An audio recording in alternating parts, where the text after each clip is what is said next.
Hey everyone. Welcome back to another video. The other day, I put out a poll on my community tab asking what story you guys wanted me to do next, and this was the winner by a long shot. Here is part 1 of Naruto, the Instinctive Shinobi. Summary: Naruto, the son of Minato Namikaze and Kiyomi Uchiha. What would happen if on top of his Sharingan, he unlocks another power as well during another attempt on his life by the villagers? What if he finds out his uncle's still alive and he trains him up until the academy starts? Godlike Naruto. As always, I want to give huge thanks to all of my Patreons. Making these videos would be impossible without you guys' support, especially with all the restrictions YouTube places on my type of content. As always, the full story is already out over there for you guys along with about 15 other stories you can enjoy. Also, feel free to send me any messages over there if you have any questions or even if you just want to chat. Link to all of that will be in the description. Anyways, everyone, enjoy the video. Chapter 1, The Beginning. October 10th was just another normal quiet day in the Hidden Leaf Village. Everyone, civilians and ninjas, were walking around enjoying the cool air of the night. However, all good things must come to an end. A voice yelled in a private room of the hospital. "Damn it, Minato, you did this. When this is over I'm going to castrate you, I swear," the voice yelled again. "I'm sorry, Kiyomi-chan, but just hang in there, it will all be over soon. You're almost there," said Minato. "If you are wondering, yes, this is the same Minato Namikaze, the Yellow Flash and Konoha 4th Hokage. You may wonder what's going on. Well, long story short, Minato and Kiyomi are having a baby. You may wonder why the room is private. The answer is simple. The Uchiha clan are against relationships between an Uchiha and non-Uchiha. However, Minato and Kiyomi have been seeing each other in private since they became Jonin." "Okay, we're almost there, just one more please, Kiyomi-san, and this will all be over," said one of the doctors. "You hear that? One more push, Kiyomi-chan, come on," says Minato. "Ah," yells Kiyomi as she gives one more push. The next thing you hear is a baby crying as loud as he can. You can see the tears of joy on Kiyomi's face as the doctors hand her their baby. "Congrats, Hokage-sama, Kiyomi-san, you have a healthy baby boy," says the same doctor from earlier as he looks at the happy family hugged together. "Minato, look at him, he's so handsome," says Kiyomi as she kisses the baby's forehead. "Yeah, he sure is," says Minato as he wipes tears from his eyes, being overwhelmed at the fact that he is a father now. He looks at his newborn son and notices his features. He has a head of black hair from his mother, however he notices his son has his bright blue eyes. This may cause some stir within the Uchiha clan when they see him.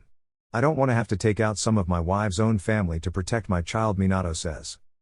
"Don't worry, Minato, I'm from a branch family, the elders, main house families, and the clan head doesn't pay attention to us. The only one who actually talks to us outside of the branch families would be Mikoto." "Mikoto, huh? Is she still mad at me about the Kushina situation?" "No, she isn't mad at you anymore. I talked to her and explained everything. You see, back when Minato, Kiyomi and Kushina were Jonin, Minato saves Kushina from a group of Kumo shinobi sent to kidnap her, and let's just say Kushina didn't take the rejection from Minato too kindly." Flashback. Minato was out late at night training his taijutsu katas and speed when he noticed a trail of strands of red hair, and he immediately knew it belonged to Kushina. He follows the trail and sees Kushina tied up surrounded by 3 Kumo shinobi who Minato suspects are Chunin at the least and High Jonin the most. Minato decides that stealth is his best option of attack. So he takes to the trees and conceals his chakra as low as possible just in case they have a sensor in the group. Once he is close enough, he pulls out a kunai and makes his move. His first victim is the tallest one, bringing up the rear. The unexpected shinobi is walking thinking about the amount of money he is getting from this mission.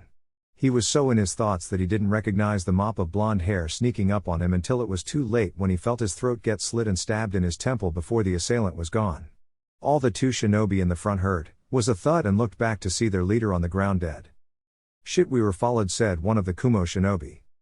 "Quick, back to back so whoever it is can't sneak up on us," said the other shinobi. They stand back to back and hear a whizzing sound and barely have any time to dodge the kunai. One shinobi managed to jump out of the way, however the other was not. As soon as he was about to jump, it was too late. The kunai was already embedded in his skull. "Damn, that was my last kunai I had. I was hoping to take them both out at once," Minato thought as he looked at the last Kumo shinobi who was on the branch below him armed with 2 kunai looking around. Minato needed a plan to take out the last shinobi so he could grab Kushina, who was still walking ahead not realizing what's going on. Minato notices a thin branch that looks easy to pull, so he takes it, pulls it back and lets it go as he falls down to the same level as the Kumo shinobi. His prey make a mistake that would cost him his life. He looked up to the sound of the branch snapping. All he knew next was a foot connecting to the side of his face, sending him flying into another tree with a sickening crunch sound as his skull hit the tree and his neck snapped. Minato, landing on the ground, watched as the last shinobi lifeless body hit the ground. He made his way to Kushina, who was still walking aimlessly ahead in the same direction. "Kushina," Minato says. Kushina looks up at the sound of his voice, gives a weak smile, and before she can speak her legs give out and Minato rushes forward and catches her and unties the ropes, picks her up bridal style and leaps into the trees. "Hey, what are you doing?"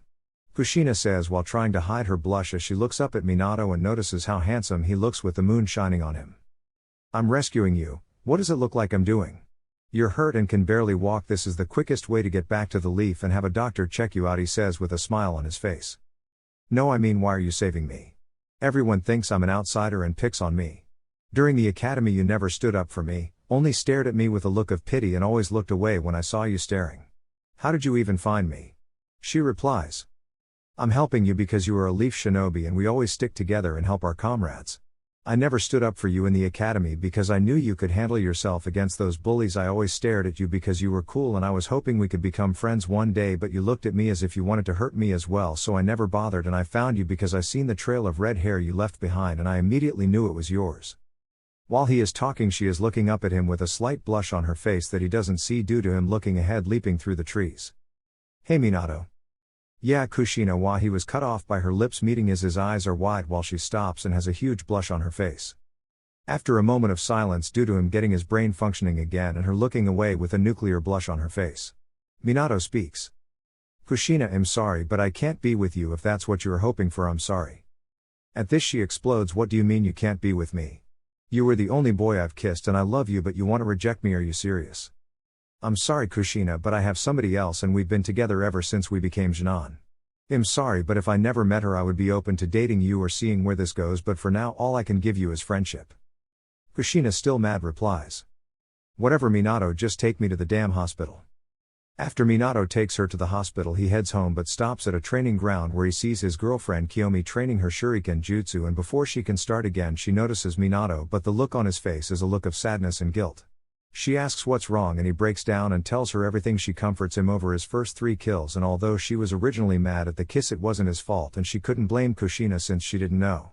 After Minato calms down he thanks him with a kiss and goes home. The next day he is at the academy waiting for his team assignments when an enraged Mikoto comes up to him and yells at him, accusing him of using Kushina to try and get in her pants, calls him a loser and a horrible person and walks away, leaving a stunned Minato and crowd. Flashback end.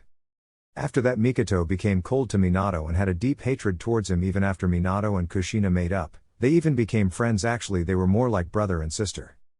"That's good. I was hoping our kids would be friends. She recently had a son a couple months back, right?"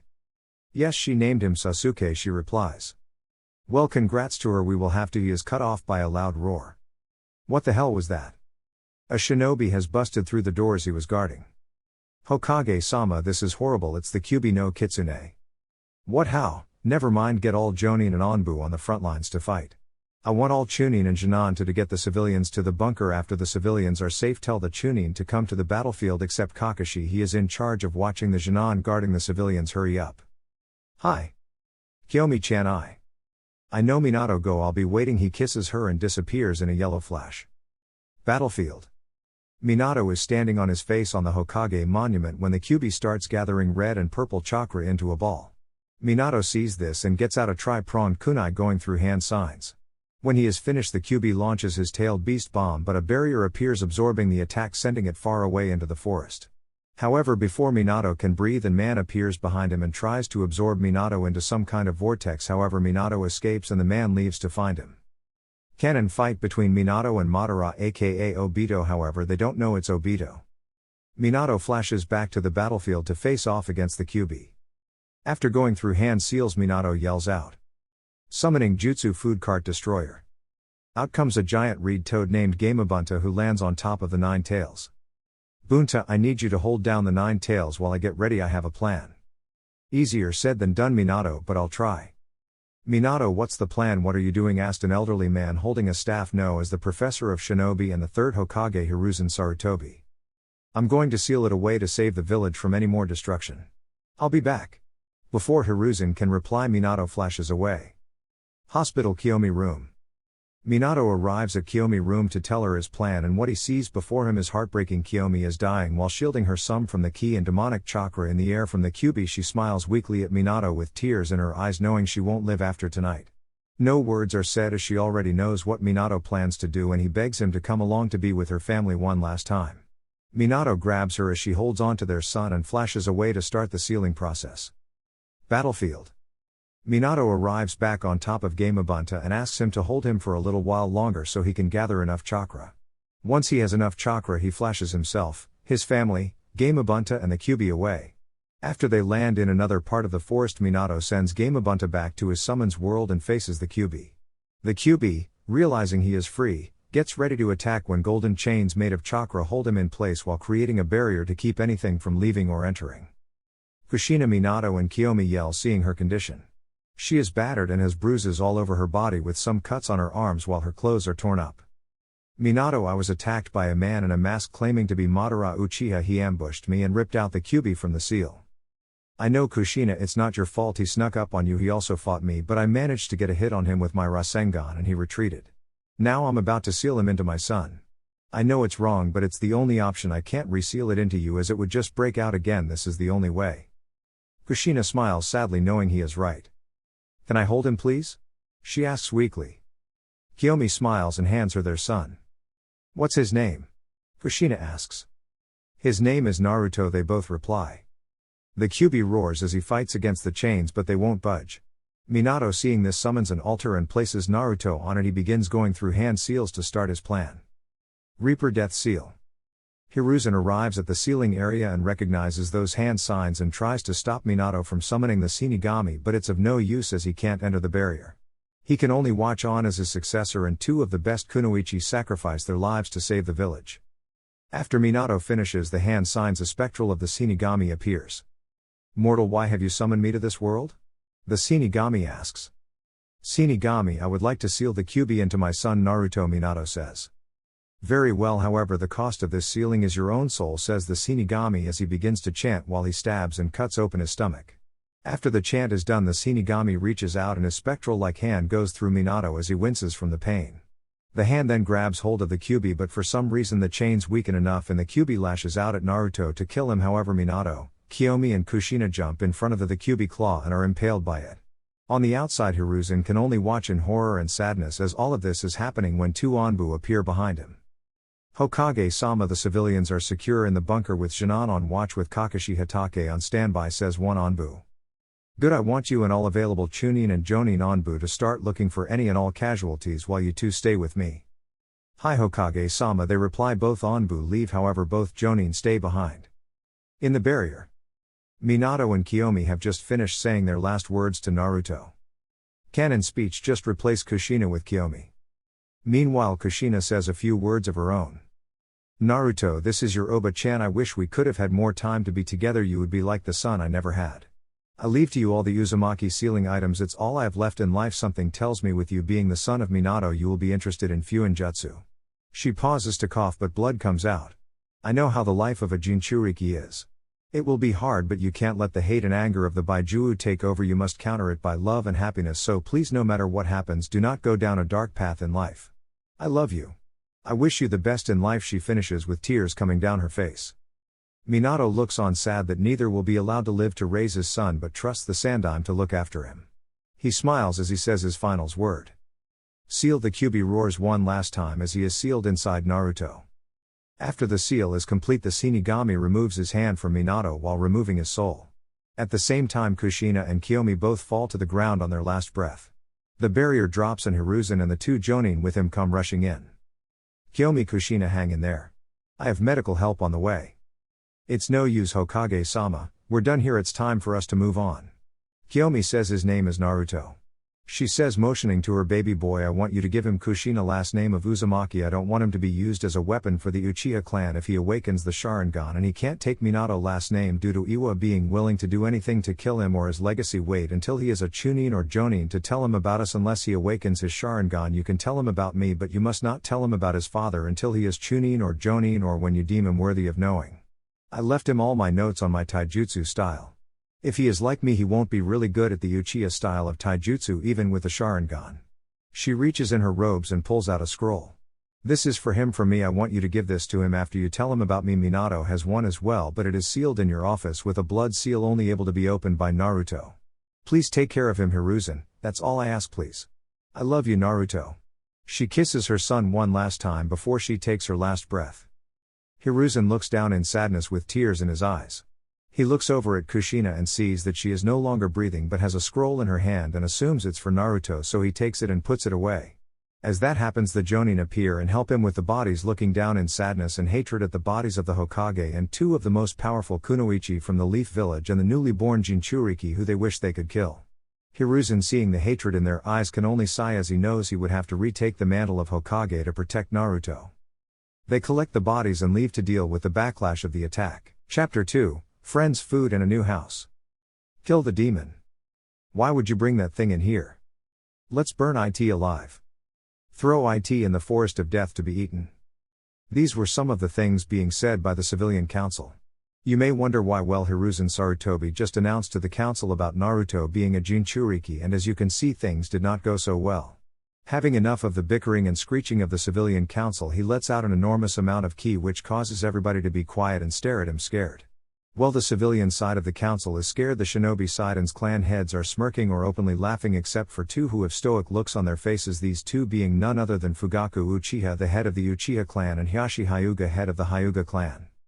Naruto will not be killed, and that is final. If you kill him, then the Kyuubi will just be released again and we don't have another seal master like Minato or Kushina around to seal it. That is when a man with pineapple hair and a lazy look on his face that makes him look like he is sleeping spoke up.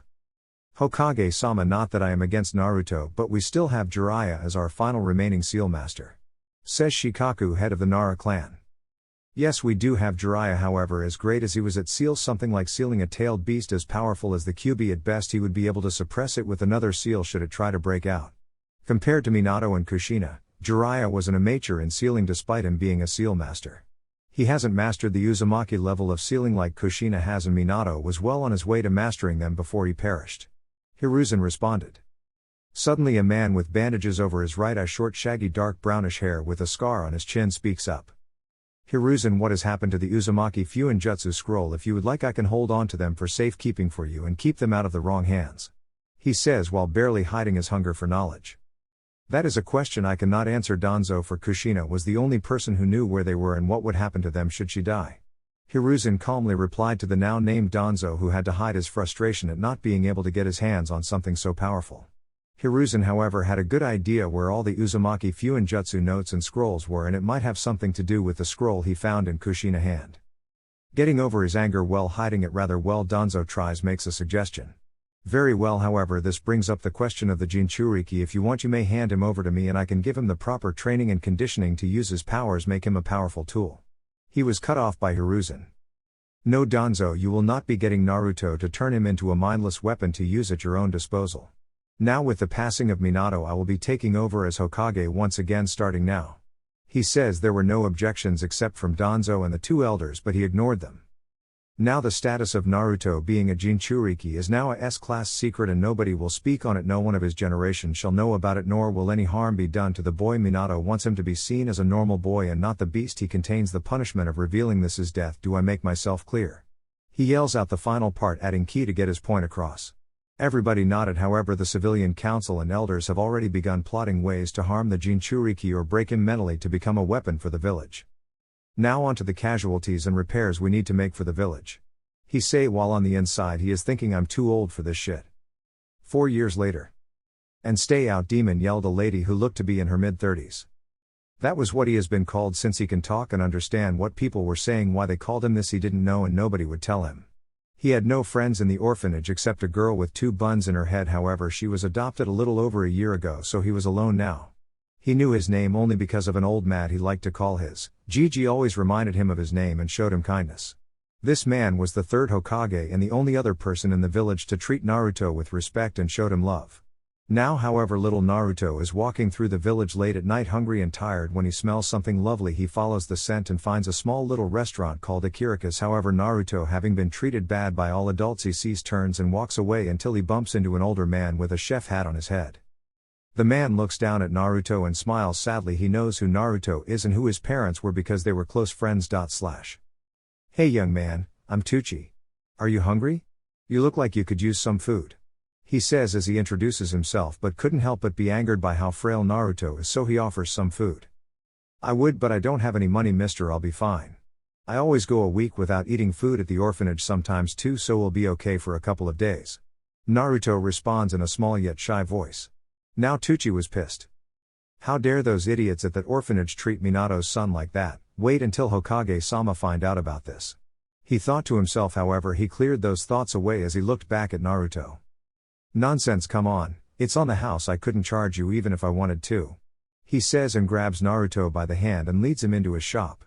When Naruto sits down, he is greeted by a girl maybe 5 to 6 years older than him. Hi, welcome to Ikirakusa Mayame. The girl says with a smile, holding her hand out. Naruto, he responds while tentatively taking her hand. Tucci sees this and smiles. He wished he could have adopted Naruto, but the council banned anybody from adopting him. His thoughts were interrupted by the sound of Naruto's stomach growling. Laughing, he says, I'll get you some ramen. Naruto, just sit there. He goes and starts to prepare the ramen. Meanwhile, Ayame is talking to Naruto a lot and he seems to have gotten over his shyness and is laughing with her at some of the jokes they share.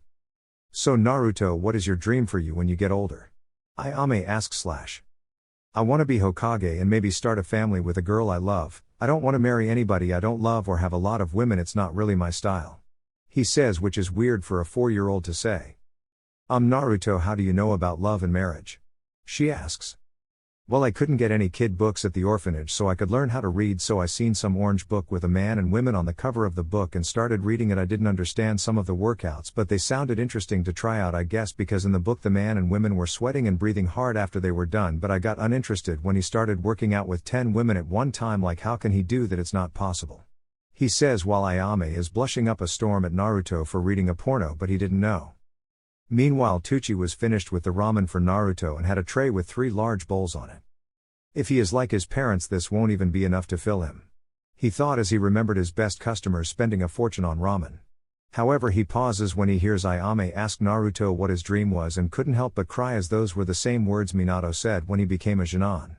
However, he did almost burst out laughing as Naruto described the book he learned to read from. He might have to give Naruto the talk in a few years.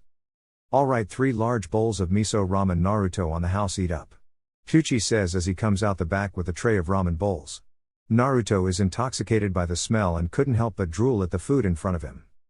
Itadakimasu, Naruto says, and after 5 minutes the 3 bowls are gone and he asks for more, causing Tucci to laugh as he heads to the back to make more. After another 10 bowls, Naruto bids farewell with a sad look on his face and begins to walk out. However, a hand on his shoulders causes him to look back and he sees Tucci smiling down at him. How about you stay here tonight and tomorrow morning we can go see the Hokage about your living arrangements? Naruto, not being used to such kindness, stares at him in shock and rushes to hug him, thanking him over and over. They close up shop and Naruto helps. They go through a door in the kitchen that led upstairs to their apartment. It was a decent-sized apartment with 3 bedrooms, a bathroom, a kitchen and living room. Ayame leads Naruto to the extra room where he will be sleeping and gives him one of her father's shirts so she can wash his clothes for him since it's all he has. The shirt was so big all you could see was Naruto's head, everything else was covered up. Naruto fell asleep that night with a smile on his face and had the best sleep he has ever had. Next morning Naruto wakes up and goes to the kitchen and sees Ayame making breakfast. She greets him as she gives him some food to eat before saying they are going to see the Hokage later, so the shop will be opening late. After everyone eats they get ready to leave. However, when they open the door, the Hokage is there with 2 Anbu behind him, one with gravity-defying hair and a dog mask and a taller one with brown hair. However, Naruto, being used to the feeling of hatred, can feel it coming from this certain Anbu in a monkey mask. Hokage-sama. Tucci greets them with a bow. We were just about to come see you to talk about something important about Naruto. Yes, I was coming here to tell you the civilian council wanted you arrested. However, I know better than to believe anything they say, so let's go to my office. He replies. They got to his office and began to talk. So Tucci, do you mind telling me why Naruto was living in your house now? Hiruzen asks, but doesn't really care, but has to do it for the elders minus Danzo are in the room. Well, Hokage-sama, in all honesty, Naruto does not live with us. He was staying there for the night since he doesn't have anywhere to live. As I told you earlier, we were on our way to speak to you. However, I believe it would be best if Naruto were to explain what happened. Tucci replies. No, that boy has nothing to say during this meeting, we won't hear it. Says the old lady who is one of the elder advisors named Koharu. She lost one of her daughters and husband during the Kyuubi attack and holds a deep hatred towards Naruto and blames him. She didn't want Hiruzen to become Hokage because he would protect the boy she wanted to harm. Koharu, behave yourself, let him speak, he has a right to speak as much as us during this meeting. After all, it is about him. Go on, Naruto tells us what happened. Replied the other elder advisor named Homura. He lost family as well to the beast when it suddenly attacked. However, he had his suspicions about the attack because as far as he knew, Minato just checked the seal the day before and seen Kushina's condition before the burial and noticed it looked like she was on a serious fight. He didn't blame Naruto, hell, he felt sad for the boy knowing what he contained. He wasn't against Hiruzen becoming Hokage despite voting against him, he was only looking out for his friend/teammate's health and believed the stress would kill him. Naruto, nodding at him, told them everything from how he was treated in the orphanage to him being kicked out. However, what he said next shocked everyone. I know about the law that prevents anybody from adopting me for being a demon and disgrace to the village. The lady at the orphanage made sure to tell me that every time somebody was adopted, especially when my only friend was adopted and taken away, but I will not say her name, I don't want her treated badly like I am. Is it possible for me to have my own place? I know how to clean since the orphanage had me cleaning up every day while they took all the kids out to play or walk around the village. He says, not noticing the shocked/angry looks on 4 people in the room and a look of smugness on the other. Very well, Naruto, I will find you a place to stay after I am done at the orphanage. However, I want you to stay with Ayame and Tucci until then. Don't worry about opening up shop today, Tucci, I'll cover the amount you would make. How much exactly do you make on a Friday? Hiruzen asks. Tucci and Ayame are standing there in shock over the kindness, but he begins to run numbers in his head for about 2 to 3 minutes before he responds. We make about 1,500,000 Ryo on a Friday due to a lot of ninjas returning to the village from missions and are always hungry and want something that can be made quickly. He replies. Hiruzen, knowing how ninjas eat, isn't shocked that much but wasn't expecting that much. However, he writes a check to Tucci and says to take it to his secretary so she can deposit it to his account. Tucci bows and leaves with Ayame, leaving Naruto behind to finish his meeting with the Hokage. Orphanage. Hiruzen walks up to the orphanage and sees the helper for the day at the orphanage, a girl named Kurenai Yuhi, a fresh chunin who has been helping at the orphanage on her off days ever since she was a Jinan. She sees him walking in and greets him. Hello Hokage-sama, may I ask why you're here today? She asks. Yes, I am here to see Naruto Uzumaki for the day. It's time for our usual lunchtime at Ikirakus.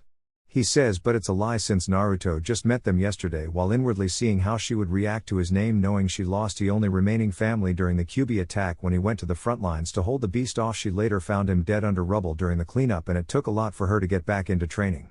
To his surprise, she took on a sad look and let out a heavy sigh. I was actually going to talk to you about that. He has been beaten a lot while staying here. I was walking around helping out 2 years ago when I seen the matriarch beating him in a broken pipe, claiming it was his fault, but he told me not to say anything, and every time I came after that he would always stay away from me and say he doesn't want me to associate myself with a no-good demon brat. Although the Kyuubi heals him physically, it's the mental scars I'm worried about. But I haven't seen him all day. In fact, I hadn't seen him last night when I usually come check in to start my shift, and his room was empty. She replies with tears coming down her face. It's alright Kurenai, Naruto is safe. He is with Tucci and his daughter Ayame right now until I find him an apartment later on today due to the law surrounding him being adopted. However, I am going to need all the money I've sent here for him to be taken care of with. He says. I'm sorry Hokage-sama, but for the past 4 years I've been working here, his money account was always empty. I assumed they would spend it on him, however I doubted that since all his clothes we poorly taken care of and looked like he was stitching them up to wear them more. Kurenai, are you telling me the orphanage has been stealing his money from him? He gets a nod back, but what gets him even more angry is when she says they always have new clothes and jewelry for themselves and clothes and toys for the kids minus Naruto. Kurenai, over the last 4 years I have sent over 400,000 Ryo, and you're telling me they haven't spent any on Naruto? He gets another nod. Thank you Kurenai, I will need you to watch the orphanage for 2 weeks while I look for new caretakers. I'll double the pay since you are a chunin, and you will still get your chunin pay on top. Think of this as a B-rank mission. He says. She is so shocked that all she can do is nod in agreement. He leaves to talk to the lady who is in charge of the orphanage along with her help that were all about to lose their job, however they didn't know it. What he sees disgusts him. The children at the orphanage are throwing food around, more specifically at the wall, but what's on the wall is what gets him mad.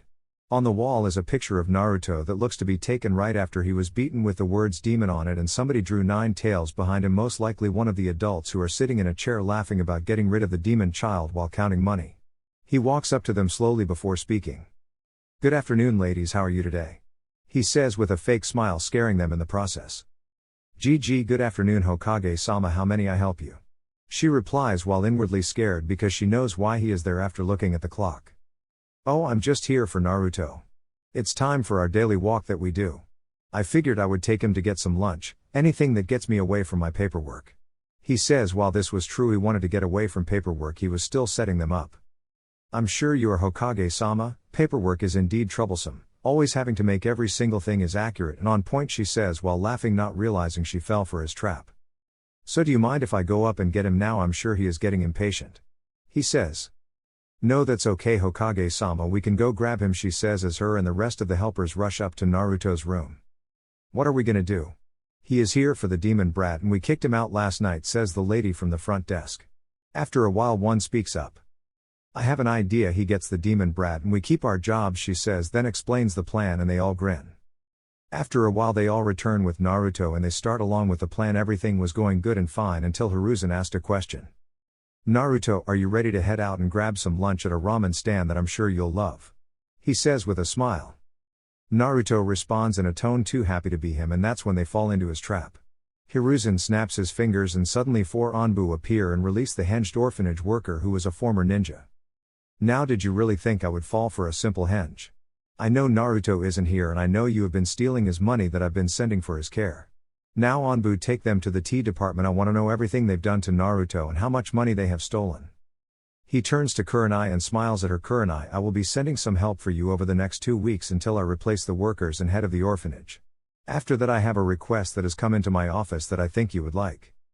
"Thank you Hokage-sama," she says with a bow. Naruto was over at the Ikirakus learning how to cook from both Ayame and Tucci, making sure he knew the basics of cooking at least since he will be living by himself from now on. Then there was a knock on the door and Tucci opened it to see Hiruzen with a smile on his face. "Hokage-sama, come in." "Thank you Tucci, however I only came to show Naruto his new apartment. I'm sure you know which one I'm talking about," he says, and Tucci smirks at this. The building, although in the red light district, has been renovated by Minato along with 3 to 4 blocks surrounding it. Minato was in the process of cleaning up the slums of Konoha before he died, so the people there respected Minato the most. He added stores which created jobs, however some things never changed a lot with the brothels and crime rate. Tucci saw the way the apartment was that Minato set up for Naruto, for when he moved out he didn't have to pay rent since Naruto technically owns the building. However, he can't collect any rent from people yet, he has to wait till he can publicly claim his inheritance. Naruto's apartment was set up with 2 bedrooms, 2 bathrooms with one being connected to the master bedroom, a kitchen with everything included and a living room that already has couches in it and a coffee table. "Naruto, come along now, we have to get to your new apartment," Hiruzen says. Naruto nods and gives Tucci and Ayame a big hug and goes to his new apartment with his Gigi. Chapter 3, The Awakening. 2 years later. It's been 2 years since Naruto moved into his own apartment. He still talks to the Ikirakus and visits them almost every day, as well as his Gigi, as he likes to call the Hokage. However, right now we find young Naruto running for his life from an angry mob. He doesn't know why this happens. All he does is mind his own business, but the people still chase him and beat him whenever they can due to him constantly running. He is as fast as a high Genin shinobi and he is only 6. That usually is enough to outrun a mob. However, these aren't just civilians, there are some Chunin and Jonin in the crowd throwing kunai and shuriken at him while civilians throw bottles and rocks at him. While Naruto is running sweaty and out of breath, he makes the mistake of running into an alley thinking he was at the corner of his street where the apartment is located. "Nowhere to run now, you little demon. It's time to get you back for killing our loved ones and comrades, you little shit. Yeah, you stupid fox, it's time to die. Dude, we're not supposed to speak about that, you know the law. So what? It's not like we will be punished. The Anbu who was supposed to watch over him hate him, so they will let us get our hits in and let him bleed out. Oh yeah, that is right. Let's begin the punishment of the fox." Naruto, hearing this, starts to think, why are they calling him the Kyuubi and saying he killed their loved ones? He hasn't killed anybody, he's 6 for Kami's sake. During his thoughts he doesn't see the weapons, rocks and bottles being thrown at him, however to the shock of everyone throwing things he starts to dodge them like they are nothing. What people see are his eyes turn silver for a split second before returning back their blue color, thinking it's the Kyuubi gaining his powers back. The Jonin in the group throws more at Naruto, who stops dodging, getting a kunai to the shoulder, and see more coming towards him. He sees them coming, however he can't dodge them all and gets hit by 3 more kunai, 1 more to the chest and 2 in his stomach. He sees a shinobi throw 1 more kunai but notices him going through hand signs. Ninja art, kunai shadow clone. The 1 kunai turns into 12 and they are coming at him, however they slow down and he moves out of the way. What everybody in the mob sees shocks them. His eyes turn red with 1 tomoe in his right eye with 2 in his left eye. That's when things get worse. Do you see his eyes? Is he an Uchiha? No, it's a trick. The demon must have killed an Uchiha and stole his eyes. Let's kill him. They proceed to punch, kick and stab Naruto with the kunai they found, however they are all stopped by an enormous amount of ki and the sound of chirping birds. They turn around and see the Hokage with Anbu, Captain Dog, next to him are Raven and Weasel, both with the Sharingan activated. Anbu Hiruzen barks out. "Hi Hokage-sama," they say together. Kill them. Next thing they know is a complete massacre of civilians and ninja alike. After the massacre is over, Hiruzen looks at Dog and asks him. Dog, who was supposed to be guarding Naruto tonight, he asks. It was Boar and Mouse, Hokage-sama. I want them found and sent to the T&I department to get everything out of them, then kill them. Hi. Dog vanishes in a sunshine to find them and take them to the T&I department. As this is going on, Weasel and Raven have finished cleaning up and disposing of the bodies, however they turn to look at Naruto, who is being helped up by a blonde girl that nobody realized was there. He looks at her and smiles while she looks away blushing. She says her name is Samui, which he tells her his name, however she has to leave due to her parents looking for her. Once they find her, they see the Hokage and Anbu and both of them, however they sneer at Naruto, which causes him to flinch and look away. Before Samui leaves, she tells him to meet her in a certain clearing in the forest in 2 days if he wants to play. He smiles and thanks her as she leaves. He looks up at the Anbu and they gasp at his eyes and look at the Hokage for answers, who only said 1 word. Shit. Hichuzen mutters, grab him and go back to my office. Hokage office. Okay, I know all 3 of you have questions, so I'll start with Raven and Weasel. However, Naruto, what you are about to see and hear cannot be spoken of. Do you understand? He says, getting a serious nod from Naruto. He sighs. Weasel and Raven, remove your masks. They do as told and reveal 2 black hair boys, however one has 2 long marks on his face with 2 bangs framing his face and the rest of his hair tied in a ponytail going down his back. This is the current heir of the Uchiha clan, Itachi Uchiha. However, next to him is another guy with short spiky black hair with a smile on his face that gives warmth compared to the stoic look of Itachi. This man is Shisui Uchiha, best friend of Itachi and cousin of Kagami Uchiha. Now Naruto, I'm sure you have questions and I will answer them for you. Naruto nods and fires off all his questions. Why was I able to dodge all those kunai and shuriken? Why do the people of this village treat me like that? Why did they call me the Kyuubi? And where was my damn Anbu guard? Naruto, the reason you were able to dodge those shuriken and kunai is because you have unlocked a dojutsu belonging to the Uchiha clan from your mother. He says, getting a gasp from all 3 occupants in the room. Now before you get mad at why you were not raised by the Uchiha clan is simple. 6 years ago on your birthday the Kyuubi attacked the village. Nobody knows why though. However, it was up to Minato, who you know was the 4th Hokage, to stop the beast, but it was only by sealing it away, and he needed a newborn baby, and seeing as how you were the only baby born, he had no choice but to use you for the sealing process, thus making you a Jinchuriki, or power of human sacrifice. Now this does not make you the Kyuubi itself, only the container. Now as to why you were not raised by the Uchiha clan is because the Uchiha clan head and elders would have tried to break you mentally and use you as a weapon, and I know that Minato did not want you to be used as a weapon but seen as a hero and live a normal life. However, I messed up by revealing your Jinchuriki status to the council. However, I had no choice in the matter, as the Jonin who were with me at the time already told the elders and some of his ninja friends what happened. I did make it a S-ranked law to not speak of it or harm you in any way to protect you. However, it seems nobody took me seriously, which is resulting in deaths of civilians and shinobi alike. He explains, as for the Anbu guards that were supposed to watch you, apparently hated you for holding the Kyuubi as well and left their post and let you be caught and beaten, nearly being killed. However, I had dog tracked them down, sent to the T&I department. Naruto nods at that, still getting over the fact that the Kyuubi is sealed in his gut. However, he realized something. Hey Gigi, you never answered my question about how I was able to dodge all those kunai and shuriken. Before Hiruzen could speak, Shisui spoke up for. He did answer your question. It is due to your Sharingan everything slows down for you, allowing you to dodge and anticipate and predict your opponent's movements. He replies. Then Itachi spoke up. What Shisui says is true, however you are a special case. Most people when they unlock the Sharingan only have one tomoe in each eye, however you have one in your right eye but two tomos in your right eye. He explains. Yes, I understand that. I'm talking about before the Sharingan unlocked. I was just standing there waiting for the kunai and shuriken to hit me, but I felt hot and my body started to dodge on its own like I had no control over my movements. I'm sorry Naruto, but that we cannot explain as we have never heard of that happening before. Hiruzen says, getting nods from Itachi and Shisui. Okay, I doubt it would happen again. So who is my mother? You mentioned she was an Uchiha but never said her name. He sighs as he knows this will cause a problem. Your mother's name was Kiyomi Uchiha. He says, getting a wide-eyed look from Itachi and Shisui. What? Shisui yells as his Sharingan flared to life. Yes, it is true Shisui, he is your sister's son. The reason I didn't tell you is because despite you both being half-brother and sister, she was moved to the branch family because she refused to marry Fugaku because she met Naruto's father, and despite him not being a part of the Uchiha clan, which is frowned upon, she didn't want to marry or have kids with anybody but him, so it was either be banished to the branch family and become one of the most hated Uchiha or be in a loveless marriage and pop out babies whenever the clan head wanted. She obviously chose to become hated rather than marry Fugaku. After that she kept seeing Naruto's father, and a few years later she became pregnant, and the day that was supposed to be the happiest moment of her life was turned upside down as she died due to the Kyuubi toxic chakra and ki mixed with the stress her body went through during childbirth. She was shielding you from the chakra and ki but was killing herself in the process to protect you. I'm sorry Shisui, but I can't allow you to have custody over Naruto, but I can give you a long-term A-rank training mission until he starts the ninja academy in 2 years. He replies with a smirk. Shisui looked back with a smirk of his own, catching on to what he is implying. Of course Hokage-sama, but just to be sure this will not interfere with me and Itachi's current S-ranked mission, will it? He says. Hiruzen tells him it will not.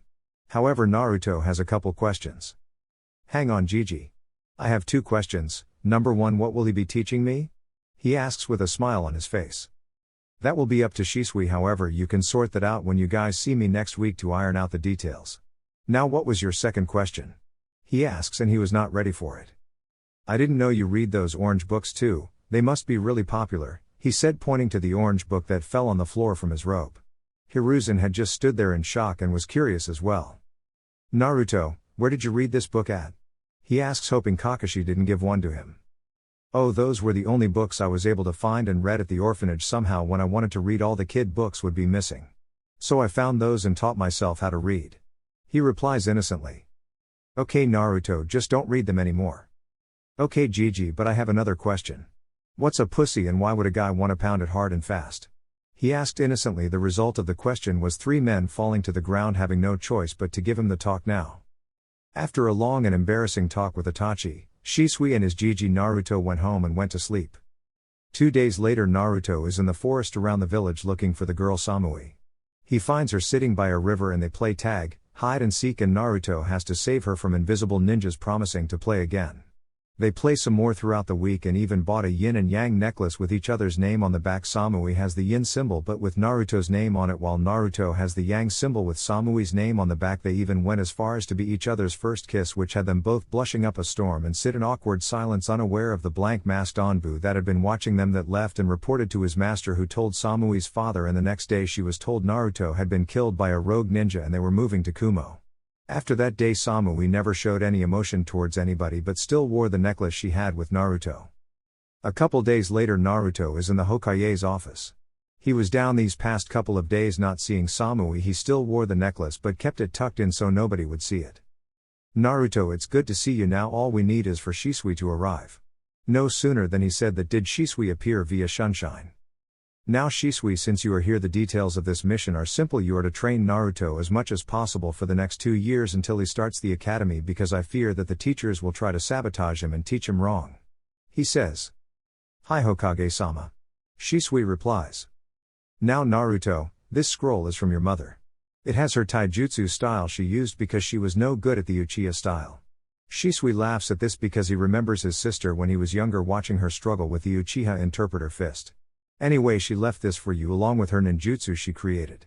Handing Naruto a scroll. Thank Gigi, but can I ask a question? Getting a nod, he continues. I've seen some shinobi putting stuff in scrolls and making it disappear into the scroll. How did they do that? He asked out of curiosity. He is just like Minato. It's a good thing both Minato and Kushina left their notes behind on Fuinjutsu. Hiruzen thought to himself, holding back his tears. That Naruto is called Fuinjutsu. It is an extremely hard skill and there has only been 4 sealing masters in Konoha history. We only have one left but he is out of the village. However, I do have some books on Fuinjutsu if you would like them to study. He gets a eager nod from the boy and chuckles, handing him a book on Fuinjutsu. Now you both are dismissed. I expect good results from this training. Now you are dismissed. They both leave. Now Hiruzen is sitting there looking at his stacks of paperwork and is about to get started when his secretary walks in with a cart with 3 more stacks of paperwork, causing him to cry anime tears, yelling at the picture of Minato. How did you do it?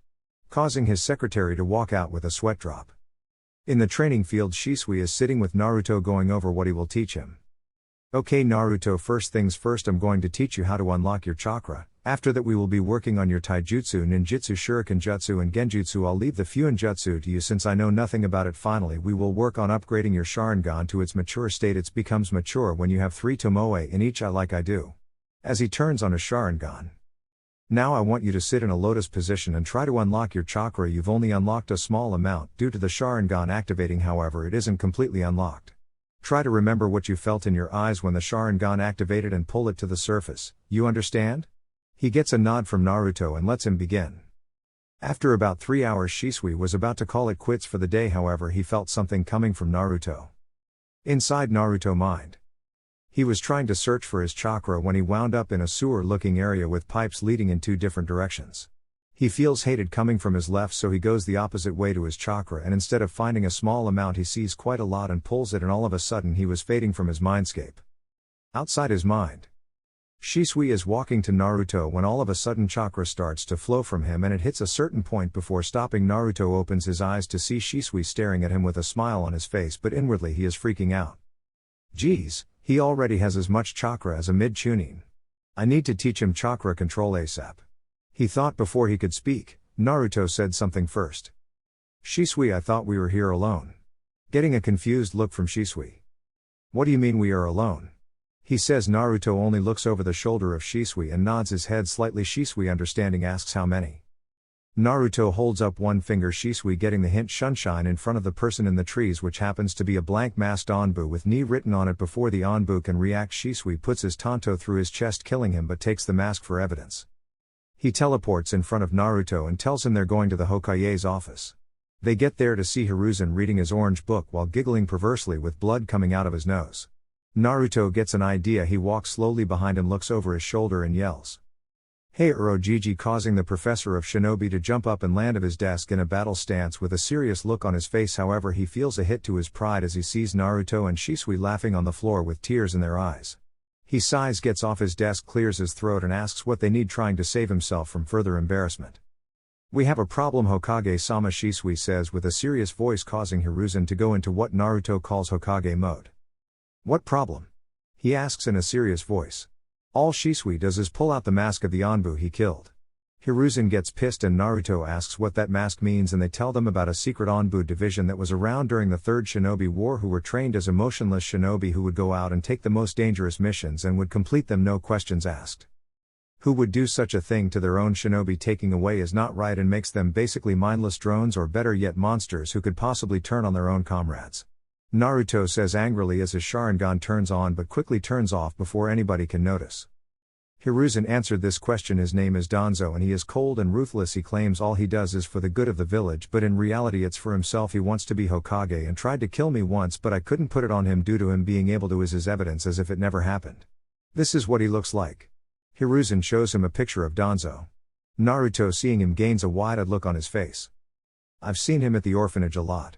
He would come in and hand the ladies at the desk a lot of money, and he would leave with 5 kids. He would come by once every 3 months and do the same thing. He would look at me with a look of one in his eye. So on top of him being a pedophile, he also is a jealous lunatic war lover. Shisui and Hiruzen both sweat drop at his last sentence of Naruto calling Danzo a pedophile. Naruto, why didn't you say something sooner to me about this? Naruto just gives him a look. Seriously, I'm the most hated person in the village except that purple-haired lady with the trench coat. Who would believe me instead of you? He says.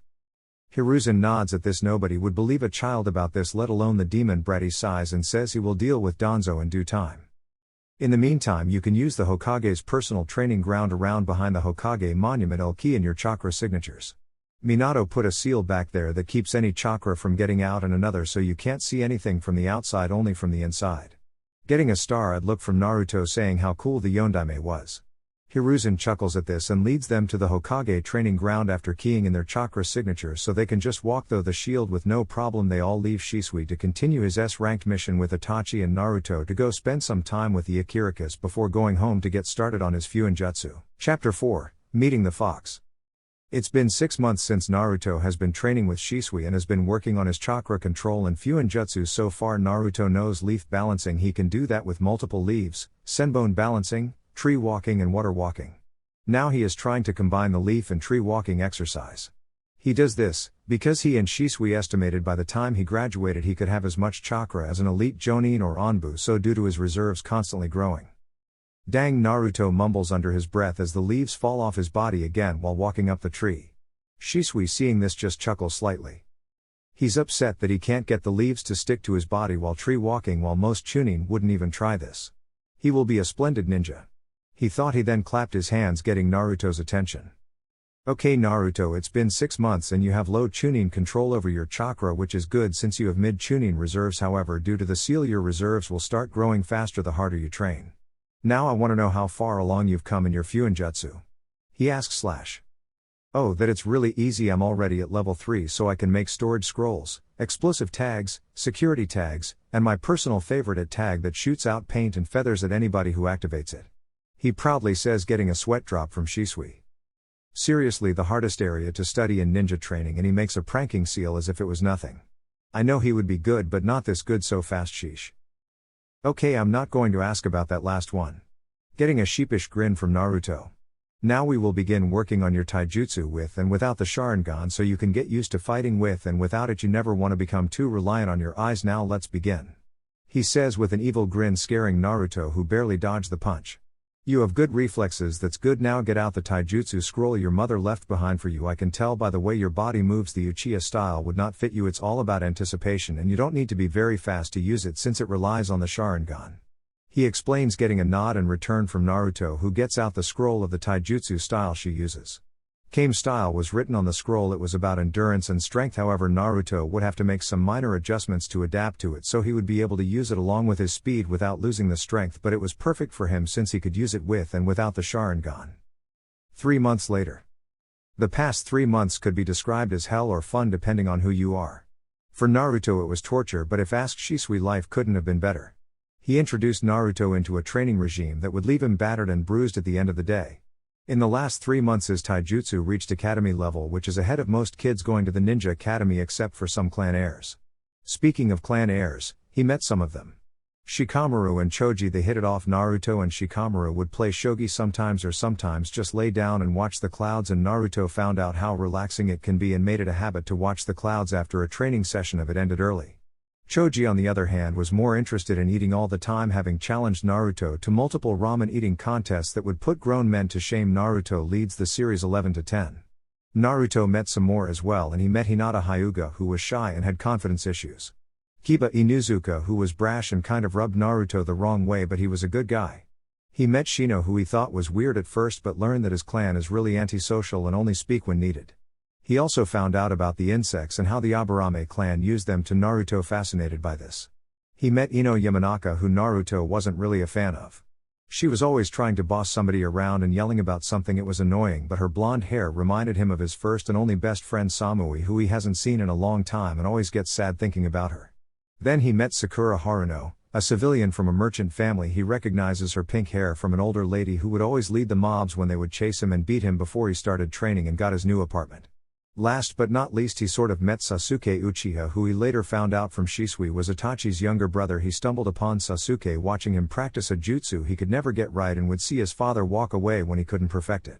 He asked Shisui about this and explained to him that it is the Uchiha rite of passage. After you master the jutsu, you can wear the Uchiha crest on your clothes. Naruto then understood why his father was acting like that. But back to the training. Speed up, Naruto, focus. Shisui says as he sends punches and kicks at Naruto. He is only moving at a high Sharingan speed while sparring with Naruto. He didn't let Naruto use his Sharingan this time around, wanting him to work on his natural reflexes while fighting. Naruto was doing pretty well until Shisui decided to speed up to mid-tuning, and that's when things got bad for Naruto. Shisui was relentless in his assault against Naruto, breaking through his defenses, but as this was going on he saw Naruto's body start to give off heat and pressure like ki, but it was calm and relaxing. Next thing Shisui knew, Naruto was dodging his attacks like it was nothing, and Shisui's Sharingan couldn't predict his dodge pattern anymore. When he looked at Naruto he seen his eyes were silver, but he felt very little chakra being used. After one last strike to the face, all Naruto did was tilt his head to the side, and the unexpected Shisui was hit in the stomach by Naruto, causing him to cough up spit. When he regained his composure he saw Naruto passed out on the ground. His breathing was heavy but he was alive. He picked Naruto up and shunshined to the Hokage's office. Shisui arrived in the Hokage's office seeing him finishing up some paperwork. However, when he saw Naruto he started to panic, but Shisui just held his hands up and said he was fine. Shisui report. What happened? He asked serious. I honestly have no clue. I mean, I know what happened but I can't really explain it. He says with a sigh. He then explains what happened during training with Naruto. The Hokage just sits there thinking about this. Shisui, I want you to take it easy on Naruto for now, only train him using high Sharingan, low Chunin speed and strength. Clearly whatever happens to him isn't normal and causes stress to his body as we can see. However, how is his training going? He gets a smile in return. Well, for the first 6 months I trained him on chakra control since he is mid-Chunin reserves already. Getting a wide-eyed look from the Hokage, he continues. I've taught him leaf balancing, senbone balancing, tree walking and water walking. Currently he is trying to combine tree walking with leaf balancing. It's not going good for him but he will get it. His Fuinjutsu really impressed me since he does it on his own. He's already at level 3 and makes his own storage scrolls, explosive tags, security tags, and he made a pranking seal that explodes in pain and feathers, he said with a laugh, causing Hiruzen to laugh as well. His taijutsu has come along great the past 3 months. We started working on it. His mom was right to leave him that taijutsu style. He is a natural at it. I would say he is about academy level, borderline low Sharingan right now. I would say he would be at high Sharingan by the time we are done training. He says with a proud smile. Good, and I assume you haven't taught him any ninjutsu yet because you are working on conditioning his body and chakra control right now. He gets a nod in return. Good, now on to other matters. Any progression on the S-ranked mission? All I know so far, as well as Itachi, is they just walk around ready to snap at anything. That's why I keep Naruto away from them, because I know they would take their anger out on him. He says with a sigh. Alright, continue to train Naruto, you have only just over a year left. Make your sister proud, Shisui. Dismissed. Shisui picks up Naruto and takes him home before leaving himself. Naruto's mindscape. Naruto wakes in the same sewer as last time, but this time he follows the pipes with red chakra filled with hate and malice. He walks until he sees a giant cage with a piece of paper with word seal on it and notices the large fox with 9 tails behind it. He walks close to the cage but has to jump back to avoid a claw that lashed out at him. However, what causes him to fall on his face is the fox is asleep with drool coming out of its mouth. He takes a deep breath and yells. Oi fox, wake up, you're drooling. This causes the fox to jump up looking around, and when he finally fully wakes up he notices Naruto standing there. Ha, what? Oh, it's you, what's up? It says, causing Naruto to sweat drop. What no evil monologue about how you're the all-powerful Kyuubi no Kitsune. No threats to rip my guts out or eat me. Threaten to break out? He asks. No, it's too much work and a waste of words. Besides, I knew you wouldn't pay attention to it anyway. So why are you here? I was training and passed out due to exhaustion and woke up here. So I have some questions for you if I may. He gets a nod from the fox. Okay, why did you attack the Leaf Village? Why is my mind a sewer? Are there more like you, and what's your name? You have to have one, right? The Kyuubi is there in shock because nobody has ever bothered to learn its name. However, it responds. I didn't attack the Leaf Village on my own. Well, I was ripped out of my previous container Kushina Uzumaki by a man who claimed to be Madara Uchiha. However, I knew he wasn't him because I've been under Madara Genjutsu before, when he used to attack the first Hokage before I was sealed into my first host Mito Uzumaki, making her the second Jinchuriki ever, only after my creator. After Mito sealed me, the first Hokage decided to capture my brothers and sisters, the other 8-tailed beasts. We range from one tail being the weakest to me, the 9 tails the strongest of them all. After Hashirama captured them, he gave them away like useless items to the other villages to create peace, but all he did was gave them ideas to create Jinchuriki and turn them into weapons for war. There have been 3 major shinobi wars already and I've seen them all. Now the reason for your mindscape looking like this is because of your childhood before you met your uncle and got your own place to live. However, if you notice it isn't as bad as it should be, that's because of the fond memories you have of the walks with the old monkey you call your Gigi, the moments you spend with the Akirakas, the time you played with the bun-haired girl, and then my personal favorite, the little blonde girl you met before she disappeared. That is why your mind looks like this. However, it is up to you to change it. Now for your last question. Yes, I do have a name, however I will not be telling you because you are not worthy to know it yet. Once you get strong enough I will tell you my name, however I have not deemed you ready yet. It says getting a nod of understanding from Naruto. You know, you're a lot different from the typical Uchiha. They are usually walking around like the sun shines out of their ass and walk around like they have sticks shoved up their ass. Yeah, I know, the only person I know from the Uchiha clan that doesn't act like that is Shisui, other than that they all act like that. Even Itachi, who he says is a good person, walks around like that. However, I've been noticing some tension coming from the Uchiha clan lately. I can sense the negative emotions coming from them. Why is that? Ah, so you've noticed that would be my doing. I wanted to give you something like an edge, so I gave you my ability to sense negative emotions on top of the regular sensor abilities you had. I've sort of enhanced them so your sensory abilities can be as good as Mito Uzumaki if you train them. Now I believe it is time for you to wake up soon, but I'll give you one more question. Is there any way to let you out? I mean, I know I can remove the seal, but that would kill me. Is there any other way, because from what you told me you don't deserve to be sealed away? The Yondai may use the Reaper Death Seal to seal me away. He is such an idiot. He could have just used the Uzumaki-tailed beast sealing ritual and he would still be alive, but I guess he never bothered to learn it. Shame, my old was too weak and only had enough chakra to summon those chains of hers. Now the only way I know to counter is to summon Kami. However, you need to be a level 10 seal master by Konoha standards, and it requires you to have Jonin to cage level chakra reserves. However, you only have to worry about the sealing level part. Because of my chakra I can give you some to make up for the chakra you need, so you're at a level 4 already after 9 months. Yes, I know you lied to your uncle about that, but I understand why now. If you keep studying at the pace you are, you may reach level 10 by your second year in that ninja academy. Now go, it is time for you to wake up and start training. Naruto nods and fades from his mindscape. Good kid, I can tell he will do great things in life. Naruto woke up and looked at his clock. It was almost 7 in the morning. The fox was right. He needed to meet Shisui at the Hokage office for breakfast before training. He gets washed up and dressed and grabs his storage seal with his training equipment and leaves for the Hokage office. Naruto reaches the office and the secretary named Mina smiles at him and lets him in. He likes Mina. She was always nice to him and gave him candy sometimes. Naruto walks into the office and sees the Hokage, Itachi, Shisui and the 3 elders, the pedophile Danzo as he likes to call him, the saggy tits old hag Koharu and the cool old man Homura. He greets them. Good morning Hokage Gigi, Itachi, Shisui, pedophile Danzo, saggy tits and cool old man. Causing multiple reactions, Homura, Shisui and Hiruzen has to bite their lip to not laugh, but you can hear a slight snicker coming from them. Itachi had his normal Uchiha stoic look, but if you look close his mouth twitched upward a little bit. Koharu is seething and tries to attack him, but an Anbu in a dog mask grabbed her. However, the most shocking was Danzo, who was supposed to be a master at hiding his emotions and was visibly seething at being called a pedophile.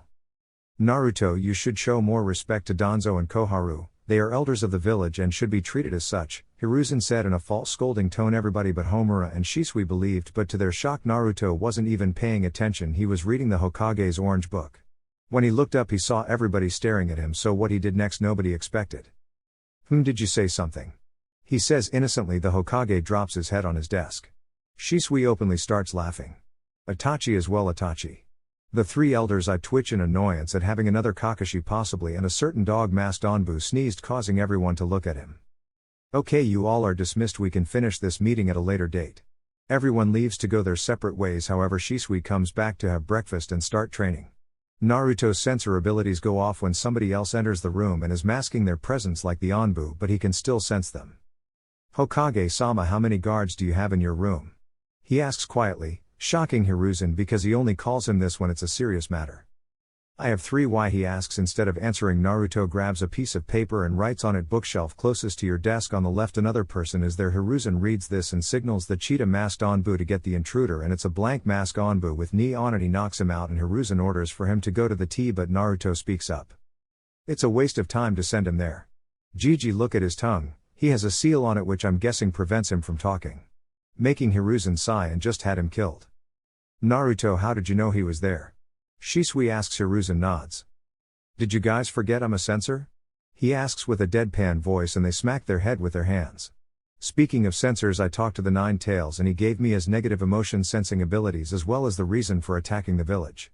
All Hiruzen says is explained now in his Hokage voice. So Naruto explains everything except the releasing him part. To say everybody was shocked was an understatement. Now I do agree with him about Hashirama being a fool, and no, before you ask, this isn't the typical Uchiha and Senju hatred, this is just facts from me knowing the story. He was a fool and a monster more than the tailed beasts are made out to be. He knew Madara was controlling the Kyuubi, but still even after his control was released he held him down with his Makuten abilities so Mito can seal it in herself, then she had the nerve to tell it to behave. Same goes for Kushina, but I can't really blame her since she was told Mito's feelings on the Kyuubi. They say treat a Jinchuriki with love, yet they treat the best like crap. Hashirama was a monster for hunting them down while they haven't done anything and just gave them away. He knew what the villages would use them for, but he let his naiveness take over and did it anyway. The blame for these wars and hatred between the villages can be blamed on him as well. After that they are in silence until Shisui spoke up again and said they had to get training, leaving Hiruzen to his thoughts. Training field. Okay Naruto, we have a year and 3 months left before you begin the academy, so we are going to start training you at low mid-tuning level. He pulls out a set of weights that weigh about 15 pounds each. Put these on, these will help with your body conditioning as well as your speed. I got these from a Konoha Taijutsu specialist. I hope you never have to meet him yet. Anyway, we are going to continue to work on your taijutsu and chakra control, however we will be working on maturing your Sharingan. You still have 1 tomoe in your right eye and 2 in your left, but that is because I trained you to not rely on them. Now we will work on them until they mature. I can feel you are almost at 2 tomoe in each eye, so you might get that today after the training we go through. We will also be working on your ninjutsu, and if your Sharingan matures before time is up I can teach you some Sharingan genjutsu. He explains, getting a nod from Naruto, and pulls out a slip of paper. This is chakra paper to tell you your natural element for ninjutsu. If it cuts, it's wind; if it burns, it's fire; if it gets soggy, then it's water; if it crumbles, it's earth; and if it crinkles, it's lightning. Now channel some chakra through the paper so we can get started. Naruto does, and both are shocked. The paper cuts into 4 pieces, however one is shredded to tiny pieces, another crinkles so much that it is a small ball, but you can see currents flowing if of it. The next piece just turns into water like it came out of the air, and the last one burned, but the color of the fire was blue instead of the normal color. They stand there in shock at what happens. They look at each other and can only say one thing. Holy shit. Chapter 5, Rite of Passage and the Village Prank. After getting over the shock of the results, Shisui gains a psychotic look on his face. Now Naruto, the real training begins. First things first, I will be teaching you the substitution jutsu, the Henjin clone jutsu. However, we may have to use a different clone because of how dense your chakra is due to the Kyuubi chakra leaking into your system, so instead of a regular clone you will use the shadow clones. He says, but I want you to practice hand signs before anything. I'll show you them. After he shows Naruto the hand signs, he tells him to practice them for 3 hours until he can do them without looking at his hands. He was expecting Naruto to take the full 3 hours to do them, however he had them down in an hour and used the remaining 2 hours to focus on his speed. He got his hand sign speed to a low Jinan level, which was good for him at his age. Okay Naruto, it's time to practice the jutsus I told you about. Now first the substitution jutsu. After 2 hours of practice, Naruto got the Henjin substitution jutsu down, however due to his dense chakra his henge was solid and even came up with ideas for this jutsu with the evil gleam in his eyes, which actually scared Shisui, but Naruto promised not to use it on him. Now for the shadow clone jutsu. The difference between these clones and the regular clones are these ones are solid and can move, however it takes just one punch to defeat them. The regular clones are basically a form of genjutsu, you can just wave your hand through them and it will disappear.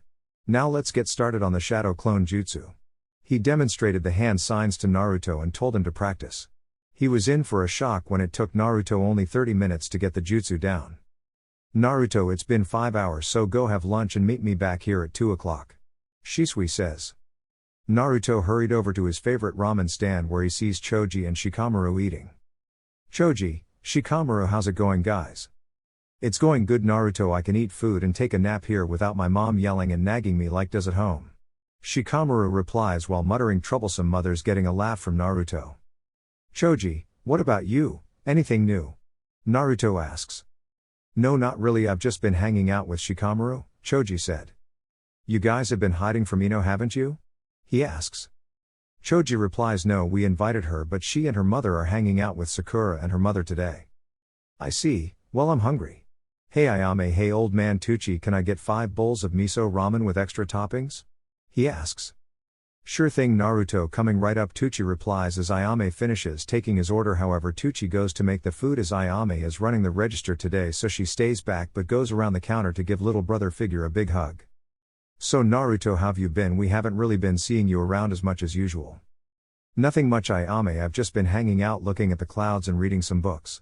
He replies only to get hit in the head with a ladle, wondering where it came from. He looks at Ayame, who has a sickly sweet smile on her face that promises pain. But for some reason he can see the death god behind her. Naruto, you haven't been reading those orange books again, have you? She asks, leaning into his face. He shakes his head, frantically looking for Choji and Shikamaru, who seem to have disappeared from the ramen shop. No, I'm not. I swear it's a book on the previous Hokages and some minor thing I should learn at the academy, I swear. He replies, scared out of his mind right now. Ayame stares at him for some more time. Be backing off. Okay. She says like nothing happened. Tucci comes out the back with his ramen, seeing a scared Naruto and a smiling Ayame humming at the cash register counting money. He just shakes his head and doesn't ask any questions, just hands Naruto his ramen. However, Ayame notices something. Naruto, where's your necklace you always have on? I took it off so I don't lose it during training. It's the only thing I have to remind me of Samui-chan, so I just take it off and place it in a storage scroll for safekeeping. He says while eating. They chat some more until Naruto realizes he only has 15 minutes to get to the training ground. He pays and hugs Ayame goodbye before leaving to head back. On his way he realizes he is being followed, so he takes to the alleys and loses his pursuer, but keeps his sensor abilities sharp and can sense anything within 200 feet of him that is following him. He makes it to the training ground, sees Shisui standing there waiting for him. Good, now that you're back we have 6 hours left, so I want 30 laps around the training ground, but do not take your weights off. After that we will be sparing taijutsu only. I will be moving at mid-chunin speed to try and advance your Sharingan. Now get moving. Naruto says nothing but takes off running, and 1 hour later he is done with his laps and sees Shisui running towards him at mid-chunin speed, so he activated his Sharingan and prepares for the fight. He just manages to block the punch Shisui throws at him and throws a kick towards Shisui, who blocks as well. They break apart and settle into their fighting stance, Shisui in his interpreter stance and Naruto in his Kame stance. What follows next is just an all-out taijutsu fight that would make a certain green jumpsuit wearing Jonin would want to take Naruto on as a student. Despite Naruto not being used to moving at chunin speeds, his Sharingan makes it easier for him to follow. Every time Shisui would throw a punch or kick he would block or dodge while striking at Shisui's opening, but it would be blocked by Shisui. Unknown to Naruto, Shisui is purposely leaving openings to gauge if Naruto would see them, and to his surprise he does see the openings and takes them, but what has him impressed is while Naruto strikes at his openings he is making sure to keep his guard up. However, as the fight progresses Naruto does gain his second Tomoe in his right eye. However, he gets so into the fight that he is only focused on him, a Shisui sparing. Unknown to him, his Sharingan turns silver while keeping the Tomoe in his eyes, and he begins dodging Shisui's punches and kicked. Even better, Shisui sees this and knows he has to end it now before Naruto's body starts to strain itself to heart. So he shines behind him and gives him a chop to the neck, knocking him out. He picks him up and sits him under a tree to get some rest. He notices they still have about 2 hours left, so he waits to see if Naruto will wake up in time so he can teach him a jutsu that every Uchiha must know.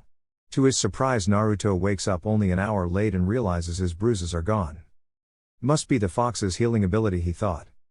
Naruto, come over here, it's time to teach you a new jutsu that you must know as an Uchiha. He gets a nod from Naruto and they head over to a giant pond located deeper into the training ground. So Shisui, what jutsu are you teaching me? He asks. Turn on your Sharingan and watch, he says. Naruto does as told as Shisui goes through the hand signs and says, Fire style, fireball jutsu. He breathes out a huge fireball and Naruto can feel the heat coming from it. I can make it bigger, however that size I did is the size you need to be able to pass the test and become considered a true Uchiha. Now you have 45 minutes to practice this jutsu before I end training, and as you know I can't help you with this, you must do it on your own. He says, getting a nod in response. Naruto walks to the edge of the pond and begins to practice. He slowly goes through the hand signs and calls out, Fire style, fireball jutsu.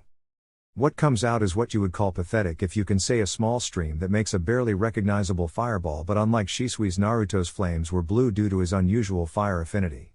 Naruto was expecting to see Shisui laughing, however he had a straight face on and Naruto could see a small side of disappointment in his eyes. Naruto sees that he has gained a look of determination and does the jutsu again. Fire style, fireball jutsu.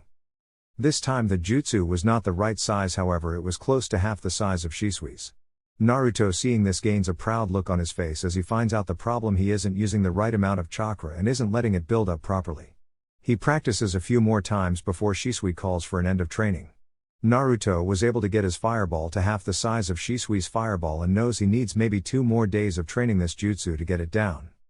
Alright Naruto, that's it for the day. I have something to do tomorrow, so you have the day off, you can do whatever you want. He says, but pauses when he sees the evil gleam in Naruto's eye and knew what it meant: somebody was getting pranked, which meant a headache for him and the Hokage. Despite Naruto being extremely mature for a 6-year-old, he still has his immature moments, which Shisui finds funny. I know that look, and please keep it to a minimum for me, that's all I ask. He says. All he gets is Naruto walking away giggling evilly, causing Shisui to inwardly cry at the problem Naruto is about to cause. Meanwhile, a certain old man who is relaxing reading his favorite orange book gets a shiver down his spine and narrows his eyes. Something tells me I'm gonna regret waking up tomorrow, he thought. Oh, how right he was. Next morning could be described as total chaos. All shops were covered in bright orange paint, feathers, and somehow filled with cats. And most, not all, of the Anbu has their gear turned pink with rainbows on it. The only shops that were not a wreck were the ones in the red light district and the Ichiraku ramen shop. So when Hiruzen woke up this morning, imagine how he felt when he opened the door to his office and seen stacks and stacks of paperwork as tall as him. If that wasn't enough, his secretary came in and told him the council has called an emergency meeting. All he could do is break down and cry. Why did Kami have to put him through this? It wasn't fair. His secretary can only shake her head at this in pity. Sometimes she feels sorry for him, but then realized all that paperwork had to go through her first, so it was all in her office before he came in. Council chambers. Hiruzen walks in with a depressing storm cloud over his head, causing some of the Shinobi Council to snicker at this, and while some felt pity for him, with a sigh he very reluctantly starts the meeting. Okay, who wants to go first? He asks, already knowing why the meeting was called. A fat merchant stands up and speaks.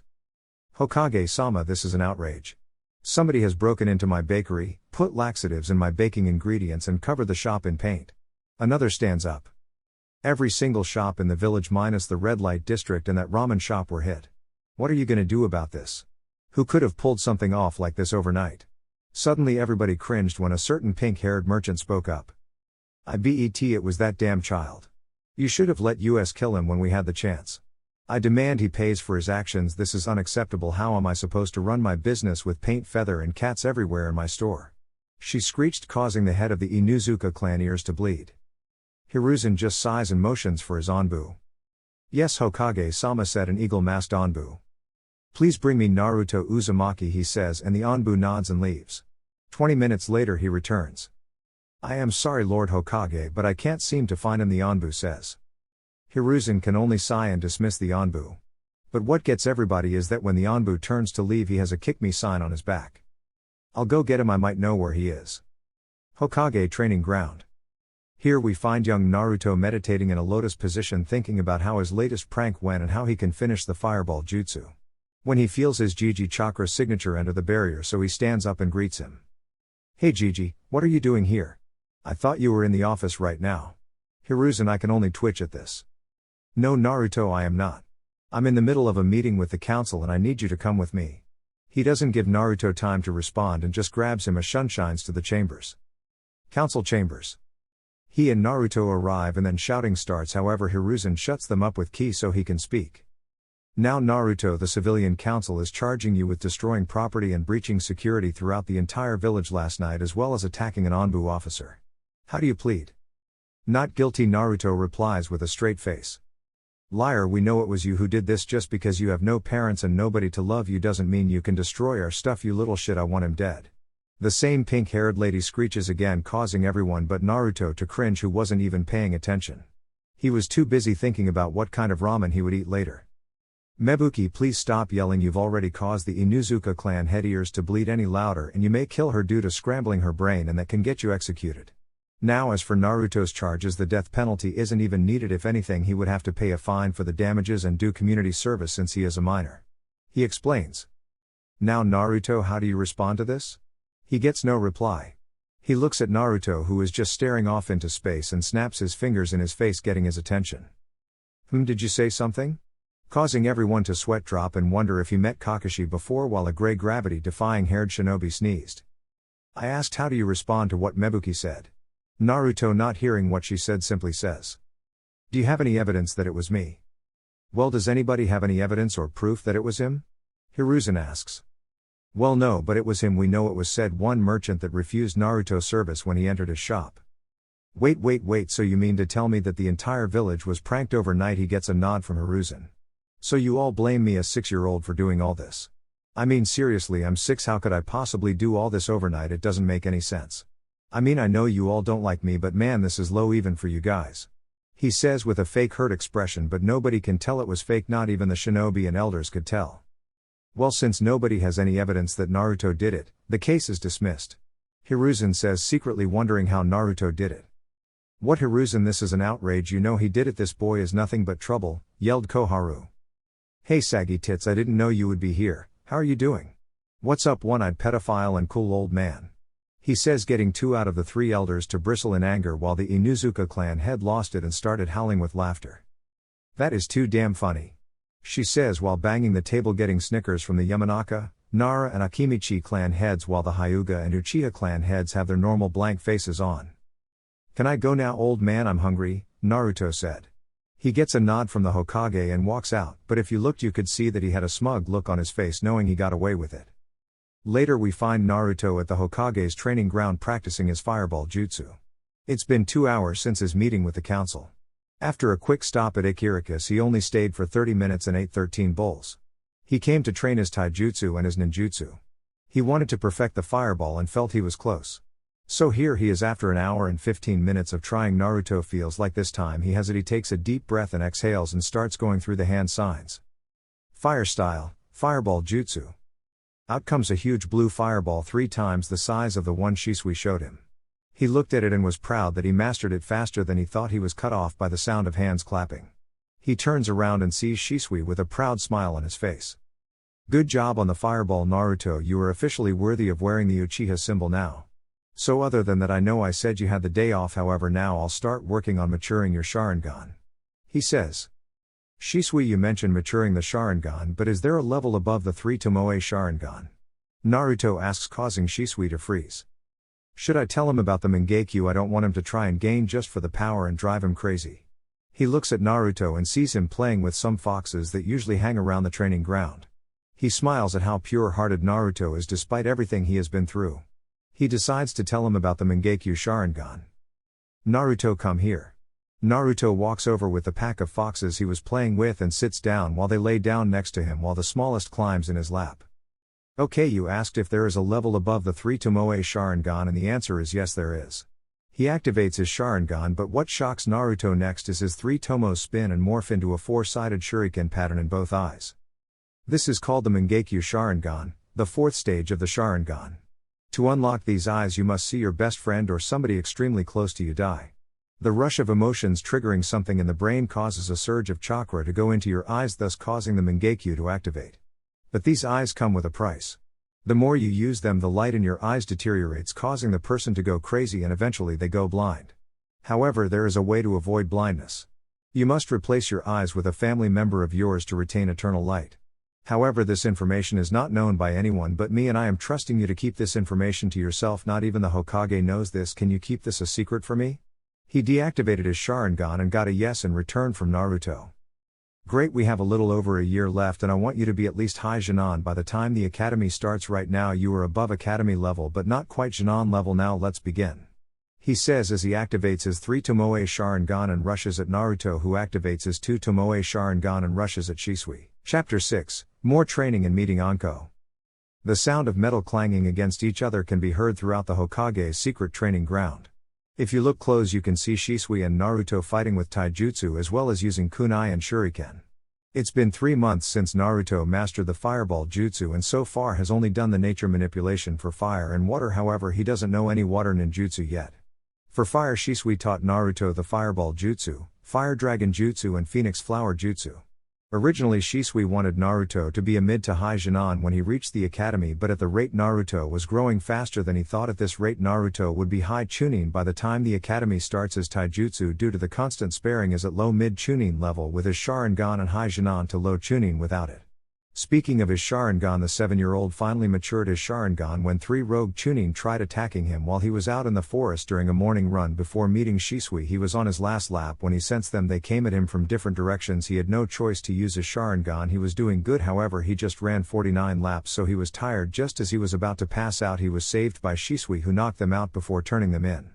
However, the biggest leap for Naruto was his Fuinjutsu. He went from level 4 up to level 7. He could now create barriers, blood seals and chakra suppression seals.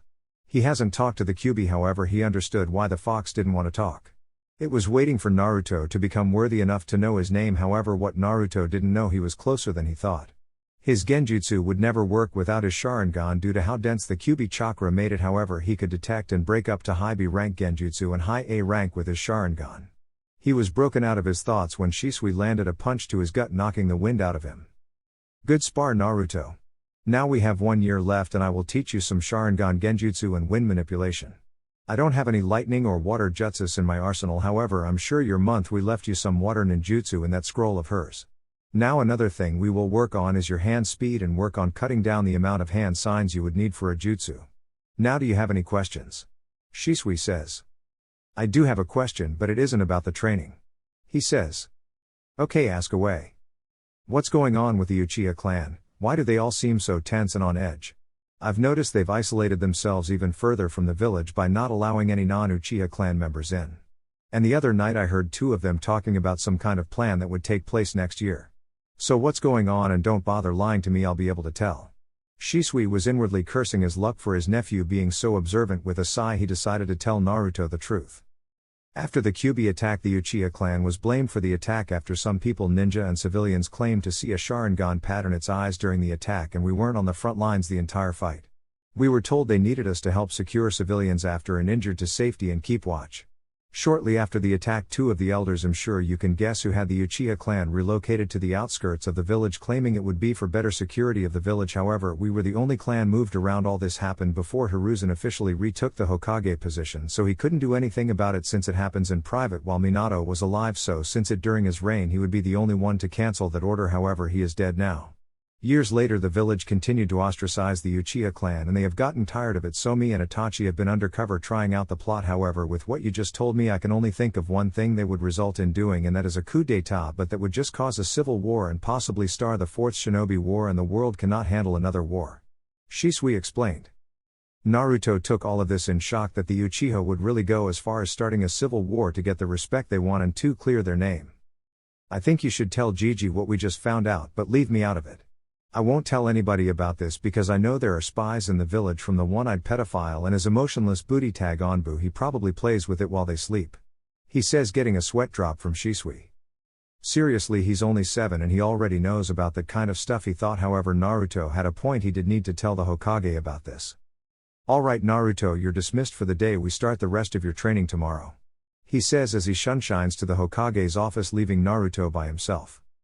He seriously needs to teach me that, he said to himself. He said as he walked off, if he would have turned around he would have seen the group of foxes that usually play with him disappear in a cloud of smoke, as well as a lizard-looking creature with wings disappearing a cloud of smoke as well. Hokage's office.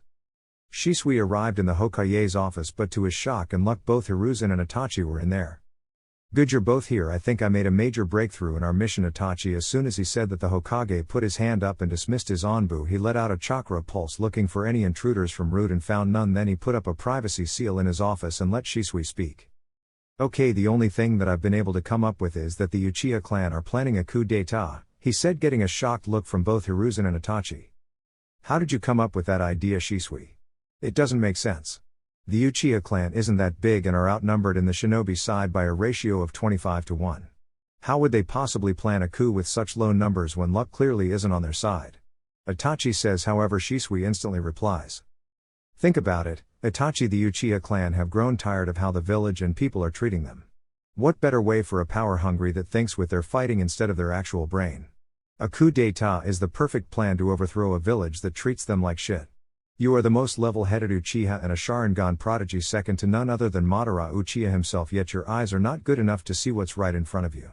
You know I'm right in this. The Uchiha clan cannot simply see the forest for the trees. They believe that a coup would work when actually it would fail, resulting in the near extinction of the Uchiha clan unless they have something big planned, maybe outside help from another village or help inside from some ninja or ninja clans.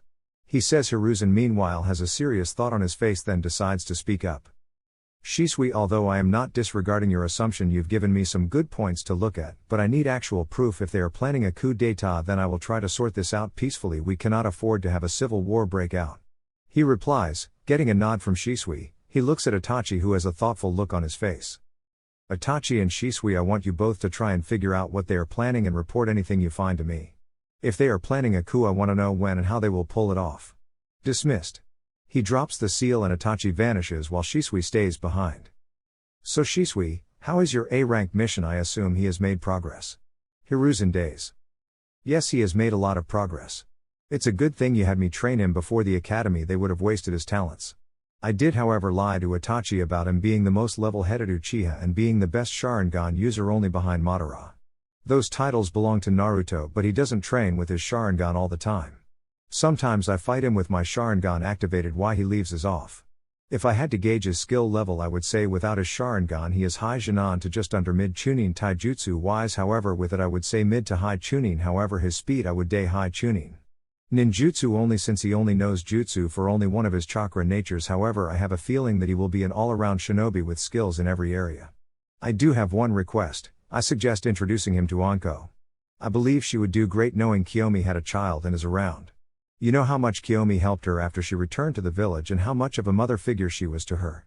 I believe I can bring her to the Hokage private training ground and have them spar.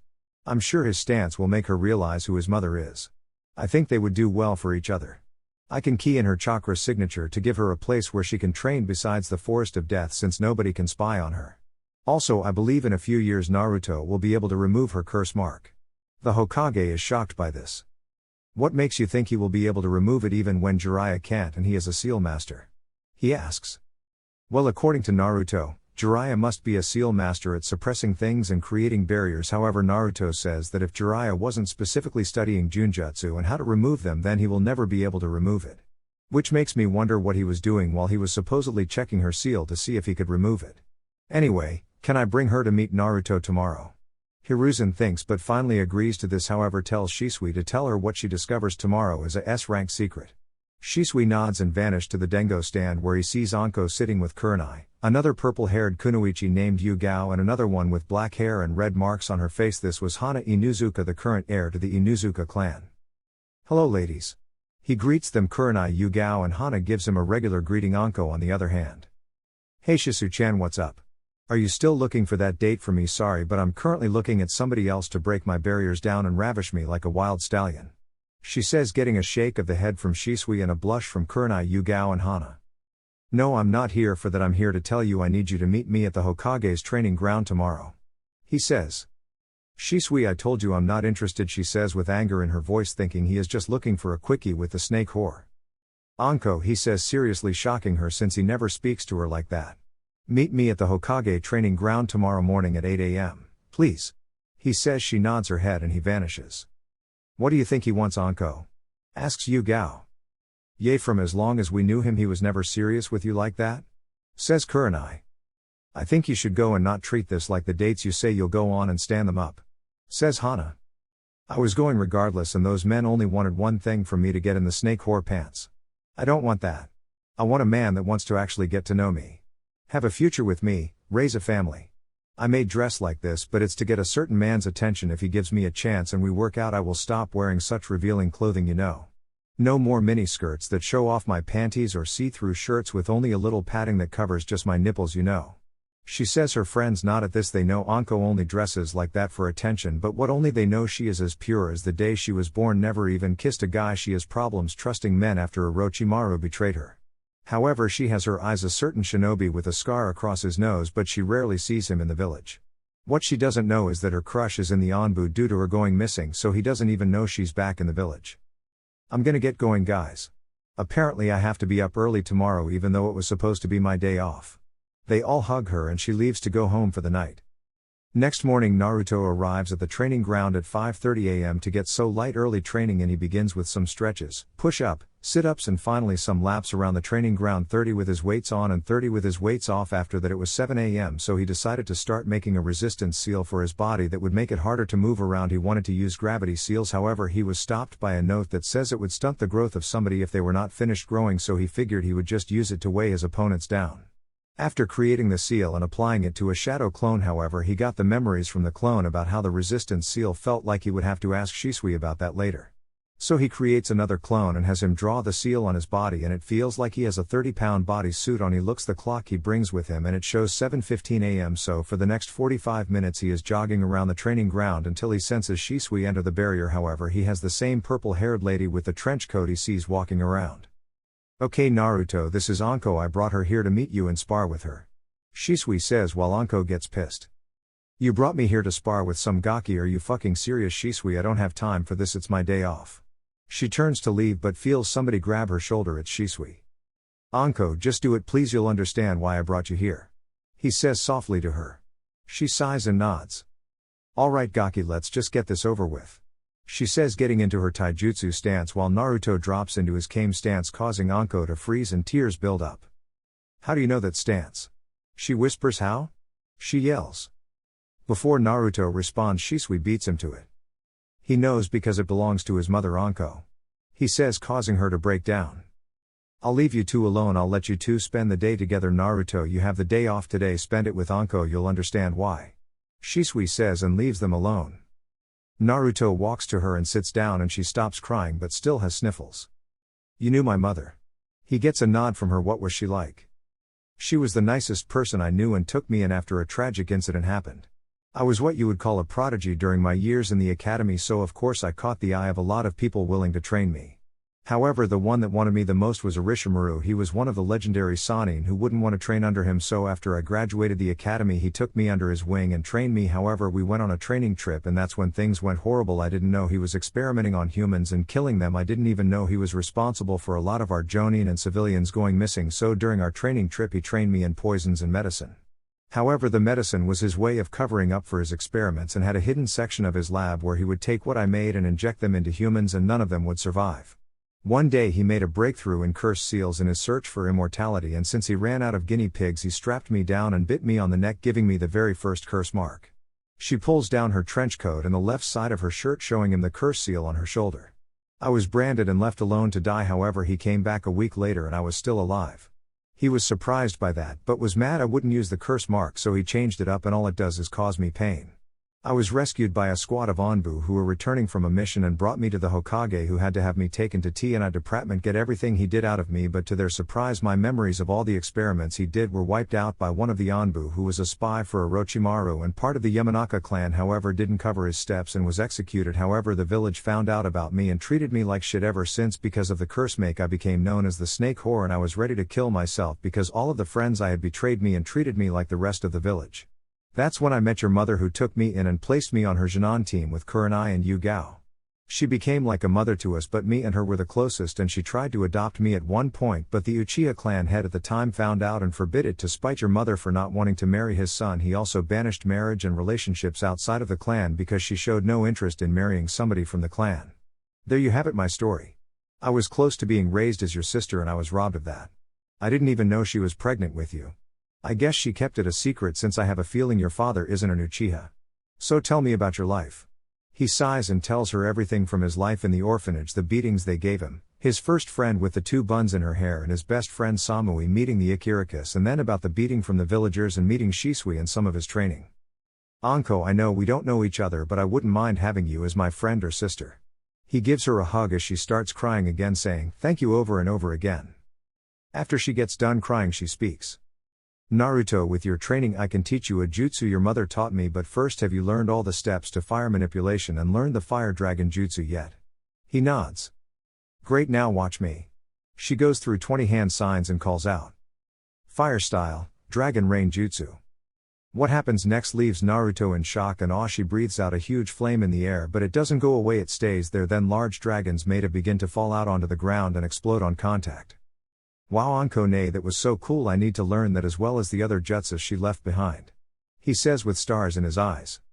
Her heart flutters at him calling her that, but she smiles fondly at him and gives him a hug and kiss on the cheek. Don't worry Naru-chan, I'll teach you this and one more jutsu she made that requires water affinity like me, do you have that as well? He nods and tells her his 4 affinities. She is shocked but gets over it.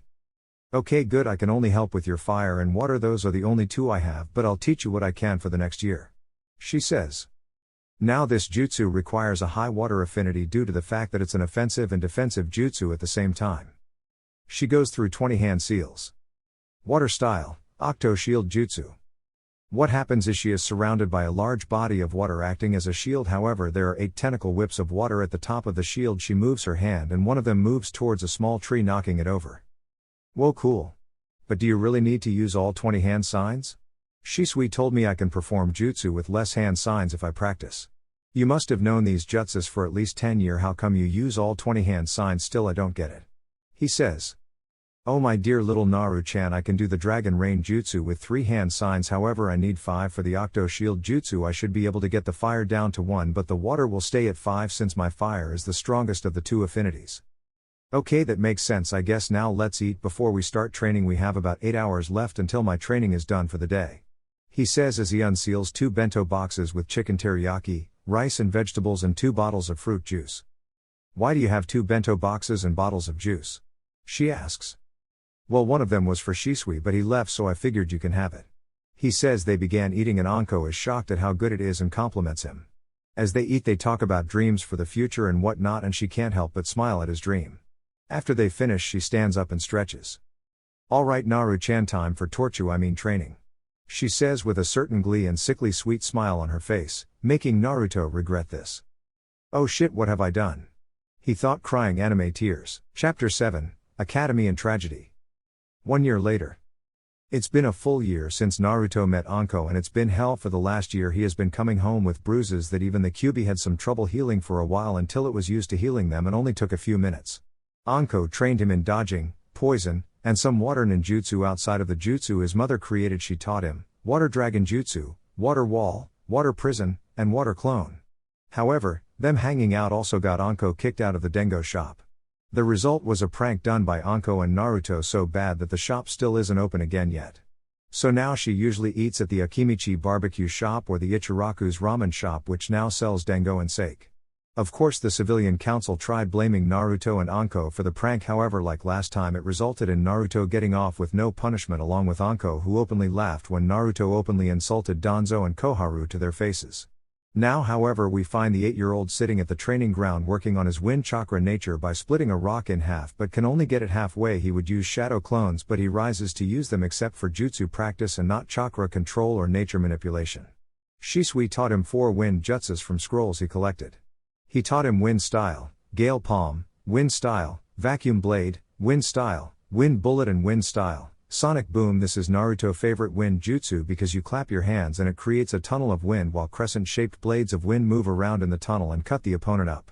It's been an interesting yet hectic year for Naruto. The last nurse alive that helped deliver Naruto revealed who his mother was to the public, thinking the Hokage wouldn't do anything to her because he was old and too kind. What happened to her was she was tortured by Anko, who managed to torture her for 48 hours straight non-stop while keeping he alive before she finally killed her. When news got out that he was the son of Kiyomi Uchiha, the village treated him even worse, knowing she was the most hated Uchiha since Madara Uchiha, all because she didn't want a loveless marriage. The Uchiha clan started to act like they cared, but Naruto knew otherwise. They just wanted the Sharingan to remain in the Uchiha clan. However, they also wanted the Kyuubi under their control, but they were stopped by the law stating Naruto can never be adopted or taken in by anybody. He also met Sasuke, who tried to belittle him every chance he got, but each time Naruto would look at him with a blank face and walk away.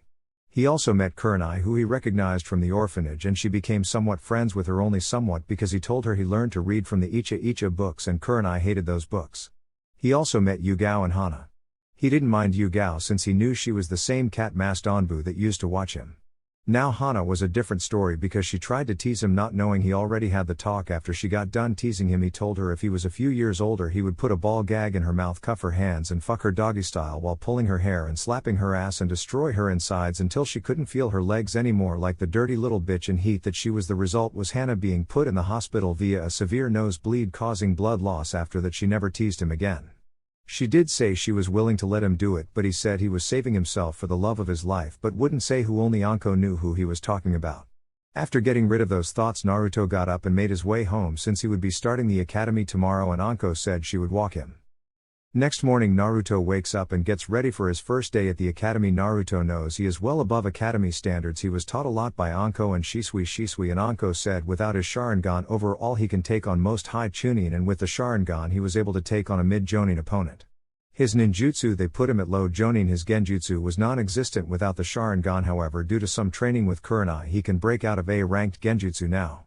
His taijutsu was high Chunin level and his fuinjutsu he was a level 9 seal master and was currently working on level 10, but he was learning very slowly because this level would cover junjutsu as well and how to create seals with your own chakra and marking people with seals by just touching them. He wondered how Jiraiya was a seal master if he couldn't do any of these. He was interrupted by a smoke bomb coming through his window exploding, showing a banner stuck to his ceiling with the great sexy and single Anko. Mitarashi has arrived with a chibi Anko in the corner holding up a peace sign. He can only shake his head at this, but he knows he wouldn't trade Anko for anything in the world. Are you ready, Naru-chan? The academy entrance ceremony starts in 5 minutes, she says. He looks at the clock in shock and it does start in 5 minutes, so he puts his shoes on and they leave via Sunshine. Anko via a leaf Sunshine and Naruto just disappears. It helps when you have Shisui the teleported teach you the Sunshine Jutsu, however Naruto's working on adding elemental nature to his to give it more flash. They arrive just in time for the speech to begin. They see the Hokage who starts talking, but Naruto tunes him out and looks around. He notices he is in a class filled with clan heirs and a lot of civilians. 1,500 Ryo says none of the civilians bothered to even train. He thought to himself. He was broken out of his thoughts when the sound of a bell rang, not knowing what was going on. He looked at Anko, who sighs knowing he wasn't paying attention. You are in room 103. You are with all the clan heirs and some civilians in the room you will be in for the next 4 years, so get used to it, she said and kneeled down to give him a hug, much to the shock of everybody around, and whispered about how the demon brat and snake whore began, in which she stands up and yells. Do you have a fucking problem? Huh? You got some shit to say? Nobody spoke up, everybody was quiet and kids were crying. Hiruzen, seeing this, can only sigh at this. That's what I thought. Now have a good day, Naru-chan. She leans and kisses him on the head and leaves, not seeing the look on a certain scar-faced Chunin. Inside the classroom the teacher is doing roll call and gets to his name and says it with venom. Naruto Uchiha. Yes, that's another thing, he had to change his last name to Uchiha, much to his displeasure. Uzumaki sounded much better. He gives a 2-finger lazy salute. Yo, the teacher marks him down and begins the lessons for the day, but not before kicking Naruto out of class for some dumbass reason. He didn't really care though, so he just left with no arguments. A few months later Naruto was sneaking around the Uchiha clan compound and found out when and how the Uchiha clan are going to attack. He goes to Shisui's training field and finds him standing there. Shisui, I just found out how the Uchiha clan are going to pull off the coup and when they are doing it. He says frantically. Yeah, I know as well, Itachi just told me 5 minutes ago. He says with a sigh, I have an idea on how to stop the coup from happening. He activates his Sharingan and then his Mangekyo appears. I have gained a genjutsu called Koto Amatsukami that allows me to send suggestions into someone's brain and make them act out those suggestions without them even knowing. However, I only have one shot at this because with my eyes only being a Mangekyo and not having eternal light, I can only use it once. I want to run this by the Hokage since it seems his peaceful talks will no longer work. He says, deactivating his Sharingan. That sounds like a good plan, Shisui. I don't think he would have a problem with it. It's to protect the village and ultimately the world from another war. Naruto says. Him and Shisui talk some more before Naruto goes home and Shisui does the same. However, the next day we find Naruto in class looking at the clock. He has 1 hour left before he can leave. After an hour the bell rings. Naruto goes home and practices his Fuinjutsu some more. When he senses Shisui's chakra fluctuate, he arrives to see Shisui being attacked by 10 blank mask Anbu with his Sharingan activated and is surrounded by a green ethereal warrior fighting of the Anbu, but Naruto senses he is low on chakra and has a hole in his chest and is coughing out blood. So Naruto activates his Sharingan and rushes into battle. However, Naruto notices that these Anbu are only low Jonin level ninja in terms of skill, so he jumps down and creates an shadow clone and goes through 2 hand signs while the clone is seen holding a sign. Naruto and the clone calls out.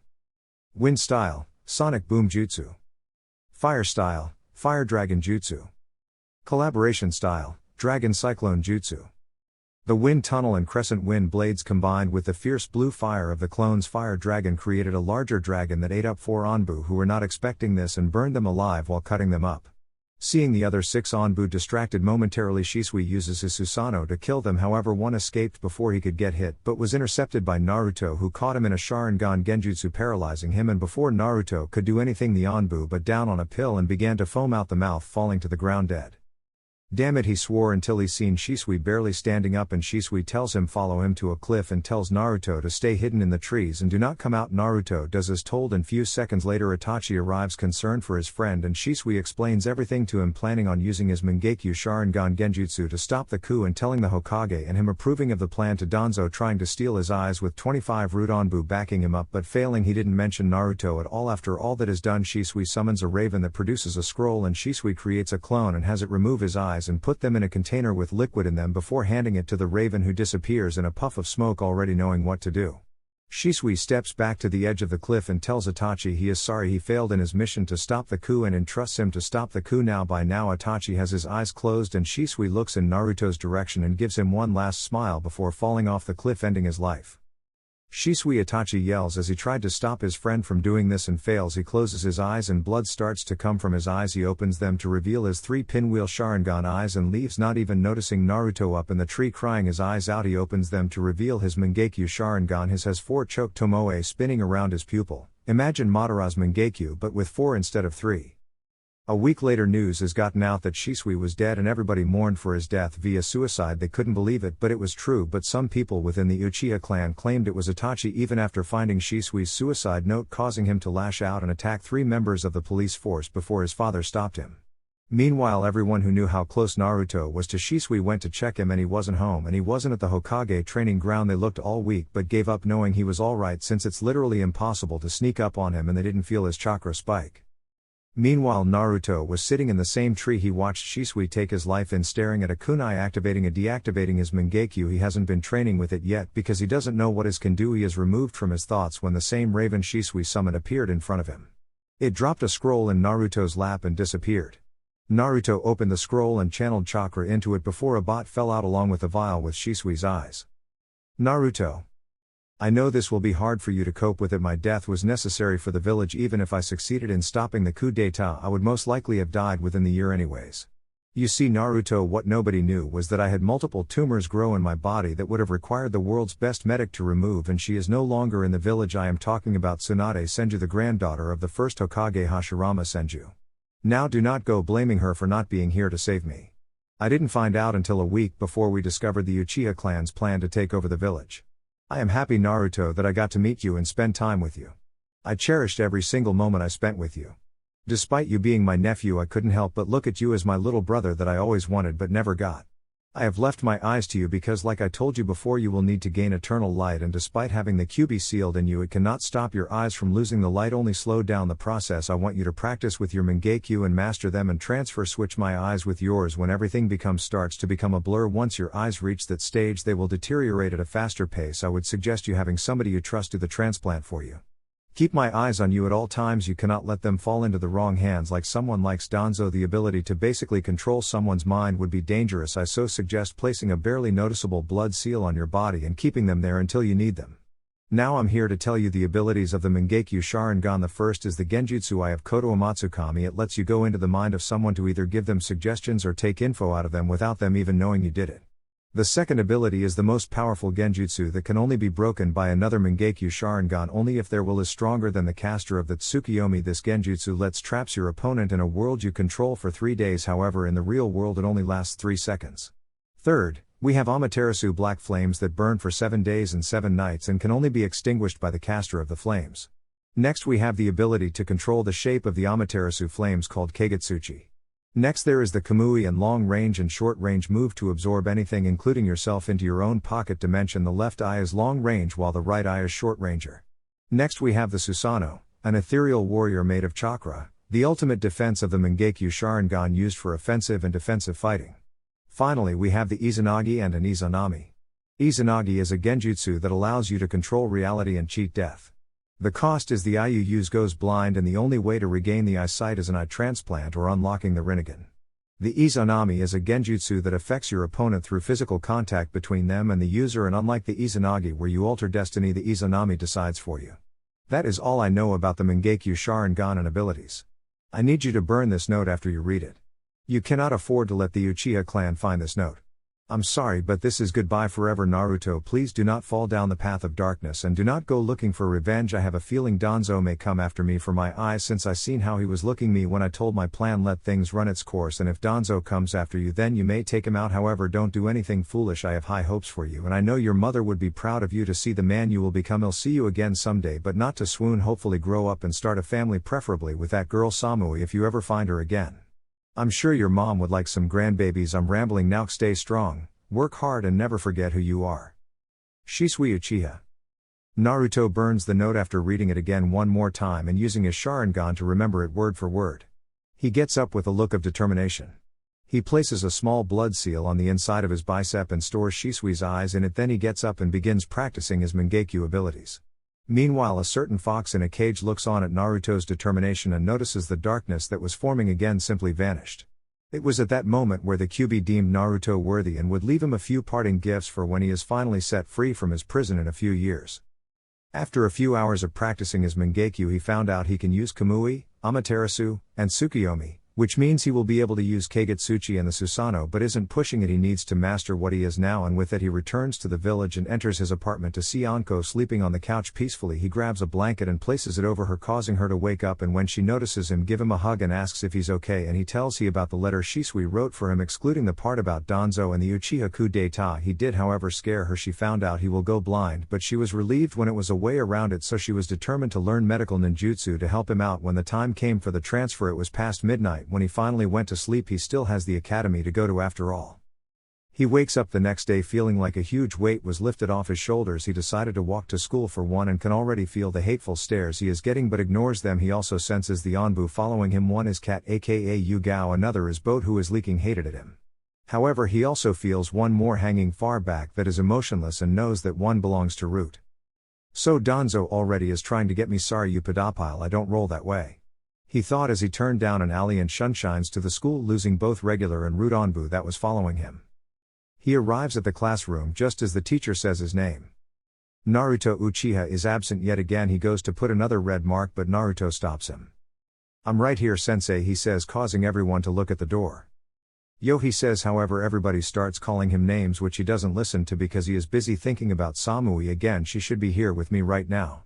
He thought, unaware that she was thinking the same thing in Kumo. Since she moved there, she has adopted a serious stoic look on her face and doesn't speak much. She is a second in her class only because the number one girl was the two-tails Jinchuriki, who had previous training already. She kept her blonde hair in the same style and never took the necklace off unless she was training. She doesn't talk to her parents at all, and they honestly don't care. It's funny how they treated Naruto with hate but love the Jinchuriki that live in Kumo. Naruto told her the second day because she told him her secret of believing monsters lived in her closet and under her bed, and he told her about the Kyuubi.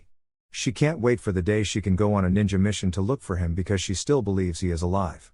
Back to Naruto. He finally stops staring off into space and comes back after the insults come, and in typical Naruto fashion he responds. I'm sorry, what was that, he said, making everyone including the teacher fall over. He shrugs and goes to sit down. The class remains the same except he didn't get kicked out, he was just ignored, not that he really cared. Lunchtime came around and he took out a bento and started to eat and look up when somebody stood over him and he saw Sasuke along with his fan club and Kiba. For some reason, as far as Naruto remembers, they don't like each other. Hey look everybody, it's the loser from the loser side of the Uchiha clan, Kiba says, getting laughs from everybody. Yay loser, stand up and bow to your superior as I'm a part of the main family and son of the clan head, Sasuke said. However, Naruto just ignored him. However, what Kiba said next set Naruto off. Yeah, you heard him, stand up and bow to your superiors. You could be like us, but you're nothing but a branch member because of your mother, instead of her obeying the clan like a good little bitch like she should have. She decided to go out and whore around with random men and just had to have you. I bet if she was alive she would lay down and spread her legs for me as well. The next thing Kiba knew, he had a fist in his stomach and was coughing up blood, a lot from a broken rib puncturing his lung. The teacher with the scar across his nose sees this and rushes over. Naruto, what the hell is your problem? Go home, you're suspended for a week. You aren't supposed to. He stopped talking when he saw the cold look in Naruto's eyes. Shut up, Naruto said before walking off. The teacher picked Kiba up and took him to the hospital to be treated. Later that day, Naruto is in the Hokage's office with Kiba the scarred teacher, and they were waiting for his mother to arrive. There was a knock on the door. Come in, Hiruzen says, and in walks a lady he recognized from the council meetings, and Hana, who blushes when she sees Naruto again, remembering what he said to her last time they talked, getting a raised eyebrow from Hiruzen and her mother. Tsume, I'm glad you could make it on such short notice. However, there was an incident in school between these two which landed Kiba in the hospital, but he was able to get treated and patched up. He says. Tsuna nods at this.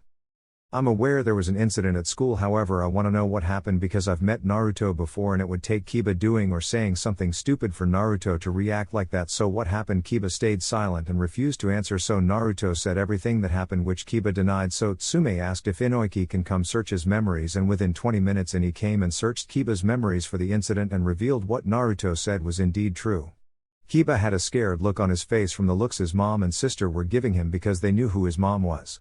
Kiba then starts throwing insults at Naruto, who of course once again isn't paying attention and is reading a book on Fuinjutsu, and looks up with Kiba pointing at him and everybody waiting for his response, and simply replies, What was that?" pissing Kiba off, and Hiruzen was hoping Naruto doesn't start showing up late to everything. Hiruzen dismisses everyone, but Tsume asks a question. Naruto, why was Hana blushing when she looked at you? She asked, curious of what was going on, so Naruto whispered in her ear what he told Hana and said loud enough. With my stamina I can make that happen too. What happens next is Tsume gets a nosebleed but manages to stay conscious. However, she gets weak in the knees and Hana passes out from blood loss again from another nosebleed. Hiruzen is silently cursing his luck for not knowing what was said, as it could be used in the next Icha book. Everybody leaves but Naruto, who stays behind to hang out with his Gigi and talk. He leaves at night and smells blood and notices 2 chakra signatures killing everything. However, one is fluctuating like his does when he uses the Kamui to teleport himself into his dimension. He activated his own Kamui and went into his own dimension and traveled around the Uchiha clan district, seeing Itachi killing his own clan. So this is the way you chose to deal with the coup, Itachi. I don't know if Shisui would approve of this, but I'll trust your judgment if Shisui wanted you to deal with it. He thought to himself just as he was about to leave, until he noticed a guy in a mask walk up to Itachi and say something to him before leaving. Interesting, so that is the guy claiming to be Madara Uchiha. I've seen pictures of Madara and this guy doesn't even have the right body size, and I can tell he uses a jutsu to disguise his voice. Something isn't right here. He thought before moving towards his house before exiting his pocket dimension. And going to his house. I need to practice the Kamui more. It takes 4 seconds for me to activate the Kamui, that's too long for me. I need it to be instinct activated. Then I can start trying on the Kagetsuchi and Susanoo. I need to learn some more of my mom's ninjutsus as well. I heard she had a lighting jutsu she couldn't handle due to her lighting affinity not being strong enough to handle it despite her doing all of the exercises, he said to himself before falling asleep. He wakes up in the morning walking. He can hear the people talking about the Uchiha massacre, but he remained calm because it didn't affect him when he was asked why. He said the only person he cared for from the Uchiha clan was dead before the massacre happened, but would never tell who it was. He gets to the classroom and the teacher comes in and says both Uchiha have the entire week off from school to deal with the massacre. All Naruto did was packed a week's worth of clothes and stayed at the Hokage training grounds and trained his Mangekyo techniques and begin on lightning manipulation. The following week he was supposed to return to school. He was walking when he saw an old lady struggling with her bags and decided to help her out, but she lived on the other side of town and arrived at school 3 hours late. Naruto, mind telling me why you're late? The teacher asked, knowing he wasn't paying attention. To his surprise, Naruto answered right away. However, the answer is what pissed him off. Well, you see, I was on my way when I spotted an old lady struggling with her bags and I walked her home, but I had to take the long easy back due a black cat getting in my way, he said. Silence, everybody but the teacher and Sasuke, who was brooding, had the same thought. Does he really expect us to believe that? Damn it, I have a Kakashi in class. This was going to be a long 4 years. Chapter 8, Graduation and Jinan Team in Love. 5 years later. Naruto was walking down the streets of Konoha on his way to the academy for graduation. It was finally time for him to graduate and become a Jinan. It was 5 years because the Sandaime decided to add an extra year, and not wanting to send kids out at 12 years old on dangerous missions, he wanted to add 2 years. However, he had to make it 1 year due to being outvoted by the civilian council who had children in the academy, and with the vote of the Uchiha clan not being counted anymore, he lost the vote. Naruto was excited even though his skills are way above Jinan level. Without his Sharingan he is at low mid Jonin. However, with his Sharingan activated he can take on a high Jonin, but it would be close. Now if we were to use his Mangekyo he can take on a mid-Onbu level opponent. Speaking of his Mangekyo, Naruto was able to summon the Amaterasu flames almost instantly. His Tsukiyomi lasted the full 3 seconds in the real world. He got the Kamui down to 1 second, however it was still too slow for him. The guy who used it at the Uchiha massacre used it instantly. He unlocked Kagetsuchi and was a natural at it, however he is yet to unlock his Susanoo yet, but he isn't worried and doesn't want to stress his eyes yet. His relationship with Anko has grown and it was like they were together his entire life. She even took over his second bedroom and made it her own, although he didn't mind. Kurenai was finally able to get over her issue with Naruto and they became close. Hana tried to convince him to let her take his virginity when he became a Genin, however he turned her down but introduced her to Genma, who he was cool with after meeting him during one of his pranks on a civilian shop that Genma didn't really like because the merchant was a major douchebag. They have been together for 3 years now. He met Hayate through Yu-Gao and asked him why he was always coughing. He told him he had a lung disease that nobody found a cure yet and Naruto vouched to find it for him. Kurenai was secretly dating Asuma, who Naruto met a few years ago. After his return from the Guardian 12 position, he decided to let them remain a secret. Now the 13-year-old has finally reached the academy and is ready to take the exam. "Why hello Naruto, nice of you to join us after all. You're only 3 hours late," Iruka said with an eye twitch and barely contained anger.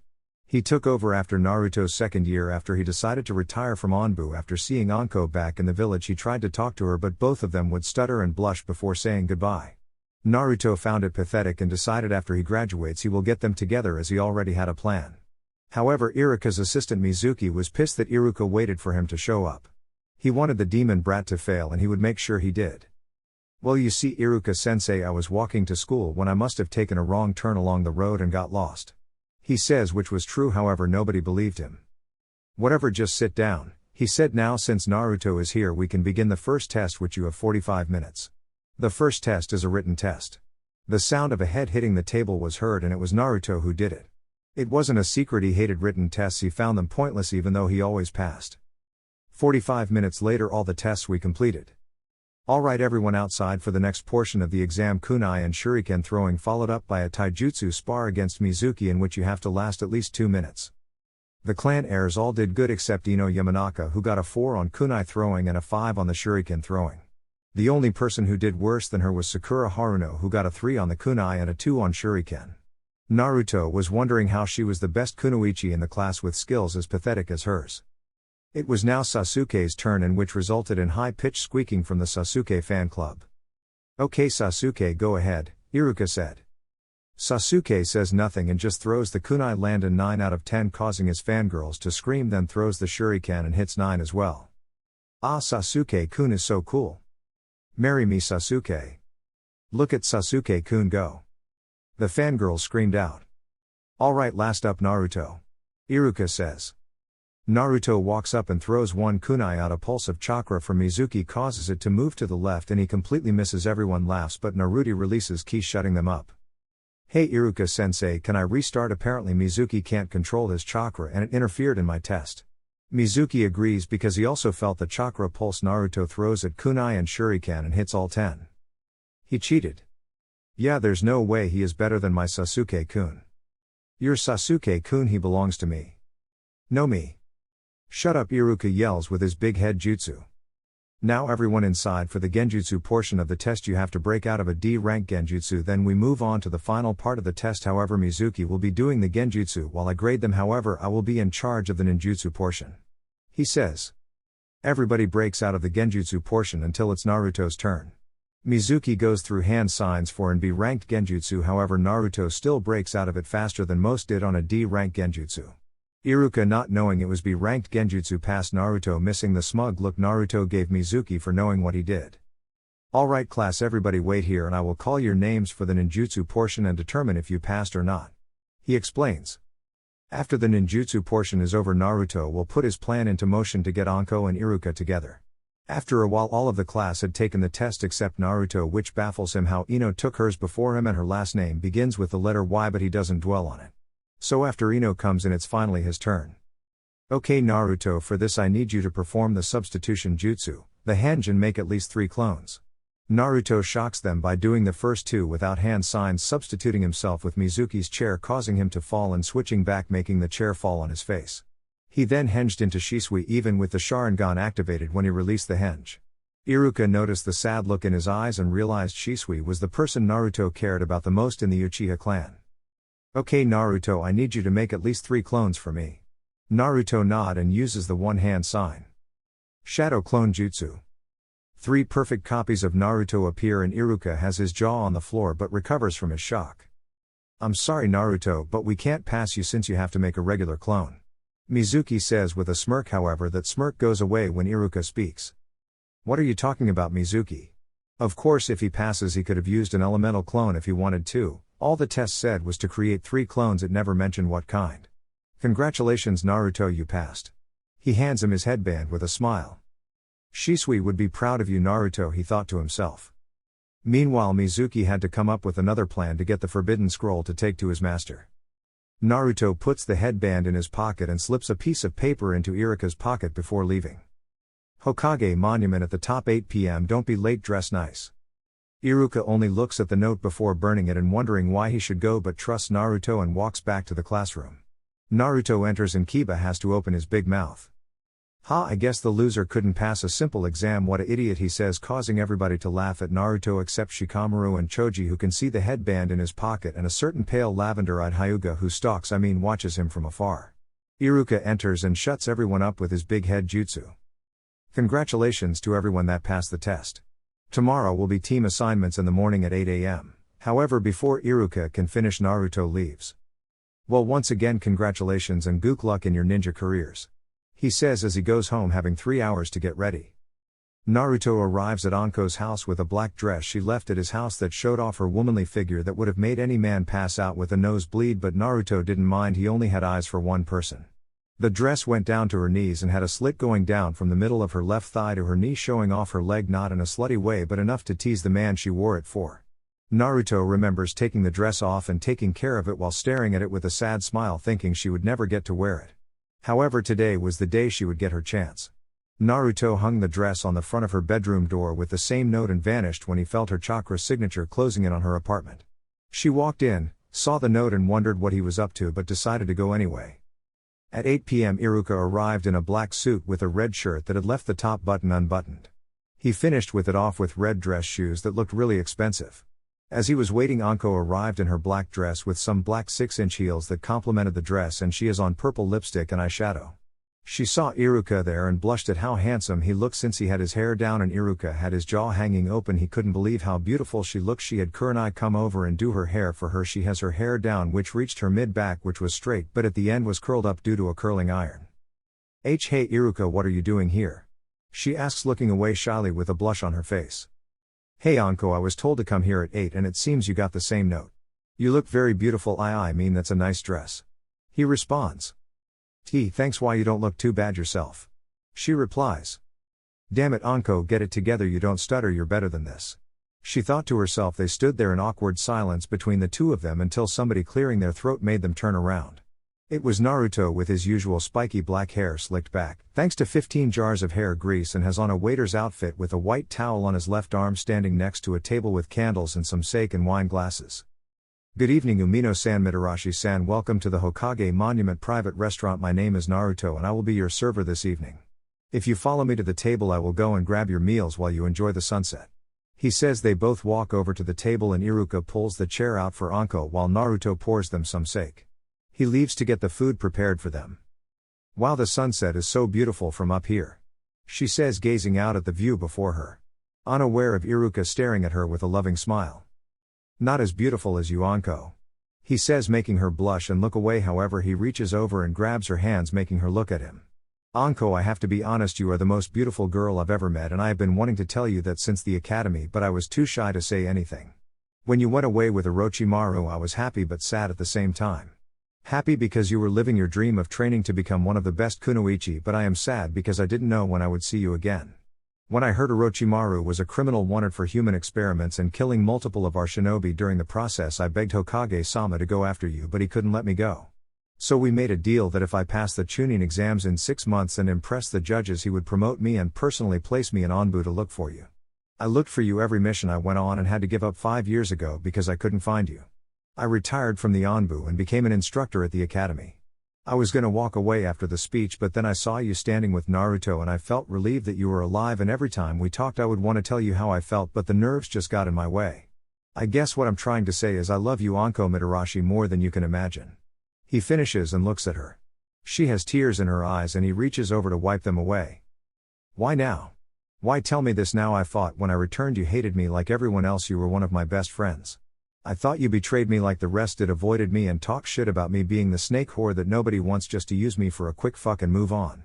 I haven't been with anybody because that's not how I am, and it was hurting me that you weren't around, you weren't there for me. Yes, I met Kurenai and Yugao, but it was too late by that time. I had already began not caring anymore and stopped taking shit from people. I wanted to kiss you so much when I see you again, but I couldn't bring myself to do it. I was mad at you, but my feelings for you caused me to act shy around you. So why tell me now? She asked. I honestly don't know why, I just feel like I can't hold in my true feelings for you anymore. That would be my doing. Naruto says as he returns with the food. I placed a seal on both of your chairs that makes you tell each other your true feelings. I got tired of watching you two stutter like some idiots around you, so I made this plan to get you guys together. Anko, you deserve happiness the most out of anybody in this village, and as my sister I couldn't let you live your life alone. I saw the look you had on your face when you showed me the dress when you tried it on. Iruka, I saw the look in your eyes every time I mentioned Anko around you, so I knew this had to be done.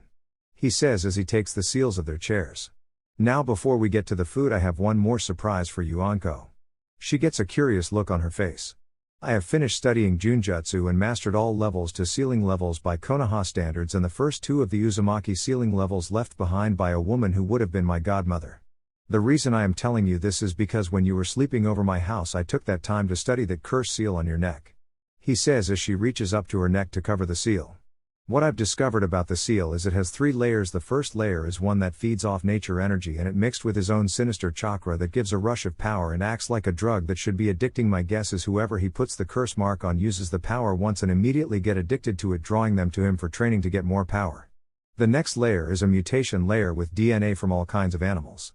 My guess is you are supposed to transform temporarily into some kind of beast if you draw on enough power. The final layer contains what only I can say is a part of his soul. Why it's there I don't know, but I can destroy it. Even though it's a small portion of his soul, he will still feel pain like his insides are burning. There was also supposed to be a tracker seal on you. So he can know where you are, but I guess he was in such a rush to finish this and messed up the tracker seal. The seal only causes you pain because you are resisting the power that is flowing through you.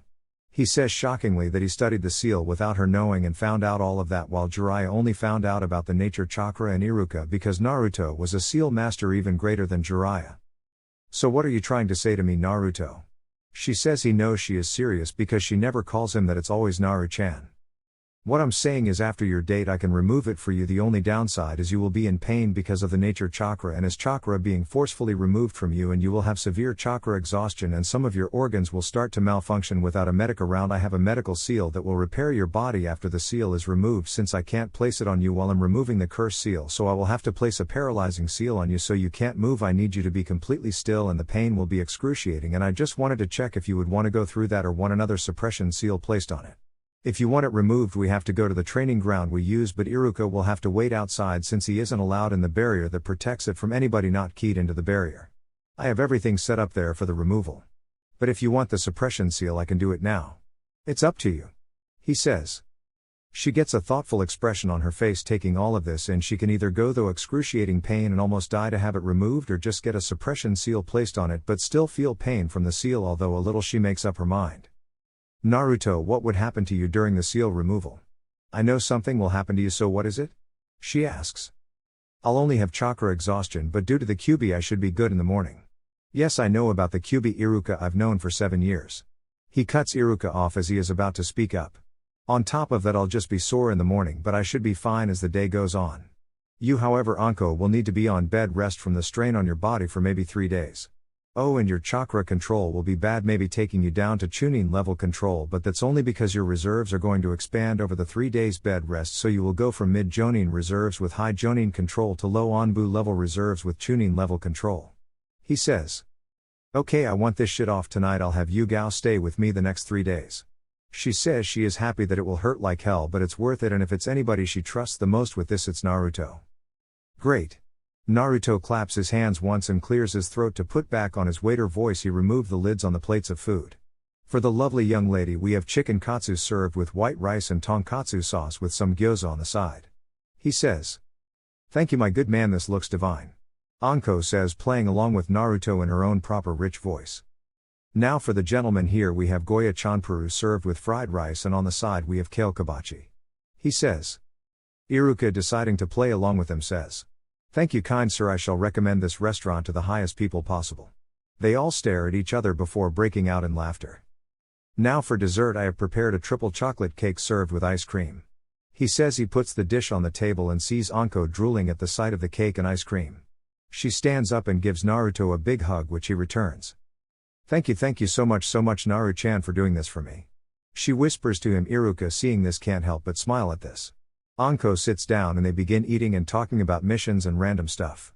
It was now 10 p.m. and they were at the training field getting ready for the seal removal. Naruto gives her a t-shirt and some sweatpants and tells her he doesn't want her to ruin the dress after her fantastic date, so she goes into the woods and changes, placing her dress in a storage scroll. She come back ready but nervous until Iruka kisses her on the cheek and says she'll be fine. She blushes but walks to Naruto. She has a look on her face and nods at her, getting what he means. She rushes and gives Iruka a passionate kiss before running towards Naruto to being the removal. They reach the sealing area. Iruka can't see inside, so he is worried for Anko but will trust Naruto if Anko does. Okay Anko, are you ready? Naruto asks as she nods. Okay, I need you to take your shirt off and lay on your stomach so I can get started. She does as told, and when she lays down she can't move anymore and she realizes it must be the paralysis seal. Naruto sighs and begins to rapidly go through about 50 hand signs and call out. Cursed seal removal, seal obliteration. He channels a huge amount of chakra and touches her curse mark and she screams out in pain that she has tears coming from her eyes. This continues for 5 minutes but she passed out after 30 seconds of pain. The first 2 layers of the seal disappears and the third one turns into a small white snake that tries to slither away. He activates his Mangekyo Sharingan. Amaterasu. He sets the snake on fire, killing it, and then cancels the flames after letting them burn for an extra 10 minutes to be safe.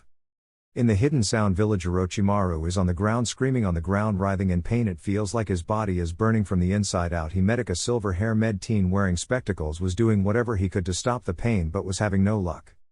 Naruto finished removing the seal and you can't even see that it was there. He removes the paralysis seal and Anko's body begins to go into shock and her breathing speeds up. Naruto hurries up and places the medical seal on her and after 10 minutes her breathing returns to normal, although she is still passed out. He puts her shirt back on her and carries her to Iruka, who had a worried look on his face, but Naruto told her it was a success and that she was just sleeping and asked him to take her home so he can clean up. After all, he still had one more promise he needed to keep.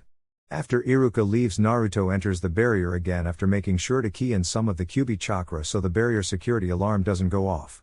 Naruto sits down and creates a clone with a paralysis seal for himself. The clone nods at what to do as he goes into his seal. Naruto's mindscape. Hello Kyuubi, are you ready for your freedom from this prison now? Of course I'm ready, although you took an extra 3 years, Kyuubi said with an eye twitch.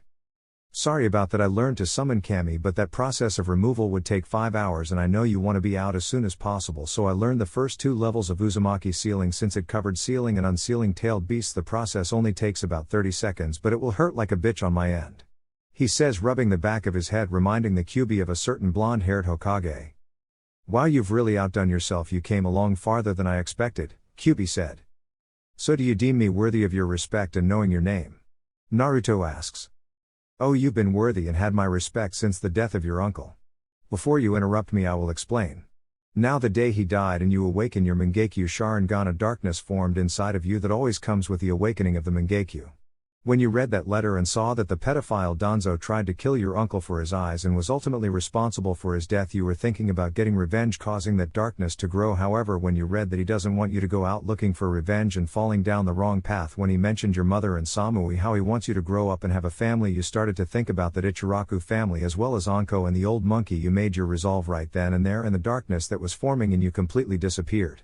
From then on I had given you my respect and deemed you worthy of knowing my name and something else, however, that will have to wait until I am free. The Kyuubi says. Well, alright, let's get this party started then. I'll see you on the outside, my friend. He says and disappears from his mindscape. Once outside, Naruto begins going through 100 hand seals at the speed of and mid-level Anbu. Uzumaki sealing, tailed beast removal.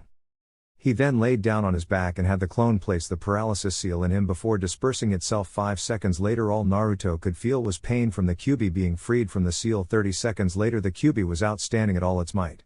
Naruto was thankful for the seal around the training ground, or everybody would have felt the Kyuubi chakra and then seen it standing there.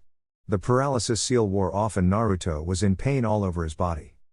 Ah, it's good to be free.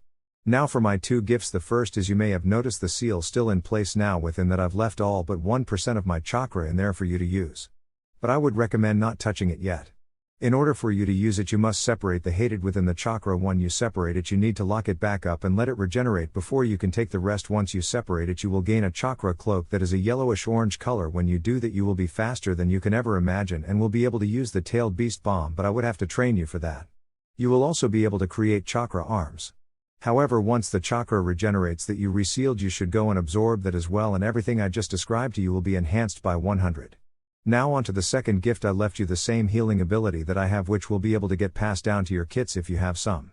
Now your third and final gift from me will be this. A scroll almost the same height as Naruto appeared before him. What is this? He asks. This is the fox summoning contract. I've been keeping any eye on you from both inside and outside the seal with my little helpers.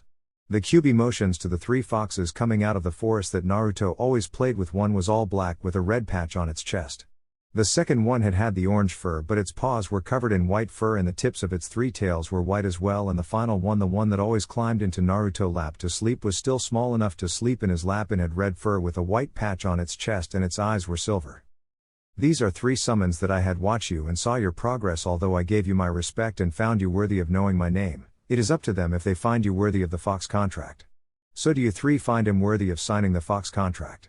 After three nods of the heads the scroll unrolls and the Kyuubi tells Naruto to prick his fingers and sign with blood and make sure he has blood on all of his fingertips and make his hand print. Naruto does as told and the scroll then disappears. So now what? He asks. Now you must try to summon the boss of the foxes. Your chakra should be replenished by now to do it. The Kyuubi says. Naruto nods, pricks his thumb and goes through hand signs. Summoning jutsu. Nothing happens. Naruto's eye twitches and he tries 3 more times. What the fuck am I doing wrong? He yells. Meanwhile the foxes, including the smallest one, is laughing at him. Oh, you're not doing anything wrong, I'm already here. The Kyuubi says, causing the foxes to laugh even harder. Naruto's eyes begin to twitch a dangerous level, making him look like he should be locked in a cell.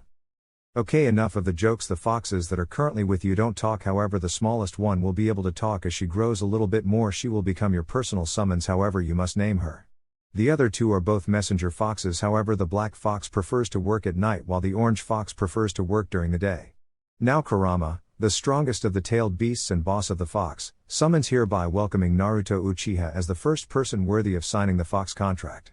Now name your personal summons so she may return home. Kurama says.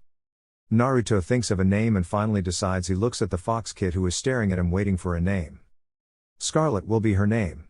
Naruto says, getting a happy yip from the fox who starts to run around Naruto.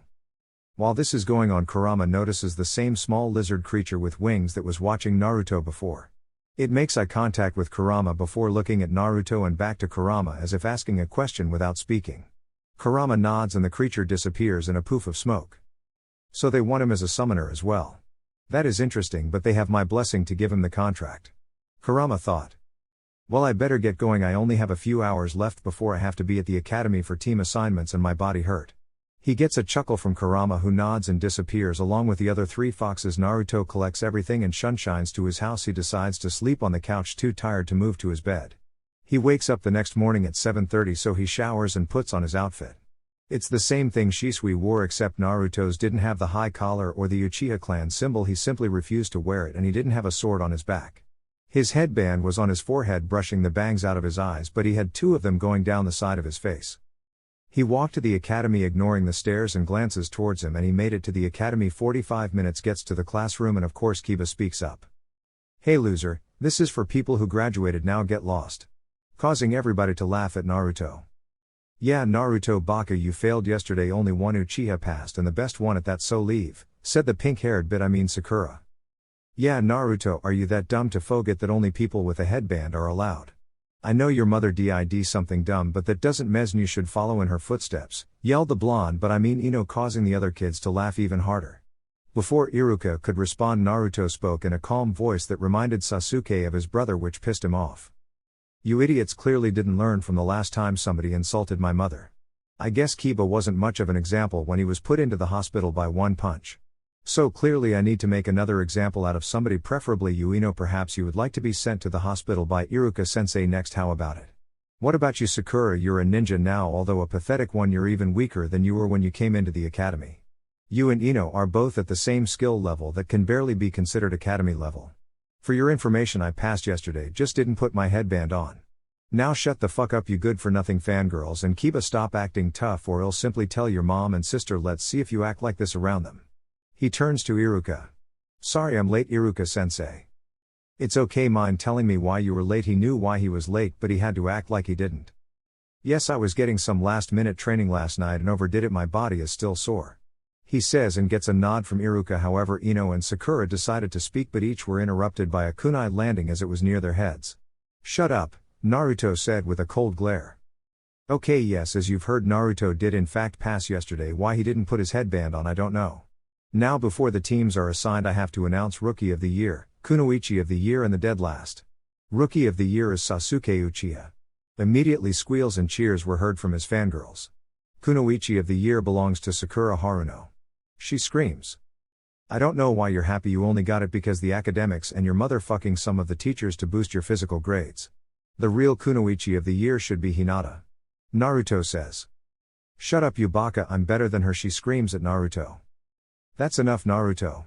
Sakura is Kunoichi of the Year and that's final. Even if what you said is true. He mumbled that last part under his breath, but Naruto heard him and smirked at Iruka, who smirked back at him. Now dead last belongs to Kiba Inuzuka, he said. How am I the dead last? That loser slept through basically every single lesson, he said, pointing at Naruto. Yes, Naruto did sleep through the lessons, however all his grades were higher than yours. In fact, I don't even think he was trying. And he finished first in all the physical tests, however his written test scores kept him in the middle of the class. He said. Now Team 1. Teams 1 through 6 are pointless. Team 7, Sasuke Uchiha, Sakura Haruno and. He was cut off by Sakura yelling. Yes, take that Ino pig, true love prevails. Sakura, shut up. Now as I was saying, Team 7 Sasuke Uchiha, Sakura Haruno and Naruto Uchiha, your squad leader is. He finishes and looked at Naruto, whose eye was twitching. What the fuck, Gigi, I had stayed in the middle to avoid being on a team with them. Okay, you wanna put me on their team, alright fine, get ready for a whole lot of paperwork, he thought to himself before he started chuckling like a madman, and somehow lightning started to appear and crackle behind him, scaring everybody near him, causing them to back away except Shikamaru and Choji, who was used to it and knew what was coming. Meanwhile, all the Jonin waiting for the teams to finish being named all looked at Hiruzen, who was crying, saying sorry over and over again. Pops, you alright? Asked a beard Jonin his Samasuma Sarutobi. No, I'm not okay. Would one of you mind being my stand-in for tomorrow? He asked, and they all shook their head, making him cry some more. Back with Iruka after Naruto finally calmed down, he continued. Team 8 is Shino Aburame, Hinata Hyuga, and Kiba. Team 9 is still in rotation, so Team 10 Ino Yamanaka, Shikamaru Nara, and Choji Akimichi. Aw, why do I have to get stuck with fatty and lazy bones? Ino said. I'm not fat. Choji yells and would have done something if Shikamaru didn't hold him down with his shadow possession. Inwardly he was thinking what Ino's problem was. Out of everybody she should know better than to call Choji fat. Don't worry Choji, she isn't much of a ninja and dresses like a prostitute anyway. I'm sure if you get the urge to have some release she would spread her legs for you. Of course you would have to pay, since the only person she would open her legs for free is her precious Sasuke over there, so just make sure you use protection. We don't need any more of her kind running around. Same goes for you Shikamaru, if you pay her enough she might let you both in at the same time, Naruto said, sticking up for his friend. Made Ino cry. Naruto, that's enough, it wasn't called for, Iruka said. Neither was her calling Choji fat and Shikamaru lazy, yet she still did it. I was only sticking up for my friend. Now tell us who our Jonin sensei will be. I have to go check on Anko-ne, he said, pissed off. Oh, right, Team 7 Jonin sensei is Kakashi Hatake. Team 8 Kurenai Yuhi, Team 10 is under Asuma, will be here at 12 to pick you up, so you have the next 3 hours to yourself. He says. Naruto just shines out of there, surprising everybody in the classroom that he could do that. Naruto arrives at Anko's house and uses his key to enter her apartment. She gave him a key to check on her house when she was out on missions. He walks to her room and sees her still sleeping and can sense an Anbu who he recognizes as Cat in the room, but in the shadows, however, her chakra is fluctuating like she is pissed. He walks over to where he senses her at and stops, but doesn't take his eyes off Anko. What happened? He asks. Some rude Anbu tried to kill her, but I killed 2 of them and 1 got away. Coincidentally, I get a message from the Hokage stating that I have a 2-day mission and the amount of time Anko still needs to recover. Something is not right, the message had his official stamp on it. She says as she hands him the note he read and also gets curious because as far as he knows the Hokage knew Anko needed some rest, he just didn't know why, and Naruto personally asked him to assign Yugao to watch over her. I'll be back. He shines to the Hokage office with the letter in hand. Yo Gigi, why did you assign Kat a mission if she was supposed to be on Anko guard duty for the next 3 days? He asked, showing him the letter. Naruto, I didn't assign her any mission, this is a fake letter. This mission was from last year and was completed by a squad of Jonin. He replies. Okay, I'll tell Kat once I go back to check on Anko. Another thing, can you tell Hayate to pack him and Kat some clothes to stay at Anko's house until she is better? He gets a nod in return and begins to leave, however he gets a mischievous grin on his face scares the old man, causing him to sweat a little bit. Naruto does one hand sign. Sexy jutsu. He transforms into a slender lady with long black hair tied into a ponytail with breasts that are DD and wide hips complementing her shapely ass and long slender legs, much to the dismay of the old perverted Hokage. Smoke surrounding her upper and lower body parts, but it still causes him to pass out from a nosebleed. Naruto takes out a camera and takes pictures of him before he wakes up. Naruto, I am labeling that an A-rank Kinjutsu, never use it again. He says while wiping his nose. Well, you may want to add my harem and reverse harem jutsu to that scroll of yours as well, label them S-ranked Kinjutsus. He says he gets a blank look from the Hokage. Shadow clone jutsu. Harem jutsu. What happens next makes the Hokage pass out again with a much bigger nosebleed. Standing in front of him are 20 naked ladies, however much to his disappointment again smoke is covering their upper and lower body parts. Naruto one again pulls out his camera and takes pictures. The Hokage wakes up and immediately puts them big in the scroll as A and S ranked Kinjutsus. He calls for Mina, his secretary, who falls victim to the reverse harem jutsu. Now this shocked Hiruzen because Mina was a woman who openly hated perverts and did not like that kind of thing. So Hiruzen made it an SS ranked Kinjutsu since it works on someone who isn't a pervert. Okay, Naruto, never use those again. Hiruzen says. Alright, by the way, why wasn't Mizuki at team assignments this morning? He asked. Oh, he was caught trying to steal the Forbidden Scroll and Ibiki had his way with him. Too bad Anko missed out on it. But it turns out he was working for my former student Orochimaru, who gave him the curse seal. He was going to take him the Forbidden Scroll to join his ranks, but he won't be doing anything since he was executed, Hiruzen said. Oh well, later, and don't forget about Hayate. He says and vanishes from the office back to Anko's house. The letter was a fake, but I asked him to send Hayate over later with some clothes for you two to stay here overnight with her for the next couple days until she wakes up. Oh yeah, I have these for Hayate. It's medical seals that won't get rid of his sickness, however it will stop the pain and his coughs as well. As he hands her about 100 seals. All he has to do is place them on his chest and the seal will instantly activate, but he has to change them once every month. He tells her before heading back to the academy. He returns to the classroom seeing Kiba trying to talk up Hinata, who isn't paying attention to him. Shikamaru is sleeping, Choji is eating a bag of chips, Shino is sitting by himself. Quietly he looks at Naruto and give him a nod, who nods back, and then he finally sees Sasuke being hounded by his two most loyal fangirls who are arguing about who will marry him and have his babies. He shakes his head and sits next to Choji, who offers him a bag of chips. Even after what I said to her earlier, she still fawns over him. Oh well, it can't be helped. He says they wait for about 10 more minutes before the Jonin Sensais arrive. The first 6 teams left, then 5 minutes later Asuma and Kurenai arrive at the same time, pick up teams 8 and 10. However, Naruto notices Kurenai has a slight limp and gives her a knowing smirk that he picked up from Anko, and in return Kurenai gives him a glare that's basically tells him to shut up or die. He simply smiles at her and she leaves with her team, leaving him alone with Sasuke and Sakura, who is still pestering Sasuke about something.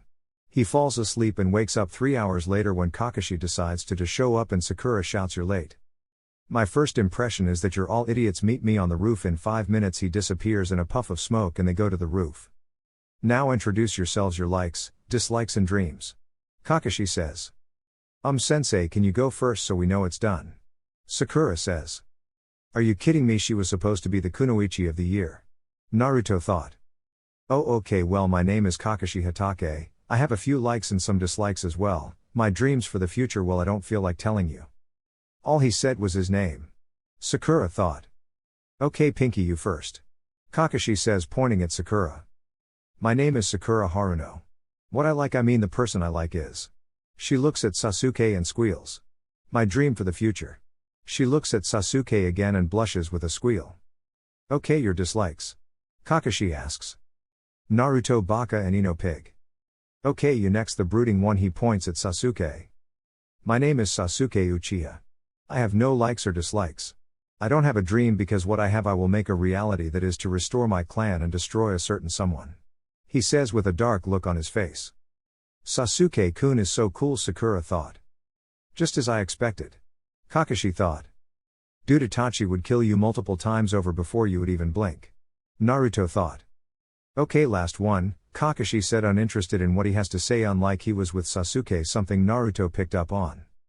My name's is Naruto, I like my precious people, I dislike child abusers, rapists and pedophiles. My dream is to find somebody that was taken away from me as a child, become Hokage and start a family, he said. However, nobody was paying attention to him, but he didn't really care. Alright, meet me training ground 7 for your graduation exam at 7 a.m., Kakashi says. Wait, I thought we were already Jinan, Sakura said. No, that was just a Jinan hopeful exam. This test tomorrow is the real one and 66% of the teams never make it. So I'll see you tomorrow at training ground 7 at 7 a.m. Oh, and I suggest you don't eat breakfast, you'll throw up. He vanishes in a puff of smoke. Sakura once again asks Sasuke on a date, yet he refuses, and she turned blame Naruto, but he left as well. So she decided to do what she usually does. She goes to stalk Sasuke, well, watching over him from afar is what she calls it. Next day Naruto wakes up at 8:30 and eats breakfast. He left at 9:45 via Sunshine. He arrived at training ground 7 where Sakura yelled at him. You're late. Kakashi-sensei said to be here by 7, it's almost 10, you baka. She swings her fist at him, but he just leans back and she falls on her face and starts to complain about her dress being ruined. 10 minutes later Kakashi arrived. Yo. You're late. Sorry, I was on my way when a black cat crossed my path, so I had to go the long way around. Liar. I bet I know that cat, Naruto thought. Anyway, you have until noon to get these bells, Kakashi said as he pulled out 2 bells and a timer. But wait, Kakashi-sensei, there's only 2 bells and 3 of us. Sakura replies. Quite observant of you, Sakura, the one who doesn't get the bell gets sent back to the academy. He says. I can't afford to not be on a team with Sasuke-kun. I need to get those bells for us. Then he will love me and ask me to marry him. Sakura thought. I need those bells, I have to pass in order to kill him, our resident emo thought. I wonder what Samui is up to right now. I know she's still alive out there. I can't feel it. I hope she's taking care of herself. Naruto thought. After the 2 bells are collected, whoever has them can eat these bento boxes. Kakashi shows 2 bento boxes and 2 out of the 3 stomachs growled, and they looked at Naruto, who was lost in thoughts until Sakura yelled in his ear. Hey baka. Which resulted in her getting backhanded to the ground. Will you stop yelling? Damn it, it's not necessary. What are you looking at me for? He says. You ate breakfast, Kakashi stated. Yeah, and what's the fucking problem, Cyclops? He said, still pissed at Sakura for yelling in his ear. I thought I told you not to eat breakfast. No, you made a suggestion. If I suggested you go make out with that green spandex wearing freak, would you listen? No, you wouldn't, so let's continue. I need to get my fucking ear checked. Which was a lie. He wanted to check on Anko and see how she was doing, but they didn't need to know that. I guess I wouldn't listen to your suggestion. Okay, you have 2 hours, time starts now. All 3 of them vanished. Let's see. Sakura is in the bushes to my left. Sasuke is in a tree about 50 meters out, and Naruto is. Wait a minute. Where is Naruto? I can't sense him or smell him. Kakashi thought. He pulled out a certain orange book and began walking through the forest. Okay, I have wires set up that should wrap him up, and I'll be able to grab the bells and give one to Sasuke, she said out loud. Not even noticing Kakashi right behind her. PSST Sakura. She turns around and Kakashi puts her in a D-rank genjutsu that she should break out of easily. Inside the genjutsu, Sakura is walking in the middle of the forest looking around. Sakura. She turns around and sees Sasuke, but he has multiple kunai stabbed in his back. Help me. Sasuke says and collapses, and Sakura screams. Back in the real world. Sakura screams and passes out. Kakashi shakes his head at her and leaves to find Sasuke and see what he can do. Sasuke is walking through the forest when he hears Sakura scream. Kakashi must have gotten to her already. Shinobi Battle Skill Lesson 2. The illusion skill Sakura learned that in the academy and was said to be the best at breaking them, but I guess I was wrong. That won't work on me. I'm far better than her and Naruto. Say that after you get a bell, alright Sasuke. Kakashi and Sasuke stand off before Sasuke throws some shuriken at him, which Kakashi dodged. Sasuke threw a kunai at a rope that Kakashi didn't see and it released more kunai that shot out of the trap at Kakashi. Sasuke took the time Kakashi was focused on dodging and appeared behind him going for a heel kick to the side of his head which Kakashi blocked and grabbed his ankle, so Sasuke tried a right hook to the face which Kakashi blocked with his hand. Sasuke used this opening to throw an overhead kick with his right leg, causing Kakashi to drop Sasuke's fist to block the kick with his forearm. Sasuke, seeing this, reaches out and touches one of the bells before Kakashi jumps back. Sasuke beings going through hand signs, shocking Kakashi that he can use a jutsu. Fire style, fireball jutsu. He shoots out a ball of fire towards Kakashi and after a few seconds releases the jutsu and Kakashi and gone. He looks left, right and behind but doesn't see him. Earth style, headhunter jutsu. A hand comes out of the ground, pulls Sasuke into the ground leaving his head visible. Shinobi skill number 3, ninjutsu. You were right or different than the others, but different doesn't mean better. With that, Kakashi walked away. Looking for Naruto, he finds him at the memorial stone criticizing the food he brought. I mean seriously, this food looks like it was taken straight out of a box. It's dry as hell and has no nutrients. Why not just give us a piece of cardboard to eat, Kakashi?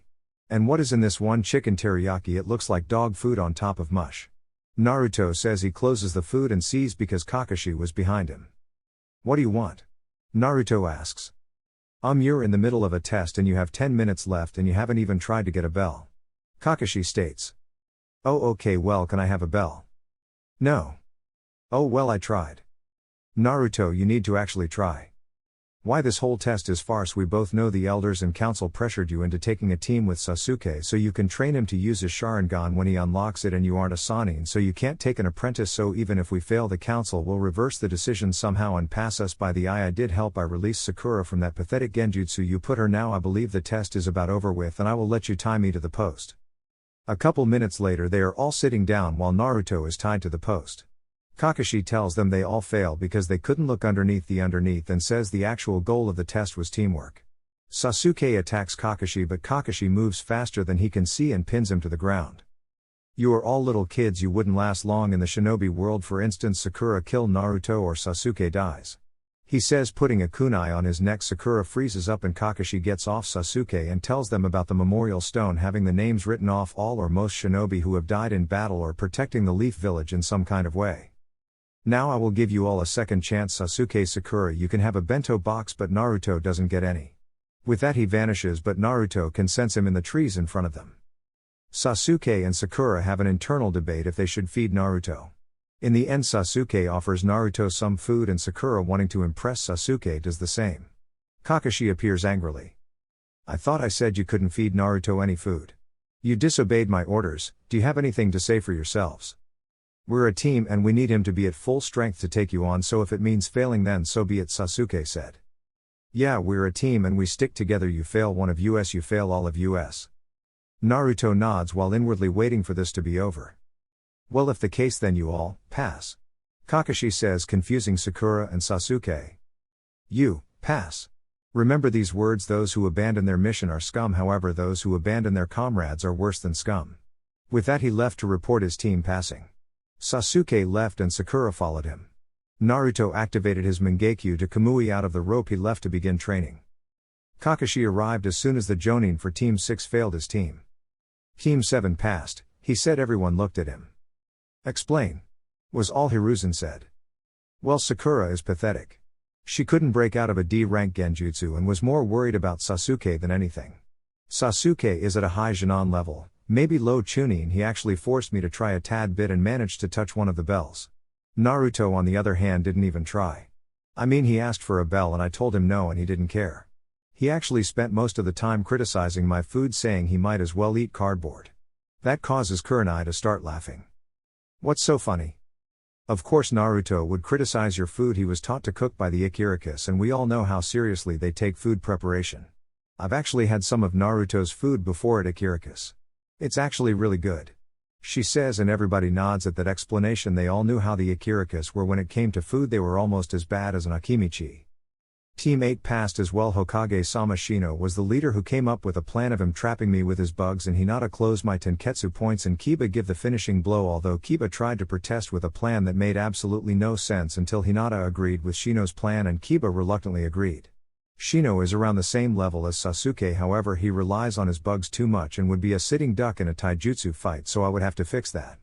Hinata should be mid-chunin for how long she has been training in taijutsu by the clan head, but her confidence issues puts her around mid-Jinan, and Kiba is high Jinan low chunin. He is just a horny little boy who hits on any female moving. I would need to fix that as well, Kurenai said. Team 10 passes Ino is just like Sakura, which baffles me since she is the heir to the Yamanaka clan, however Choji and Shikamaru are both high Jinan level. Asuma says. Alright, you are dismissed and good luck, Hiruzen said. All Jonin left the office, leaving him with his book until Mina walked in with a smile and 6 stacks of paperwork on a cart behind her. The Hokage starts to cry and wishes he never retook the seat. Meanwhile, Naruto stopped at Ikirakus and talked to them for about 20 minutes while eating some ramen before getting the Anko special for takeout, which included 20 sticks of dango and an extra large bowl of red bean soup with a bottle of sake on the side. He pays and says goodbye and starts to make his way to Anko's apartment when feels a chakra signature following him, so he goes into an alley and suppresses his chakra and jumps to the roof. To his surprise, it's Hinata that is following him and looks confused that he disappeared from her sight. You've got to be kidding me. I have a fangirl and she actually stalks me. Sheesh, this reminds of Sakura and Ino stalking Sasuke. He thought as he watched her leave his shunshines to Anko's apartment. He unlocks the door, and to his shock and surprise Kurenai is there, as well as Hana, Iruka, and Hiruzen with Yugao in her normal clothes. However, what gets him is Anko is awake and on the couch with them. She sees Naruto and rushes to him and grabs in bone-crushing hug, thanking him over and over again. Hiruzen decides to speak up. Okay, what's going on? Why did you need us all here, Anko? Why are you here, Gigi? Don't you have paperwork to do? Naruto asks. I'm just a shadow clone. The original me is still at the office. Once I disperse, he will get my memories. The clone said. So let me get this straight, you sent a shadow clone to do something for you if you need to be in 2 different places? He gets a nod, yet you don't use the shadow clones to help you with your paperwork. All he gets is a blank look from the clone before it disperses. Few seconds later you can hear the Hokage scream across the entire village. Fuck. Hiruzen then appears at Anko's apartment before he can knock. Naruto opens the door looking at him with a smug smile. You knew, didn't you? He asks Naruto, who nods happily. So why didn't you tell me? You didn't ask, Naruto said, making everyone laugh. Okay, why is everyone here, Anko? Kurenai asks. Well, first things first, I have a boyfriend. She says and kisses Iruka on the lips. Kurenai, Yugao and Hana squeals happily for their friend. Now the actual reason is this, look. She puts her hair up in her high ponytail and pulls down her shirt by her left shoulder. Everybody minus Iruka and Naruto wonder what's so special about the shoulder. I don't get what's so great about your shoulder that you had to call us all over here. Hana asked. What's missing from my shoulder? Yugao notices and says, no way, but how? How what, Yugao? Kurenai asks. Her cursed seal is gone. Yugao says, shocking everyone. Anko then explains what happened 2 nights ago about her meeting up with Iruka because of Naruto and the removal of the cursed seal. She was done. She looks at Naruto and notices he has a takeout bag. What's in the bag, Naru-chan? Your lunch? Nope, this is one Anko special from Ichiraku ramen, 20 sticks of dango, an extra large bowl of red bean soup and 1 bottle of sake. He says, handing it to her, and she eats like it's not tomorrow. After hanging around a few more hours, Naruto and everyone get ready to leave. As Kurenai leaves, Naruto calls out to her. Yes, Naruto, can I help you?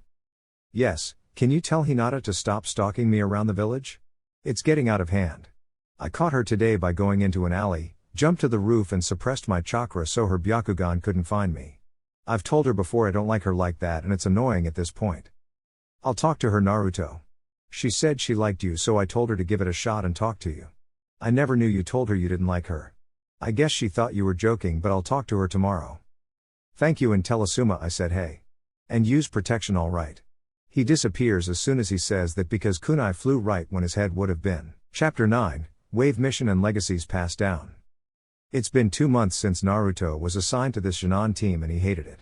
Not the D-rank missions, because money was money, and also it was them helping a lot of old people he has helped before, so imagine the look on everyone's face when they found out he was never lying about why he was late. His favorite mission had to easily be the Tora mission. To his surprise, this was the same cat that always crossed his path.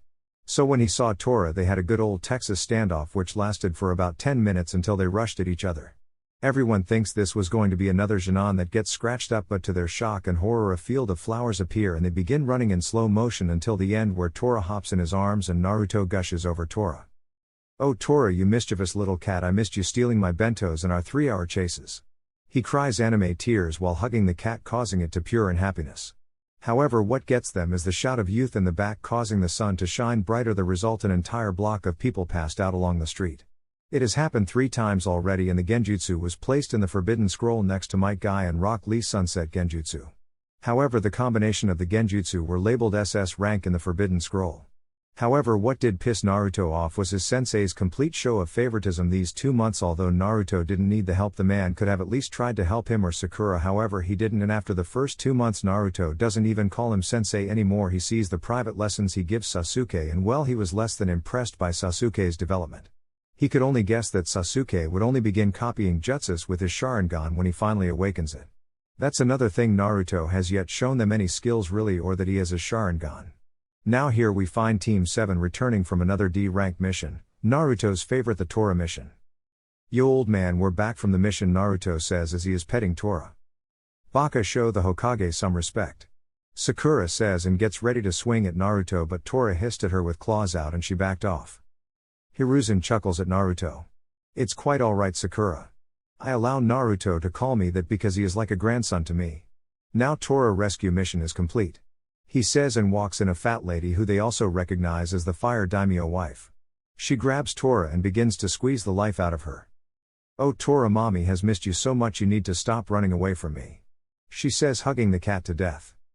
"That's right, squeeze that little demon cat till she pops," Sakura thought. If she keeps this up, no more Tora missions, which means no more daimyo breathing down my neck about the stupid cat, thought the Sandaime. HN thought our resident brooder. Why hasn't Sasuke unlocked his Sharingan yet? Actually, I think already has during the massacre, but can't reactivate it yet, Kakashi thought. Everyone was cut from their thoughts by Naruto. "What the hell are you doing?" he says as he grabs Tora from the lady. "Young man, do you know who I am? I am the daimyo's wife. I demand you show me some respect when speaking to me," she says with a rich snobby voice. "Respect is earned, not given, fat ass, and you were about to kill Tora if you kept squeezing her. I'm sure she hasn't been taken to the vet to check for injuries. Perhaps the way you squeeze the cat is why the daimyo always pulls out while having sex with you. You would just kill the damn baby from squeezing it to death. Now you wait here, I'm taking Tora to the vet." He vanishes to the Inuzuka compound and sees Hana. "Hey Hana, can you do a checkup on Tora for me?" he asks. "Sure, set her down on the table for me." He does, and her hand is surrounded by medical chakra. After 5 minutes her hand turns to normal. Well, all her ribs are bruised and her spine is slightly bruised and out of place a little bit.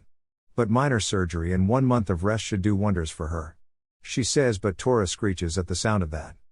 "No need, I'll just place an animal medical seal on her. She should be fully healed in about 10 minutes. Shocking Hana. "Is it possible that I can have some of those? I can really use them for our Ninken after missions," she asks. "Sure, they don't work on broken bones though, I've tried it and it didn't work. I'm the reason you have less stray animals that get cuts and bruises, freeing you up for more major injuries and have more free time. They all come to me and only go to you if a bone is broken. I've even set up a compartment at my complex where they don't have to walk up the steps to my apartment. They just go and lay on the seal in a cubby and it automatically puts the seal in them. The compartment holds 5 animals up to the size of your mother's partner," he says as he unseals a large scroll from his wrist. He pulls and unseals a tag and places it on Tora, who purrs at the feeling of the medical chakra going into her system. He gives the large scroll to Hana. Inside of the scroll is about 200 medical tags and the instructions on how to make them. Don't worry about adding chakra to seal other than to complete it, since it converts nature chakra into medical chakra using the correct dosage. I'll come by and build the compartment another time, or just request it from the Hokage if I'm busy. Well, I have to get back to the mission room to finish yelling at the daimyo's wife, so I'll see you around. Oh, and just between us, he means toward her ear and whispers, "If I wasn't waiting to find my certain girl, I would have bent you over this table and completely destroyed that pussy of yours by now." He blew in her ear, making her horny before leaving. Hana was sure of one thing: Genma was definitely getting laid tonight after he returned from his mission. Naruto arrives back at the mission office with Tora in his arms, glaring at the lady. "Now let me tell you how much you are hurting Tora. All of her ribs were bruised and her spine was bruised and slightly out of place. Now I had her fixed up, so I'm not gonna take her from you, believe it or not. Tora likes the palace, however she hates when you squeeze her. It hurts. You are too damn big for that, and stop dressing her up. I've seen the pictures, the outfits are horrible, and please get her a male cat. She only leaves the palace when she is in heat, but sadly all the cats in the village are slobs," he says. So what are you telling me? She asks. Are you fucking stupid? I just told you stop squeezing her, pet her gently like I do, stop dressing her up in those dumbass outfits and get her a male cat so she can get laid. You do all that and you don't have to worry about her running away.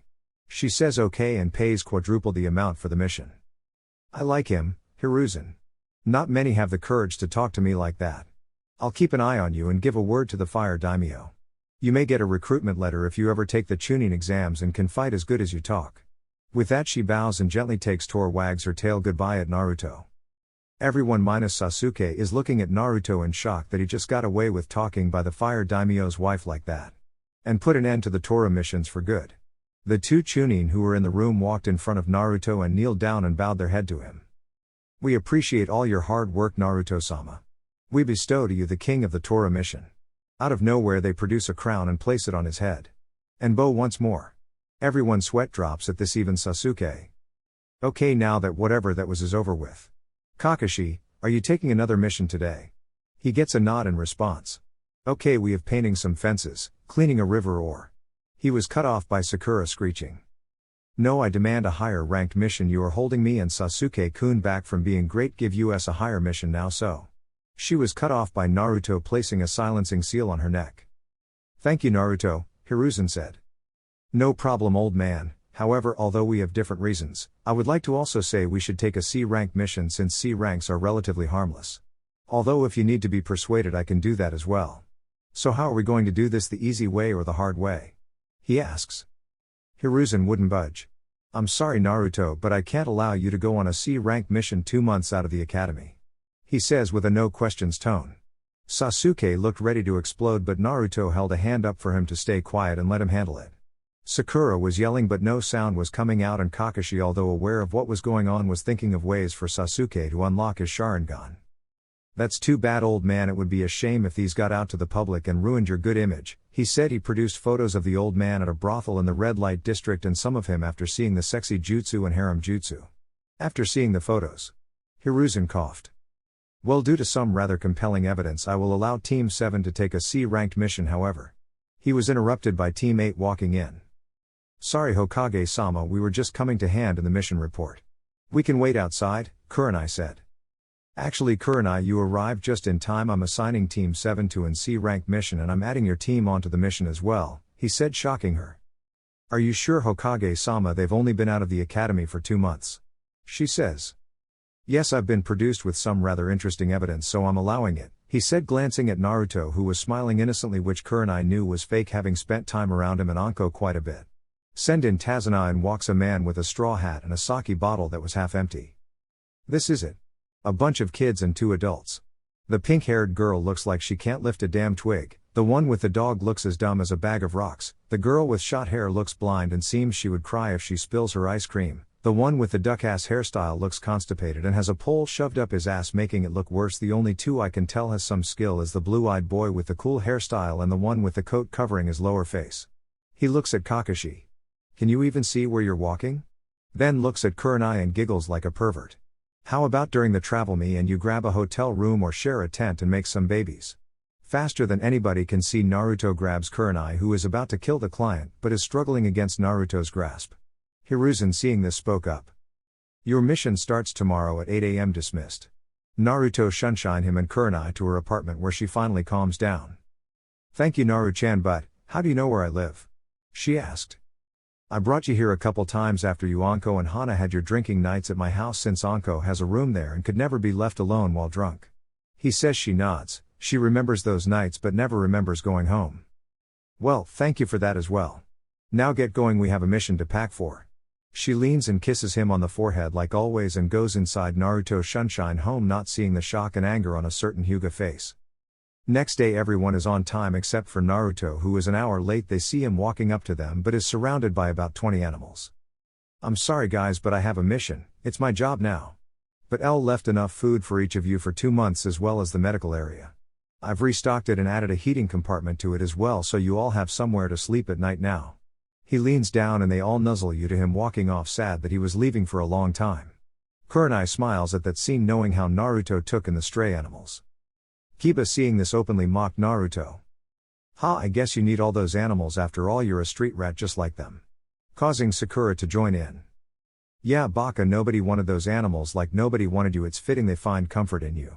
Sasuke smirks at that one, causing Sakura to squeal and fangirl over him. While Kiba openly laughs. At him, Kurenai looks at Naruto and sees him going through hand seals.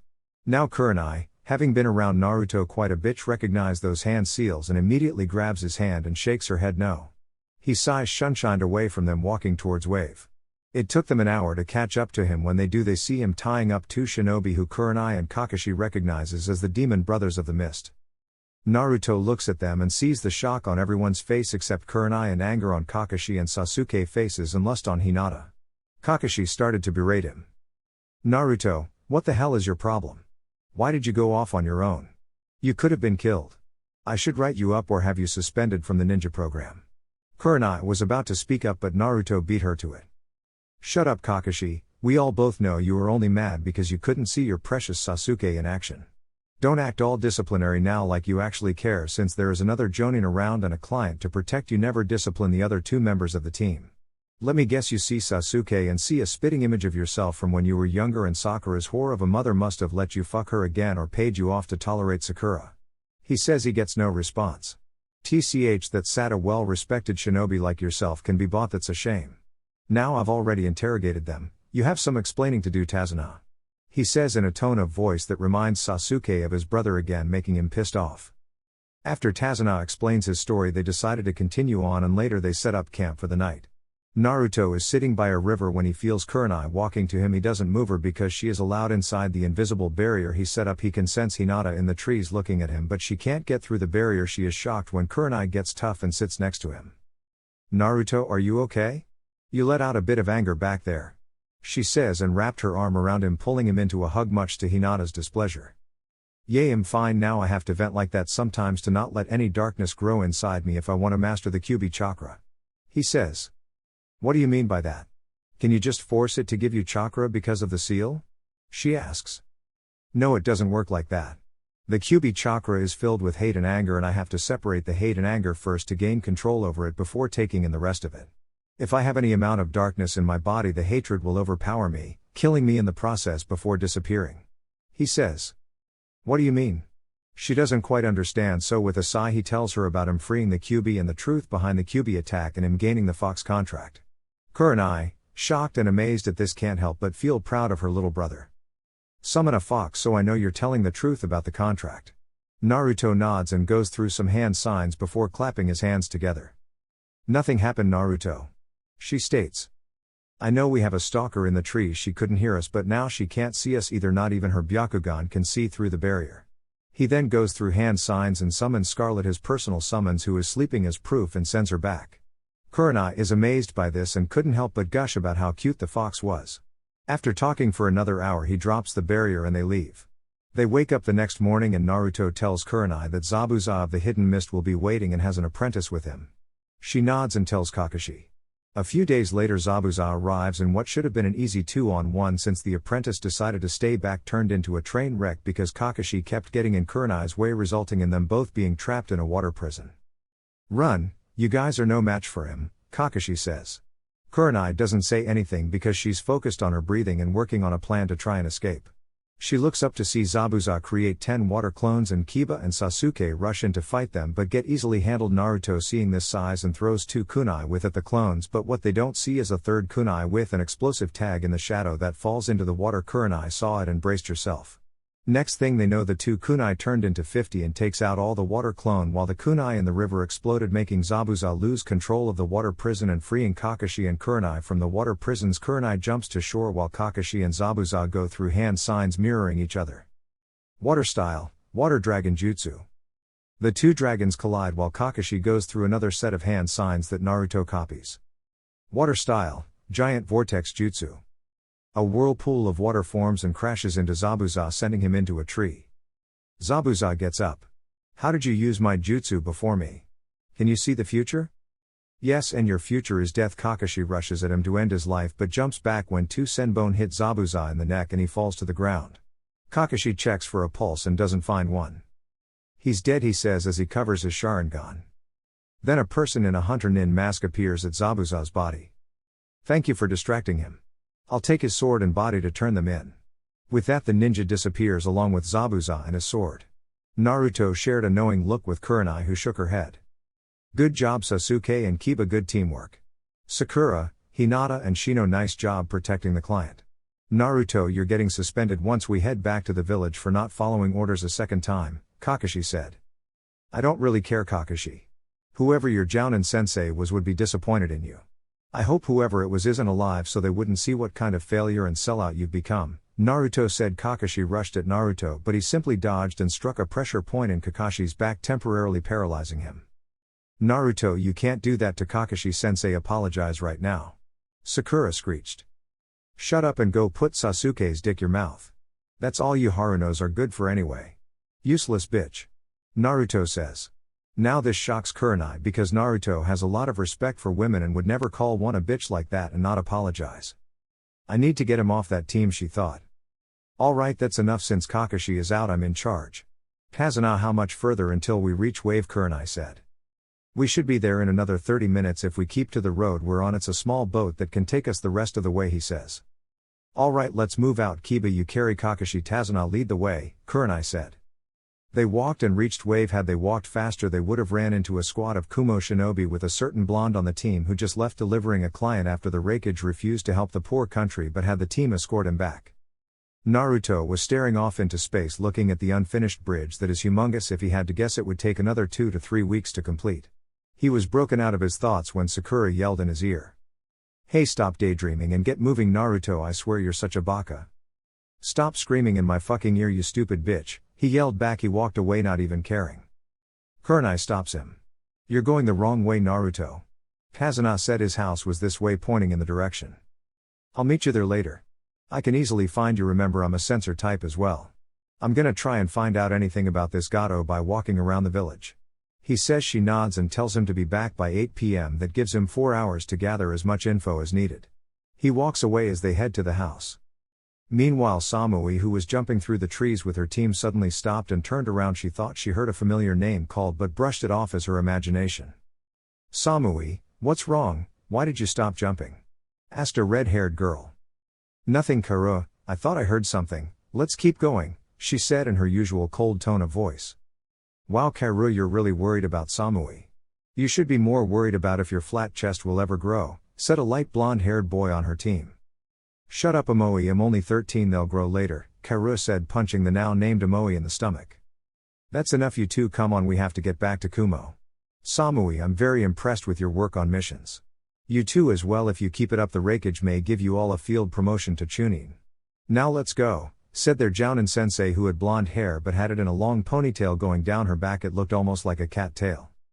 Hi sensei, they all said, and 3 of them took off. However, Samui stayed behind a little longer and pulled out her half of the yin-yang necklace and looked at Naruto name on it. A tear fell from her eye and she hurried up and wiped it away before putting back on her cold stoic face. She takes off, catching up to her team. Meanwhile, Naruto is walking through the Wave Village and is taken back by what he sees. Everything looks poor and has no money. All the shops are barely standing and they have little food to eat. He keeps walking until he sees some of Gato's goons trying to force themselves on a woman and her daughter who looks to be about 14 to 15. He rushes over just as they both try to grope their breasts and kicks them away. The 4 goons stand up and charge at Naruto, who takes them down with ease. He ties them up and tells the woman and her daughter to leave and go home. They nod, but not before thanking him and leaving. Naruto looks at the thugs and activates his Mangekyo Sharingan. Tsukiyomi. 3 seconds later, in the real world, he has all the info he needed and killed the thugs and burned their bodies with a small fireball jutsu. He returns to the house after walking around some more, getting a layout of the place. However, before he left, made clones go to every house he could and drop of bentos and blankets to keep them warm at night. He kept in a large storage scroll sealed on his wrists. The food was kept in fresh warm due to a tiny seal he put on all the bentos. He left a note in every house that simply said, "Gato will be no more in a week." The villagers were confused at first but held on to hope that the letter wasn't a lie and ate some of the bentos left in the house. He gave each family enough food for 2 weeks. He reaches Tazuna's house and Hinata opens the door for him and he walks in, not saying a word to her. He sits down and tells Kurenai what he found out and she nods. He looks around at everybody. Tazuna is asleep in a chair, Shino is in a corner by himself, Kiba must be upstairs with Kakashi sleeping. He senses for their chakra and he was right. Sakura was fawning over Sasuke as usual. However, Naruto noticed Sasuke had his Sharingan awakened again due to the fight but only has 1 Tomoe in each eye. That's cute, he thought to himself, and finally Hinata was surprised right next to him, sneaking glances. Tsunami comes out and greets her. Then her son Inari came in yelling at the ninja about how they don't know what it means to struggle and that Gato and his goons will kill them. Naruto stands up and walks to Inari. "Put your shoes on and come with me," he said in a no questions asked tone. Inari, scared for his life, does as told. Tsunami tries to stop them, but Kurenai says Inari will be fine. Tsunami nods reluctantly and goes back to cooking dinner. Naruto talks to Inari about his life, and Inari tells him about how Keiza tried to stand up to Gato and was killed in front of the village. Naruto takes Inari around the village and shows him how people are living compared to him. "See Inari, you may have it bad, but remember somebody always has it worse than you. That's why I never complain about life and how it's treated me. I never let my past shape my future or hold me down. In about a week or so Gato will no longer be a problem because he is a rapist. He hasn't raped anybody from this village, but that doesn't mean he hasn't tried. So next time he shows his face will be the last. Now let's go, unless you want to say hi to that girl you're staring at," he says with a smirk. Inari gets an atomic blush on his face and runs home. Naruto laughs at him and tells the girl where Inari lives and to visit him sometime. They arrive at the house and Inari completely ignores his mom and rushes up to his room. Naruto enters the house 10 seconds with a cookbook in his hand. He heard Kurenai speak to him but decided to have some fun with her. Naruto, what did you say to Inari? Why did he run to his room like that?" Kurenai asks. She knew he heard her because he had moved a little bit. What did you say?" "Wrong move." She punched him over the head, making him fall to the ground. "I know you heard me," she yelled. "Okay, fine. Spoil sport, ruin my fun, why don't you?" he said with a pout, rubbing the bump on his head. "Tsunami, it seems your son has a crush on a girl. All I did was tell him to say hi to her and he blushed and ran home. He acted like I told him to go and he was cut off by Kurenai putting her hand over his mover, knowing what he was gonna say next. Okay, anyway, I'm gonna go take a shower. Kurenai-sensei, can you handle it for me?" He glances at Hinata and she understands but waits for him to get in the shower. 2 minutes later the shower is running and Hinata activates her Byakugan but is mad she can't see him in the shower for some reason. Kurenai, seeing this, sighs. "Hinata, come outside with me. I need to talk to you about something," Kurenai says and goes outside. Hinata follows her. "What did you need me for, Kurenai-sensei?" "I'm going to be straightforward with you. You need to stop stalking Naruto. He doesn't like it. In fact, he told me that he has already told you about him not liking you in a romantic way. Why did you not tell me this when you talked to me about him?" she asks. "Oh Kurenai, I'm not stalking him, I'm just making sure he gets around safe. And of course he likes me. He was just messing around with me. I mean, he did save me from some bullies when we were younger and he hasn't said anything about me following him around." Hinata says. Kurenai slightly slides away from her. "Actually Hinata, he doesn't like you, he likes somebody else. And contrary to what you've seen on this mission, Naruto is actually a nice kid, he doesn't blow up at people. He handled the situation the easy way, he doesn't want to have to tell your father," Kurenai said. "Who does he like?" Hinata asks in a dangerously low voice that sends warning signals off in Kurenai's head, so she stands up and turns toward the door. "I don't know who he likes, he won't tell me even after knowing me for basically his entire life. He only told 2 people, Anko and the other, I don't know who it is, he hasn't told me that either." With that she walks into the house, leaving Hinata to herself. Kurenai enters the house and notices Shino is missing and asks where he went. Naruto came and got him and they left to sit by the dock in the back. Tsunami said, and true enough, Kurenai looked out the window and Shino and Naruto were sitting on the dock. However, she couldn't hear them and knew Naruto must have put up a privacy barrier around them. Few minutes earlier, Naruto gets out of the shower and puts on some shorts and a shirt to sleep in. He senses Kurenai outside with Hinata most likely talking to her. Sakura was still with Sasuke, however Sasuke seemed to have drained all of his chakra playing with his Sharingan. "Dumbass, that's what you get," he thought. Shino was in the same spot, however his chakra seemed unsure for some reason, so he went up to him. "Shino, can I talk to you by the dock?" he asks and gets a nod in reply. They arrived at the dock and sat down. He quickly put up a privacy barrier so nobody could hear them. "Alright Shino, what's the problem? I know something is bothering you. Your chakra is going haywire with uncertainty?" he asks. "You are correct Naruto, I do have a problem. Why? Because in my clan our Kikaiku bugs do not sync with my body type for some reason. Why I am uncertain, you ask, is because the clan has no way to help me with the problem since this is a first and I can only carry so few outside of my body." Shino explained. Naruto gained a thoughtful look on his face. "What if I can come up with a seal that goes on your body that can hold your bug inside as well as set the temperature to how they like it? All you would need to do is channel a bit of chakra to release the seal during battle and they can come out when you call for them. Would your clan accept something like that for you? Shino now was the one who gained a thoughtful look. I suppose we can give it a try. How long do you think it would take to make it? Shino asks. Well, I can make it in about 3 days since I would need you to collect any kind of plants that they would like and I want to make it huge on the inside, like almost the size of a small forest. That way the male and female will have plenty of food that they can eat. I also want to add another seal to it where you can give a certain amount of chakra to another part in the seal where you can control the kind of climate the bugs have. To say Shino was shocked was an understatement, but you would never see it. Very well, I shall collect what I can and thank you Naruto, I owe you one? He say. Don't worry about it Shino. Shino nods. Naruto drops the barrier and then goes inside the house and goes to sleep. Naruto goes to his room with Sasuke and what he sees disgusts him. Sasuke is asleep and Sakura is giving him a blowjob, and from the way Sasuke's chakra felt he must have been asleep for about an hour, which means Sakura must have just snuck in here recently. Naruto closes the door and goes downstairs and sees Kurenai sitting on the couch. He goes and joins her. Can't sleep? She asks. No, Sakura is giving Sasuke a blowjob right now while he sleeps. Kurenai gets a shocked look on her face. Are you serious? Very serious, at least from the look on his face. While he slept he was enjoying it. She must have learned from her mother. I've seen the videos of her and I can see why people go back to her for some services. He says. Kurenai only nods in shock. So why are you up, Nai-chan? She smiles that this was the nickname that him and Anko gave her one day a few years ago and they've called her that every day from then on. Naruto, I think Hinata might be crazy. She seems to have some psychological issues because I talked to her and she went through mood swings. I told her you like someone else and she snapped and asked who. I told her I don't know, only Anko and one other person knows, but I didn't say who. I know she won't go after Anko, but what if she finds out that you know who also knows? Do you think she will attack her? Kurenai asks. No, I'm not worried if she was to attack you know who.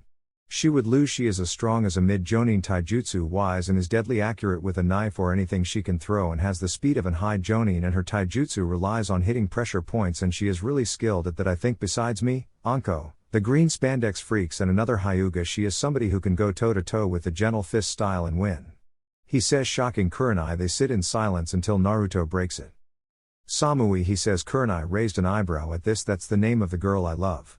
Shocking her, he tells her the story behind them and Kurenai can't help but feel for him.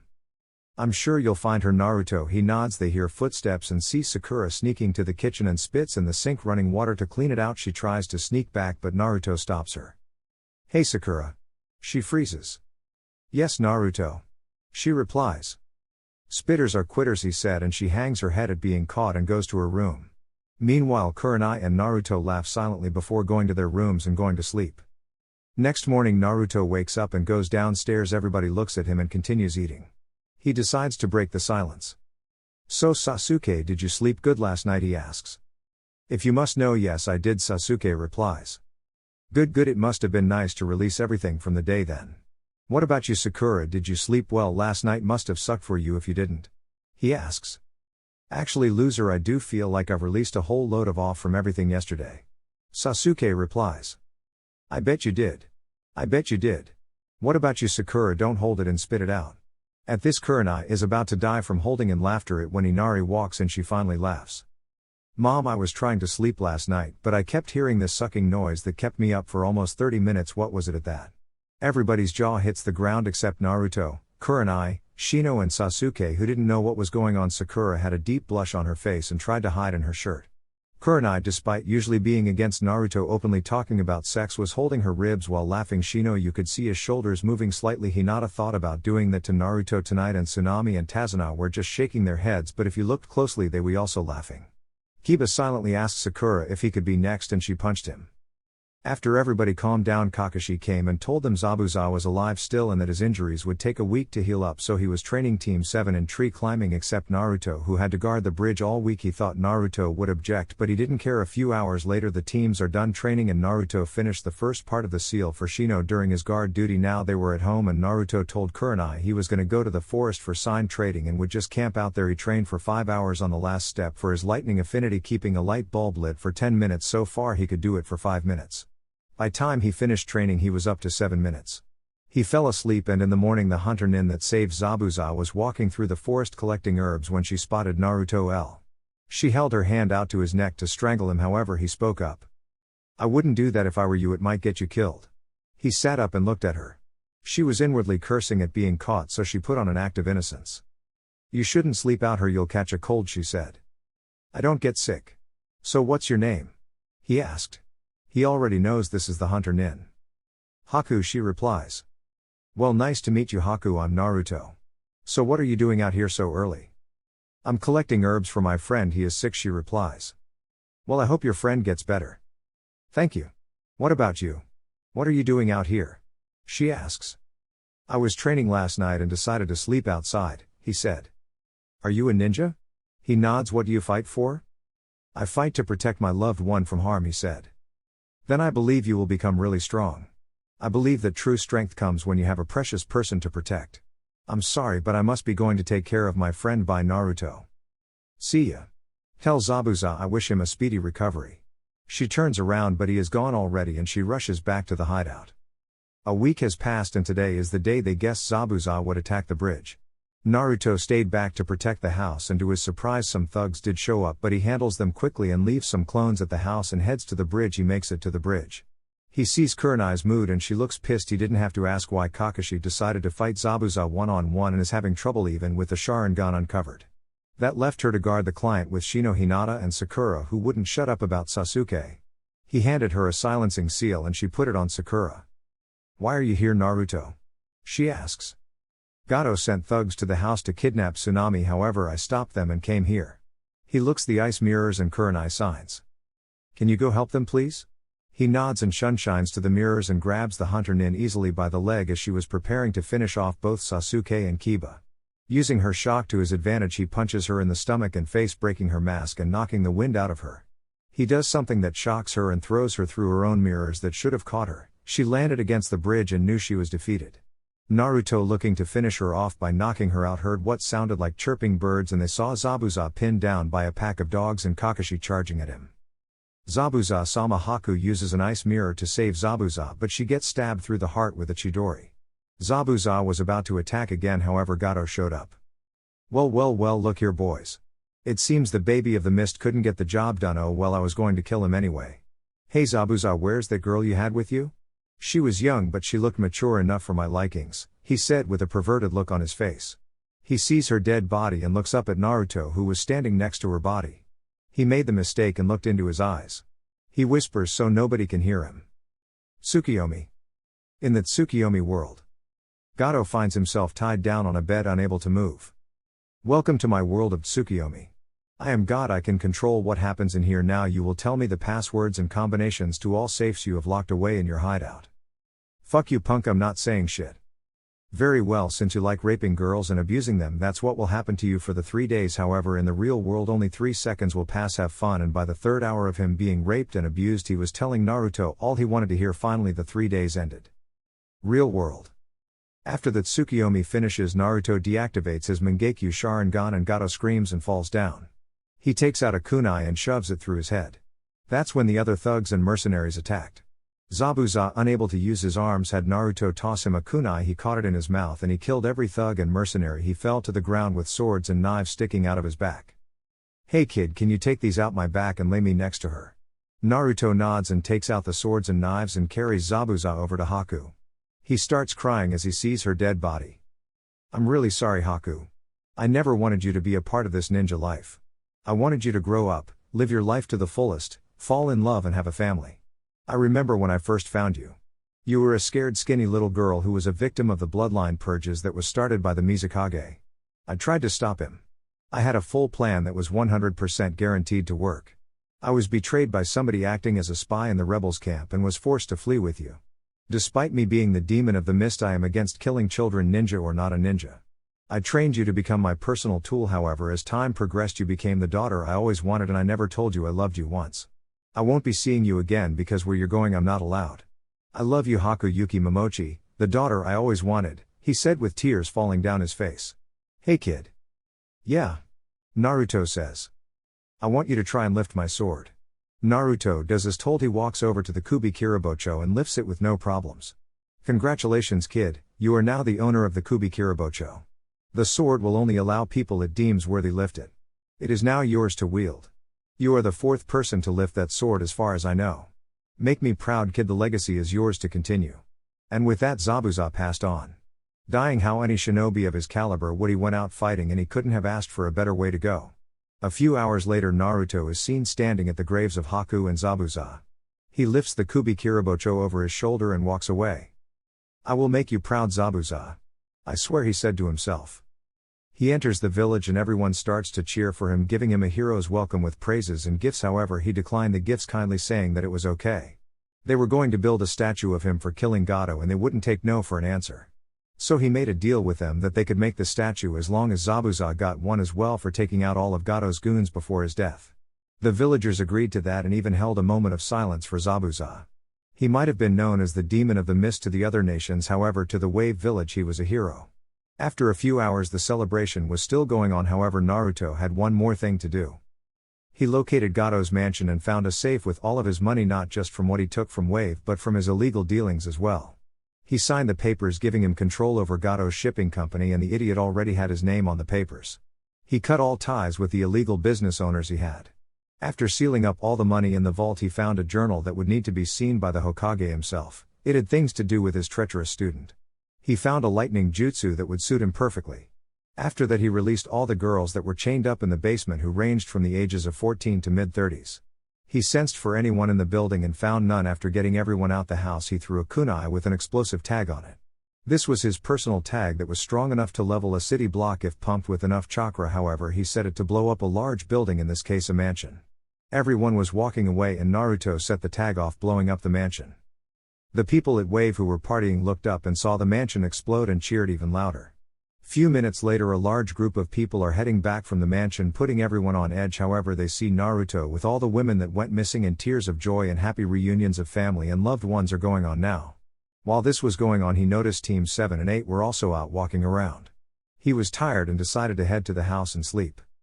2 more weeks went by and the bridge was complete and Zabuza and Naruto's statue was built. It showed Zabuza and Naruto standing back to back, with Zabuza having his sword over his shoulder and Naruto with his arms crossed standing with his leg on Gato's back with the same kunai embedded in Gato's skull. If you ask Naruto, it was pretty badass. Now they are standing at the village entrance about to leave to return home. And they got a hero's farewell. Well, Naruto did. He was hailed with hugs and kisses to the cheek from a group of women, much to the amusement of Kurenai and secretly Shino as well. Hinata was pissed at that. Kibo was jealous and muttered about how the ladies should be going after a true alpha like himself. Sakura was fawning over Sasuke, who again was activating and deactivating his one Tomoe Sharingan. He never learns, and Kakashi was thinking about his porno and how to get that sword from Naruto. Tazuna then spoke up. We can't thank you guys enough for everything you've done for us. When we get back on our feet, I will send for an alliance between Wave and the Leaf, as you were the only ones willing to help us. We've reached out and were rejected by every other village. Only the Raikage was nice enough to send a Jinan team and a Jonin to escort our messenger back free of charge. If there is anything you need before you leave, please let me know, he said. We don't need anything, we need to get going, we have a long trip back, Kakashi said immediately. Actually, there are 2 things I need. Actually, Naruto said. We don't have time for this, Jinan. We need to complete the mission and report to the Hokage, Kakashi said. Sure, what do you need, kid? Kazuna asked, ignoring Kakashi. I need you and Tsunami to step forward, he said. They did so, wondering what was going on. Naruto unsealed a scroll and handed it to Tazuna. In that scroll is every single Ryo that Gato had to his name from all of his businesses, illegal and legal. The money will fall out as soon as you open the scroll, so take it to the bank before opening it. It's a lot of money, maybe about 2.5 billion Ryo, so you should have no problem getting your country back on its feet, he said, shocking all the people there. Pulls out another scroll and unseals the transfer papers to the shipping company. Tsunami, I want you to sign these papers for me before I tell you what it is. He says. Tsunami, trusting him, does as he says and signs the papers. Those were business transfer papers. When I raided Gato's mansion, I found these and he already had his name on them, so I added my name. Once that was done, I signed another transfer paper. You are now the owner of Gato's shipping company. Do not worry about the illegal businesses he had going through his company. I put an end to them as soon as I signed the papers. I know you will do good by the business, which is why I left it to you. She gives him a big hug with tears in her eyes, which he returns, which causes men to get jealous because his head is right in between her breasts. I will take care of this the best I can. She told him. I know you will. "Oh, and Inari, good luck with your girlfriend you got there," he said before they took off, missing the blush on both kids' faces. "So Dad, what are we going to name the bridge?" Tsunami asked. "I was going to name it the Super Tazuna Bridge, however I have decided on the Great Hero Bridge. Named after our two heroes who helped free us from Gato's reign," he said, getting cheers from the people of Wave. The journey back to Konoha was stressful. Naruto almost revealed his Sharingan and put everybody minus Kurenai, Shino and Hinata in a genjutsu. Kiba was bragging about how Zabuza was a failure and that he wouldn't have died like he did. The result was Naruto throwing the sword at Kiba's head, similar to the way Zabuza did to them, he just barely got out of the way. Sasuke was bragging about having his Sharingan before Naruto and how he was better, and Naruto hinted at having his already by saying, "I don't need my Sharingan to prove how strong I am," something which only Kurenai and Shino caught. Sakura was of course clinging to Sasuke, asking him out on dates. Kakashi was nagging Naruto about his behavior and defended Zabuza's sword. All he got was a fuck you from Naruto, who kept moving. Kurenai walks up to him and whispered, "I'm gonna request a team transfer between you and Kiba when we get back." He nods before she moves on. They reached Konoha in about 2 days due to not having a civilian with them, and went to the mission's office to hand in the mission report, where Kakashi tried to lie on Naruto but Kurenai, Shino and Hinata stood up for him. After everything was done, he dismissed them, but Kurenai spoke up between them. "Hokage-sama, I would like to request a team transfer between Kiba and Naruto," she said. He thought about it, and from the mission report he got from Team 7D tank missions, the team was dysfunctional. Sasuke and Sakura would do little to no work while Naruto does the rest, and Kakashi only blames Naruto when something goes wrong.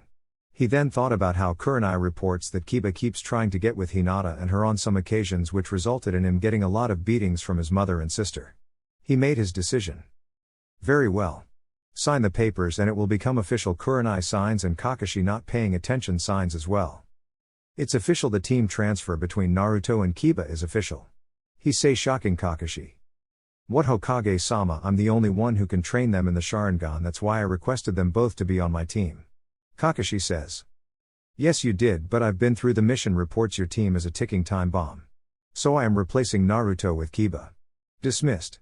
Everyone leaves, but Naruto grabs Hinata. "Come with me." She nods and he shunshines them away. Kurenai sees this and hopes he doesn't break her. They arrive on top of the Hokage monument. "Hinata, I know about your talk with Kurenai. I'm here to tell you it will never happen." Hinata opens her mouth to speak, but he cuts her off. "The reason it won't happen is because I've never had romantic feelings for you. Yes, I did save you from bullies, but that is because I do not like bullying. I think you fell in love with what I did for you and not me personally. I think of you like a sister that I never had. I would rather not lose that. Besides, you were so caught up on me that you never recognized the other guy who has feelings for you. I hope we can move on from this and you can find true happiness, because I'm not the guy meant for you." She nods with tears in her eyes. "I guess I can accept that. But who is it that has romantic feelings for me?" she asked, wiping away her tears. "It's not business to tell you. You will have to figure that out on your own. So are we good now?" he says. "Yes, we're good." He pulls her to a hug, which she accepts. Just then the same boar-masked Anbu that hates Naruto arrives. "Hinata, Hyuga and Naruto Uchiha, you are wanted at the council for a meeting immediately." He goes to grab them, but Naruto knocks his hand away. "We can get there on our own now, leave." The Anbu grits his teeth but leaves. "So you ready for a show?" She nods. "All right, so shall we arrive in style or walk?" She thinks about it and then answers, "Let's go in style." Next thing she knows, they disappeared in a swirl of blue fire. Council chambers. "Where is the boy and lady Hinata Hiruzen?" That Anbu returned, but he did not come with him. Before he could reply, a swirl of blue fire rose from the floor and yelling can be heard. "Damn it, Naruto, you could have warned me." Following the tell was what sounded like a slap to the head. The fire dies down and it was Hinata standing there with Naruto in the floor nursing a bump on his head. Hinata looks up at everybody staring at her and starts poking her fingers together shyly. The most surprised, however, was her father, because she has never acted like that. Naruto stands up and greets the council in typical Naruto fashion. "What's up, Hokage Gigi, Sume-san, White Eyes-san, Bug-san, Lazy-san, Food-san, Inoiki-san."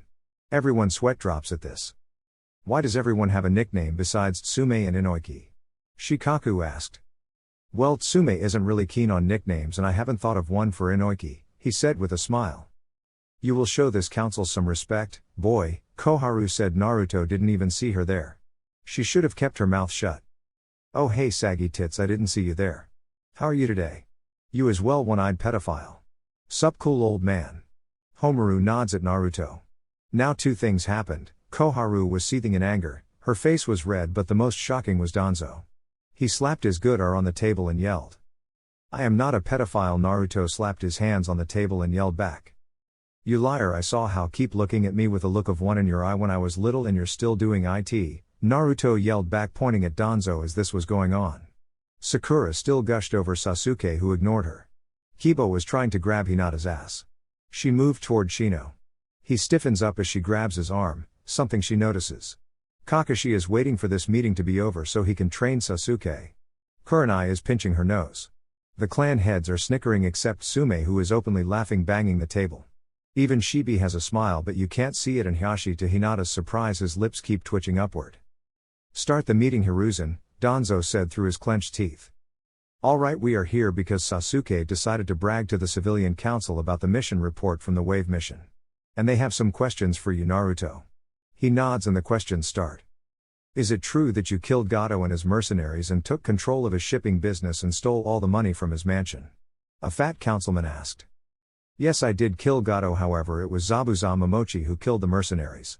I did take over the business, but he was cut off by a different council member with pink hair. We demand you hand the business and money over to us right now and give Sasuke-sama that sword. That's when Naruto speaks his cold tone. If you would have let me finish, you would know that I gave the money to Wave and signed the business over to Tazuna's daughter. They need it more than we do and even agreed to an alliance after they get back on their feet. Now you do not demand anything from me. I am a ninja and not a ninja that you can have sex with to get what you want. I've seen the videos you made with some ninja and former council members. Nice job teaching your daughter, by the way, seen it with my own eyes. But unlike you, she is a spitter and not a swallower. And hasn't fucked anybody yet. I'll say this though, you sure are flexible if you can still put both legs behind your head, he said, making both Harunos blush in anger and embarrassment. Now for the Kubi Kiribocho, the proper name for my sword. Sasuke cannot have it as it only allows those who are worthy to lift it. I do not know what happens when somebody else does though. But if he is willing to try. He places the Kubi Kiribocho on the ground. Sasuke tries to pick it up and gets electrocuted. Now is there anything else or can I go? Two hands are raised belonging to Tsume and Shibi. Shibi allows Tsume to go first. Hana has told me that you created a medical seal for animals that heals almost every injury except a broken bone, as well as a self-serving station for animals to get the seal placed if they are injured. Is that correct? She asks. Yes, the seals rely on nature chakra and uses the right amount to not harm the animal. And the seal fades away after it finishes healing. It doesn't heal broken bones or major wounds that would require surgery. He explained. Would you like a B-rank mission to build 2 of those stations for the Inuzuka clan? She asks. Those would be much helpful to the Ninken and avoid unnecessary surgeries. I would not mind that at all, however it must go through the Hokage and be on a weekend since Kurenai-sensei doesn't do weekend missions. He says, and she nods. Shibi spoke up next. Naruto-san, Shino has informed me of a certain seal you created. Would you mind telling me about it? Shibi asks. I cannot explain it to you because of how it is made, however I can show you the blueprints of it. He unseals a scroll and hands it to Shibi, who opens it up and reads it. He was so impressed that both of his eyebrows rose up. He rolls the scroll back up and hands it to Naruto. If possible, I would like to purchase 100 of these seals from you if you will allow me to. Shibi says. Naruto nods and says they will talk later about the price. Hiashi speaks up. Naruto, how far along in sealing are you? He asks. I'm already done with the 10 levels of Konoha seals and I'm at level 4 in the Uzumaki sealing levels, he says, shocking him and Danzo. Danzo because Hiruzen told him he didn't have Uzumaki sealing scrolls. Hiruzen, you lied to me. I thought you didn't have the Uzumaki sealing scrolls. Yes, I lied to you, so what? We both know what you would do with them. Besides, they were left to Naruto by his godmother anyway, so they weren't mine to give away. Danzo said nothing, but clearly he was pissed. Oh, and before you even think about sending your goons to try and get them from me, Danzo. Remember this, I can dig up roots and have them burned to never grow again, he said in a voice that reminds him and Sasuke of Itachi. I don't know what you're talking about, he replies smoothly, although inside he is wondering how he knows about root being active still. Sure you don't. Now Hiashi, anything else you need? Yes, I would like for you to meet me at the Hyuga compound later for something important. I'll be there at 6. He gets a nod from Hiashi. Alright, this meeting is Hiruzen was cut off by Shikaku. Sorry to interrupt Hokage-sama, but Naruto, do you think you can make a seal for me that creates a barrier to block out noise both ways and you can't see me though it lets nobody in other than me? I can use it at home for my naps. He asks, getting a confused look from Naruto. You already have one, Shikaku. No, I don't. If I did, I would be using it. Yeah, you do, I gave it to Shikamaru. He has one himself that he uses all the time. I thought he gave you yours. That little fucker. Okay, how does it work? It works just like you said. It creates a barrier that keeps noise in and keeps noise out, and although the barrier is invisible, people won't be able to see you, and since it runs on nature chakra as well, it only comes down once you deactivate the seal, and the seal never gets old, so it can constantly be used. Shikaku is crying anime tears now that he finally has his wish granted of a way to nap in peace. Okay, meeting over, Hiruzen said and vanished. Naruto headed to Anko's apartment, but her and Iruka were on the couch with their shirts off making out, so he put a silencing seal on the door that covered the entire apartment and left a note that said to use protection. He left and went to Ikirakus and talked with Ayame for an hour before heading to the Hyuga compound. He arrived and greeted the guards at the entrance. Hello, I have a meeting with Hiashi at 6. The guardian has left nods. Yes, he has informed us. Follow me to his office. They walk around and Naruto is amazed at how big the compound is. They arrive at Hyashi's office and the guard knocks. Enter, Hyashi said. The guard opens the door. Hyashi-sama, I have Naruto here for you. He bows and lets Naruto enter. Naruto, thanks the guard, and enters the office. Naruto, can you please put your privacy barrier? Naruto nods and puts up the barrier. Okay, the reason I wanted to talk to you was this. He pulls out the seal he wanted Naruto to look at. This is the caged bird seal that the Hyuga side branch family wears on their forehead. I want you to look at this and see if you can remove it for me. I want to make the Hyuga clan whole again, and I can't do that if this seal is still in place. I'm not expecting immediate results, but can you at least give it a try? Naruto, studying the seal, speaks up. I should be able to remove it now, however I won't have the seal ready until probably the Chunin exams in 4 months due to missions and training. I'll also create a seal that also destroys the Byakugan at death, but it would be invisible and every Hyuga will have to wear it. He gets a nod from Hyashi. He stands and bows, deactivating the privacy seal but letting Hyashi keep it. He opens the office door and Hinata and a younger girl who looks like Hinata with brownish hair falls over into the room. What's going on and who are you? He asks, confused. I am Hanabi Hyuga, second daughter of Hyashi Hyuga, you peasant. The little 8-year-old replied. Aha, so Hinata, what's going on? Hey, don't ignore me, I'm talking to you. You filthy commoner. Naruto said nothing but leaned down to her face and pokes her in her ribs. She giggles a little bit before catching herself, however Naruto caught it. Oh, is somebody ticklish? It would be a shame if you were to be punished by tickles, he said with grin that scared her. You will not touch me, right, father? She looks at Hyashi, who is looking away while drinking some tea. Nay-san, she looks for Hinata, who appears by her father also drinking tea, looking away. Where the tea came from nobody knows. She turns and sees Naruto cracking his knuckles and takes off running as fast as possible.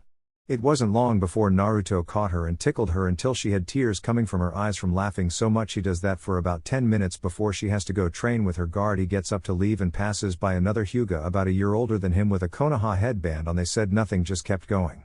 However, the Hyuga used his Byakugan to look at him but wasn't expecting Naruto to flare his chakra, making him deactivate his eyes from the pain. After Naruto leaves the compound, he heads to the Hokage's training ground for some training. Chapter 10, Chunin exams and meeting Bob. It's been 4 months since Naruto switched teams and he was happy. Their teamwork was so good that sometimes they didn't need to communicate to each other. Training was a bit difficult because of how strong he was. He could already go against Kurenai, but that is because she focuses too much on Genjutsu and not her Taijutsu or Ninjutsu. Her Taijutsu skills were mid-Chunin and Ninjutsu-wise outside of the Sunshine Jutsu, the substitution, clone jutsu and henge she knew none, so in the past 4 months she trained in taijutsu and ninjutsu. All of them now wore resistance seals to help with speed. Hinata and Shino were as fast as a high Chunin without the seals activated. Kurenai's speed reached Anko's level, which was low Anbu, and Naruto was low Sannin level at speed without his resistance seals activated, but with them he is as fast as Lee without his weights. Taijutsu-wise Shino was low Chunin. He decided to go with Wing Chun for fast striking and heavy defense. Hinata had to fix her Jukken style. It was too stiff for her. It turns out that the style was meant for stiff movements like a boulder. Hinata, being a water user, needed something that flows smoothly so she can attack and defend at the same time. Turns out her mother had the same problem and left her taijutsu style for Hinata to learn, and she was a natural at it, but other than her teammates nobody knew that she knew it. Kurenai needed a taijutsu style built for speed and flexibility, so she combined the offensive style of the hummingbird style made famous by the Yondaime and the flexibility of the snake style Anko uses. Her taijutsu was mid-jounin level. Ninjutsu Hinata learned water style, water wall, and water bullet jutsu. Shino had an earth and fire affinity, so he learned fireball jutsu, dragon flame and phoenix flower.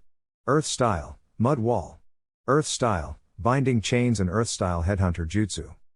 Kurenai didn't have the typical chakra nature, she had yin release, but she learned some jutsus for it. Yin style, chakra siphon, which she wanted to add into her taijutsu style. Yin style, dark binding. Yin style, dark shield. However, she did train herself in learning some lightning ninjutsu, which was difficult due to her yin affinity, but Naruto taught her the shadow clone jutsu and she was able to use it to master the lighting training she learned. Lightning clone, lightning bullet, electromagnetic murder and lightning palm. Naruto even started to teach her how to cast genjutsu with her eyes to allow her more freedom to use taijutsu and ninjutsu. She can only cast up to C rank genjutsu with her eyes, but it's good for somebody without a Sharingan. Naruto told her at best she would only get up to high B ranking to low A ranking genjutsu with her eyes. She was okay with that. When she casts genjutsu from her eyes, her pupils constrict and sends a chakra pulse to an opponent's eyes like the Sharingan. But he told her this technique would never work on a Sharingan user. Naruto grew the most ninjutsu wise. That's what he focused more on. He liked using his lightning and fire jutsus the most. His lighting turned red during his training, but he didn't complain about it. He learned his mother's lightning jutsu. She couldn't use lightning style. Hammer of the thunder god, it creates a hammer, Thor's Mjolnir, made out of lighting, and the user can use it to smash his opponent or use it to control the natural lightning in the air while it's raining. Lightning edge, another jutsu he created, it was like the Chidori but made no noise, lightning style. Raging Dragon creates a serpent-like dragon in his hand that he controls, and it is almost impossible to dodge. Lightning Javelin, pure lightning shaping that creates a javelin that he can throw at his opponent, piercing them and electrocuting them. He also learned Twin Lightning Dragon Jutsu. For fire he had his Jiji lend him some scrolls in secret. Great Dragon Fire Jutsu, Fire Breath Jutsu and Misty Flames Dance Jutsu.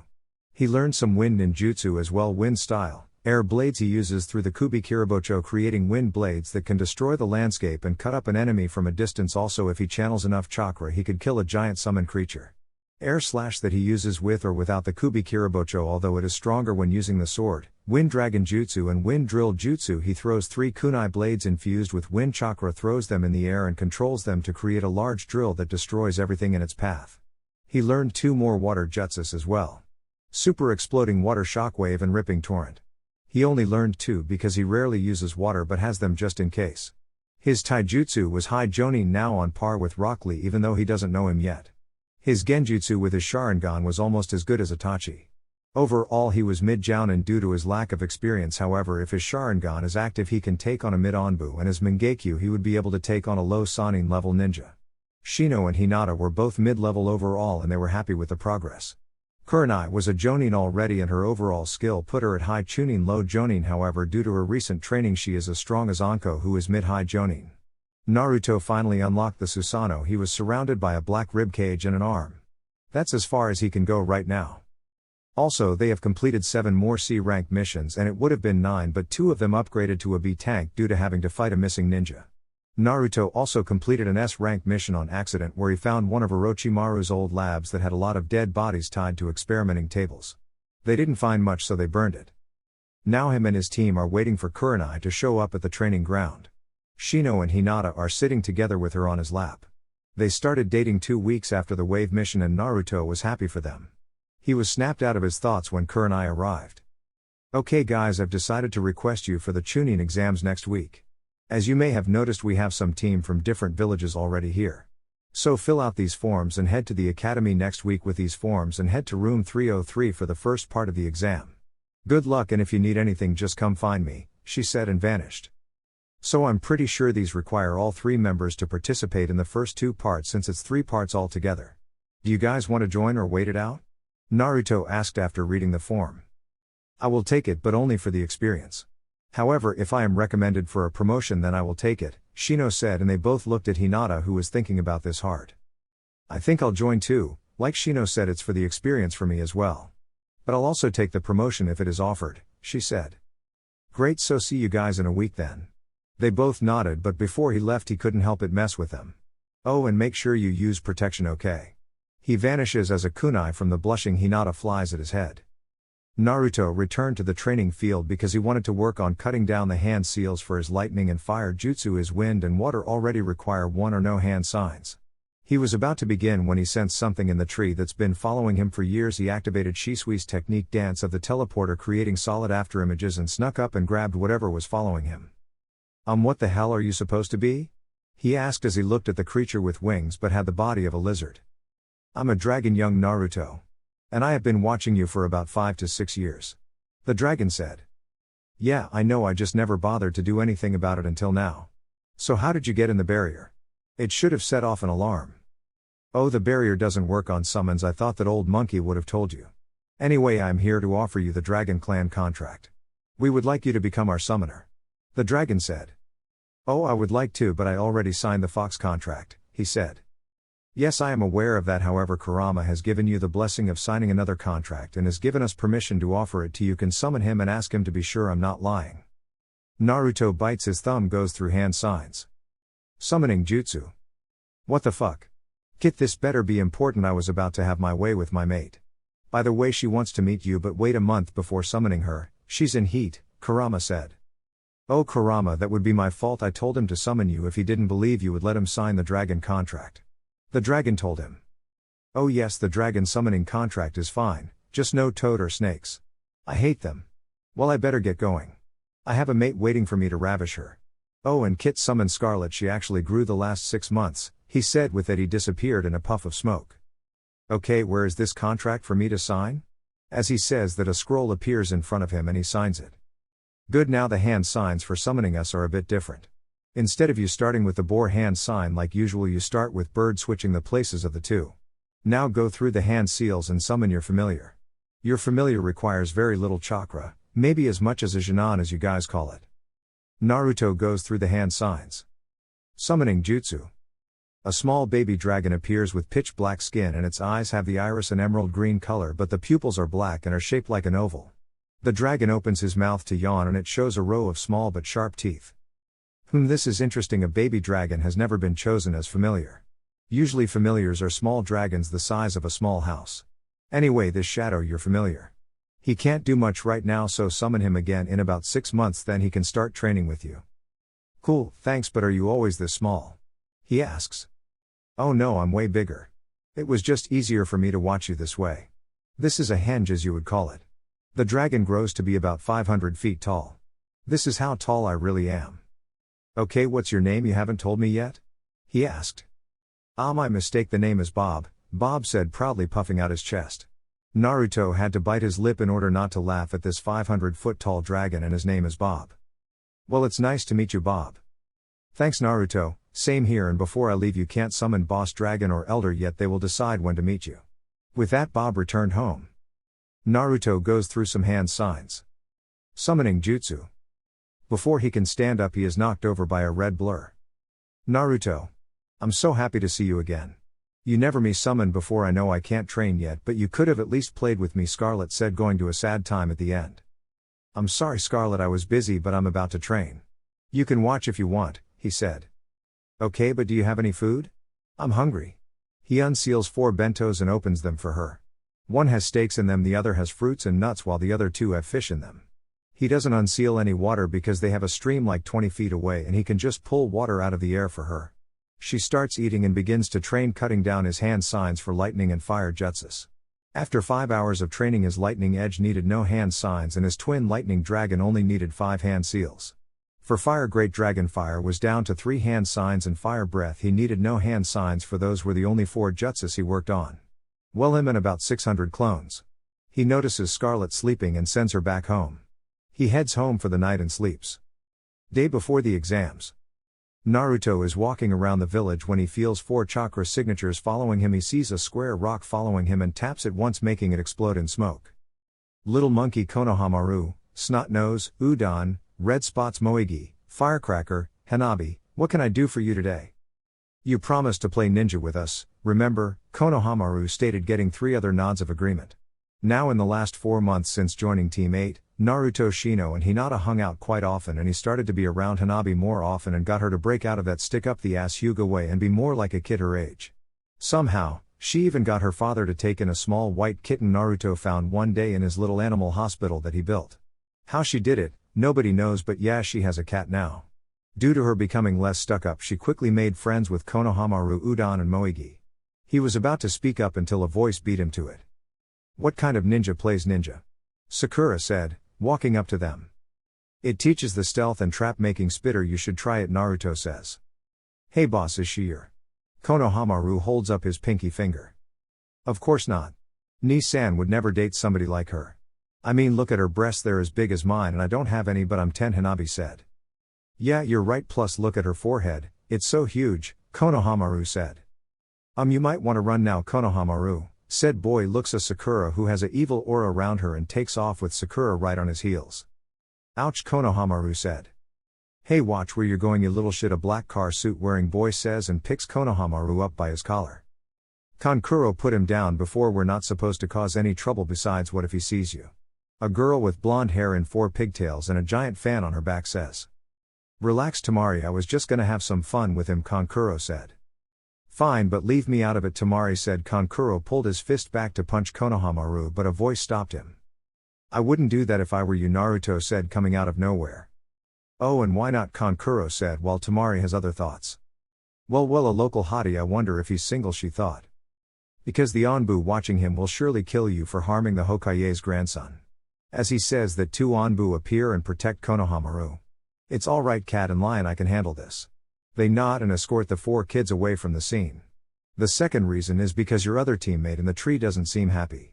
So Sasuke, can you and your friend come down here? He said, confusing Sasuke until a swirl of sand is seen rising before them, showing a red head with teal eyes with the kanji for love on his forehead. I didn't even notice him, Sasuke thought. Kankuro, you're a disgrace to the village. The red head said. But Gaara, I was just. Shut up or I'll kill you. He says, scaring Kankuro. What's your name? Sasuke Uchiha, Sasuke said smugly. Not you, I don't care. I mean him, he pointed at Naruto. Naruto. Is all he said. Mother says she wants your blood. Naruto, already having guessed he was the one-tailed Jinchuriki, was not scared one bit. Tell your mother mine has 8 more tails and should watch out and not cause problems, he said calmly, confusing Sasuke and Sakura but getting scared looks from Tamari and Kankuro. Gaara grabs his head in pain.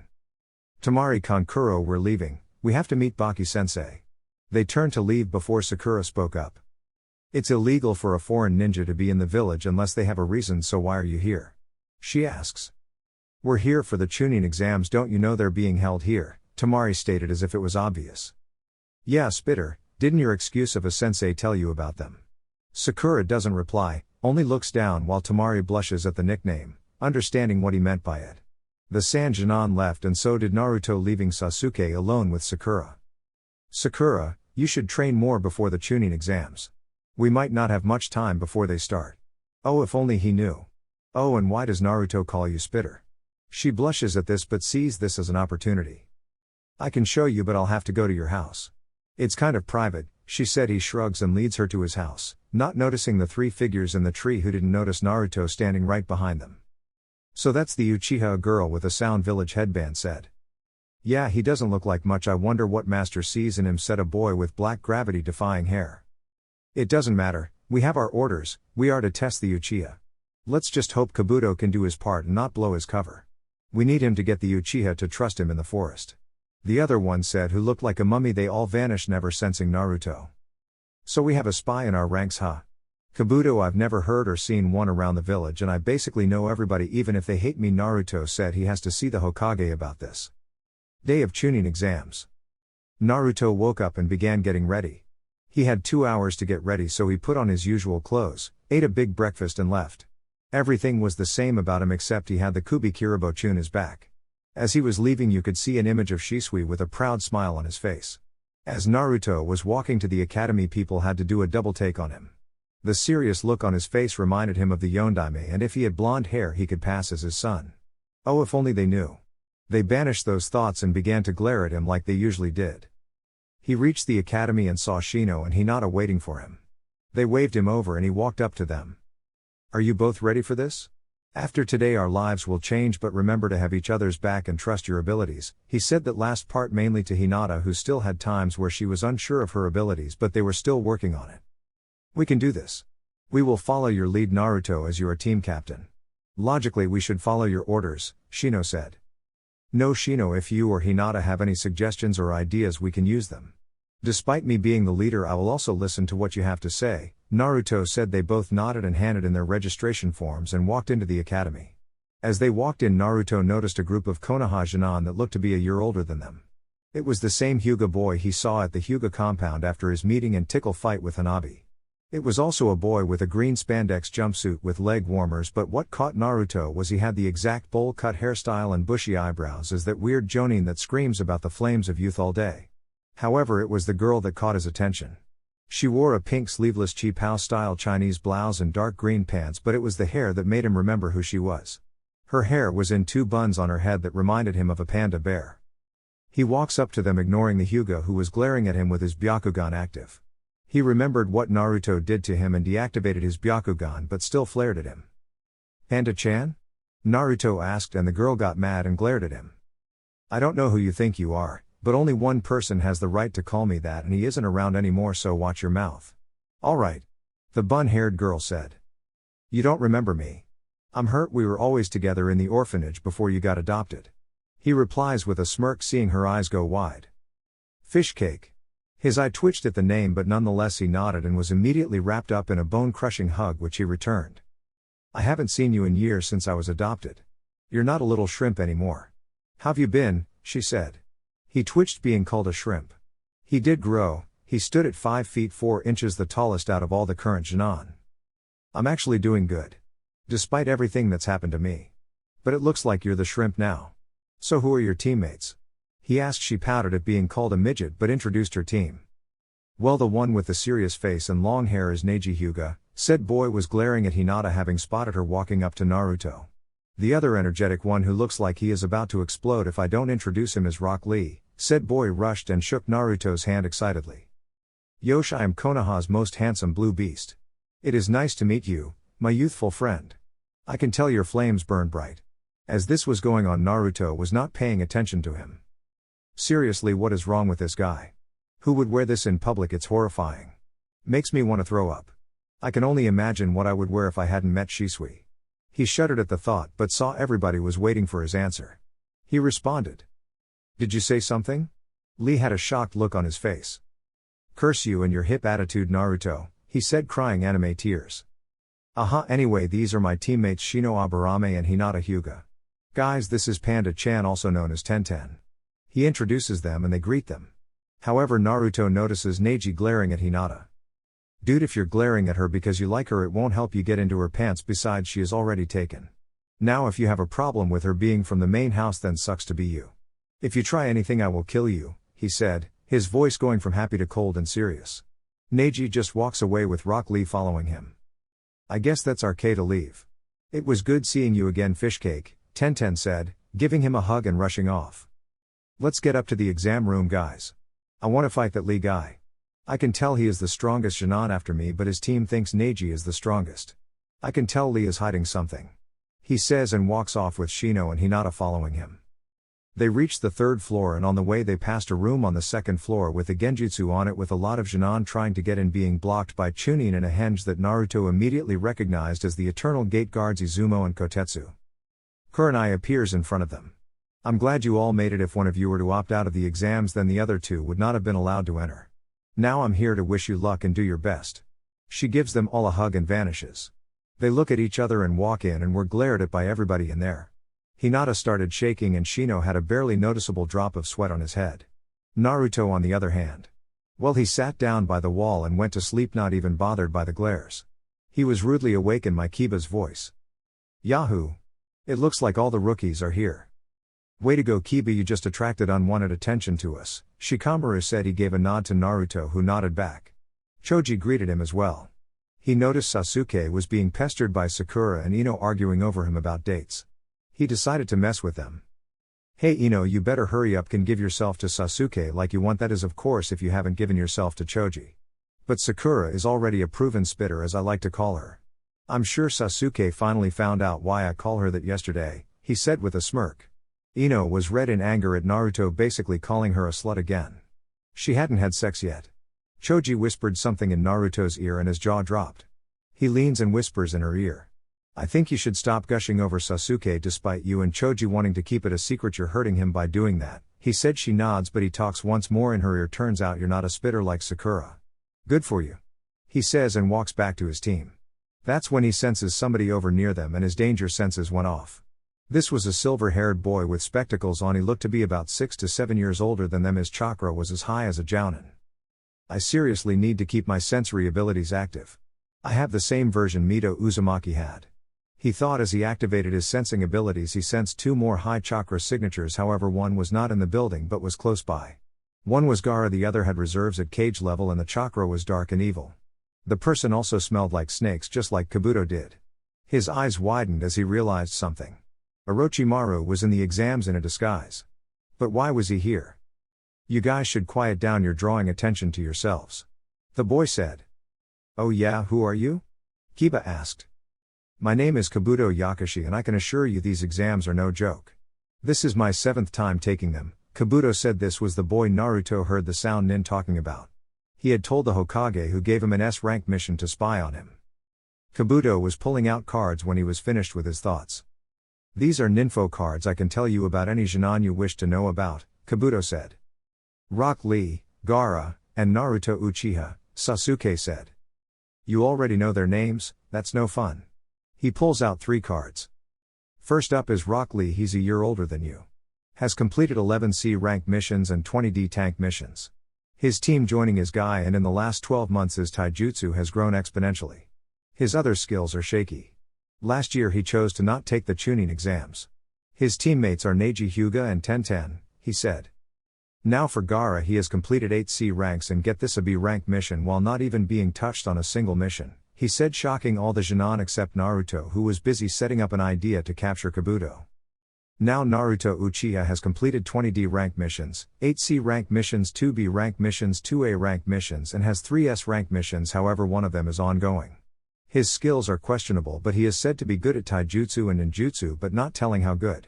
His teammates are Shino Aburame and Hinata Hyuga and his Jounin sensei is Kurenai Yuhi. It is also said that he wields the Kubi Kiribocho, the sword made famous by Zabuza Momochi, the demon of the mist.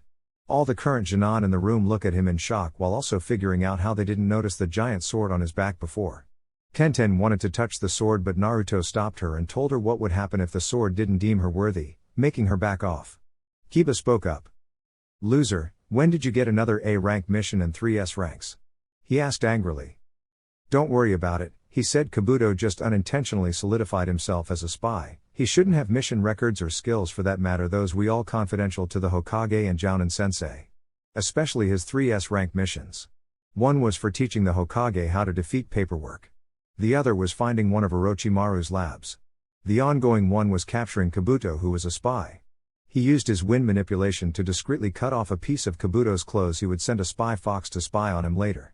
He saw Kabuto get attacked by the same sound ninja that he saw the other day. Must be to keep any suspicions off of them, he thought. Alright, that's enough, no fighting or I will kick you out. My name is Iviki and I am the proctor for this stage. Now grab a number, sit down, Iviki yelled and everybody ran to their seats after getting a number.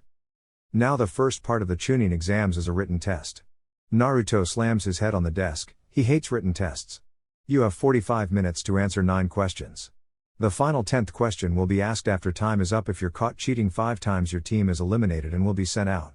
Now begin. After 45 minutes and about 10 teams were eliminated, Iviki spoke up. Alright, pencils down, it's time for the 10th question. Are you done playing with your puppet? He asked Kankuro, who looked scared at having been caught. Now you have the option to take the 10th question, however if one person from a team refuses you all fail. It doesn't matter if you get all 9 questions correct. If you choose to not take the 10th question you will get a 0. But if you choose to take the question and get it wrong you will never be able to take the Chunin exams ever again, Iviki said. What kind of rule is that? There are plenty of people here who have taken the exams before, Kiba yelled and Iviki gave a hollowed laugh before answering.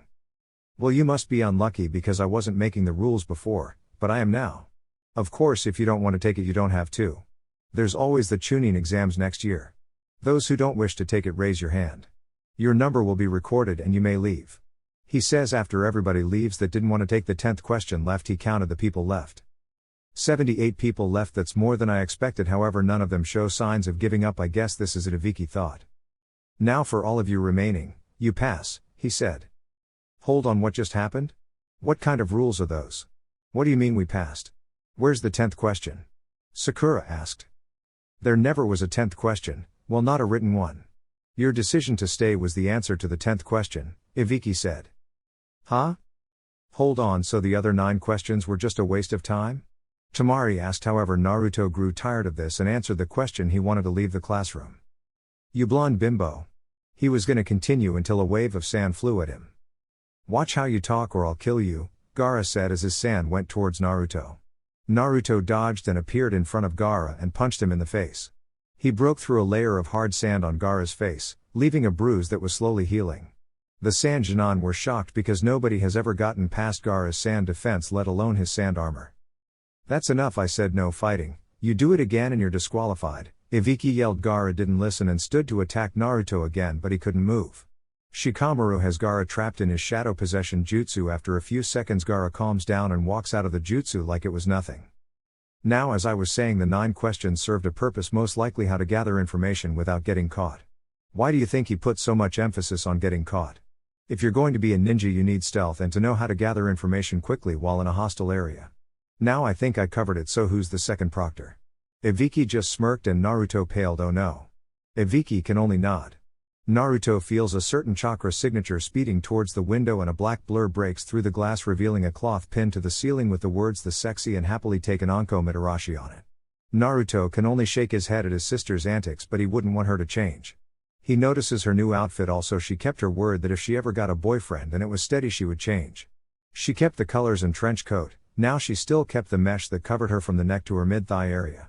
Now on top she wore tan shorts that went to her mid-thigh area like her mesh covering did and a black t-shirt covering her upper body. Alright boys and girls, no time for celebrating. My name is Anko Mitarashi and I am the proctor of the second part of the Chunin exams. She exclaims proudly. Anko, you're actually on time, what gives? Ibiki asked. I was cuddling up with my boyfriend. I thought I was going to be late, she said and looked over at the teams remaining. She noticed Naruto and gave him a quick smile that nobody caught. 78 people. Ibiki, you let 26 teams pass, you must be getting soft, she said.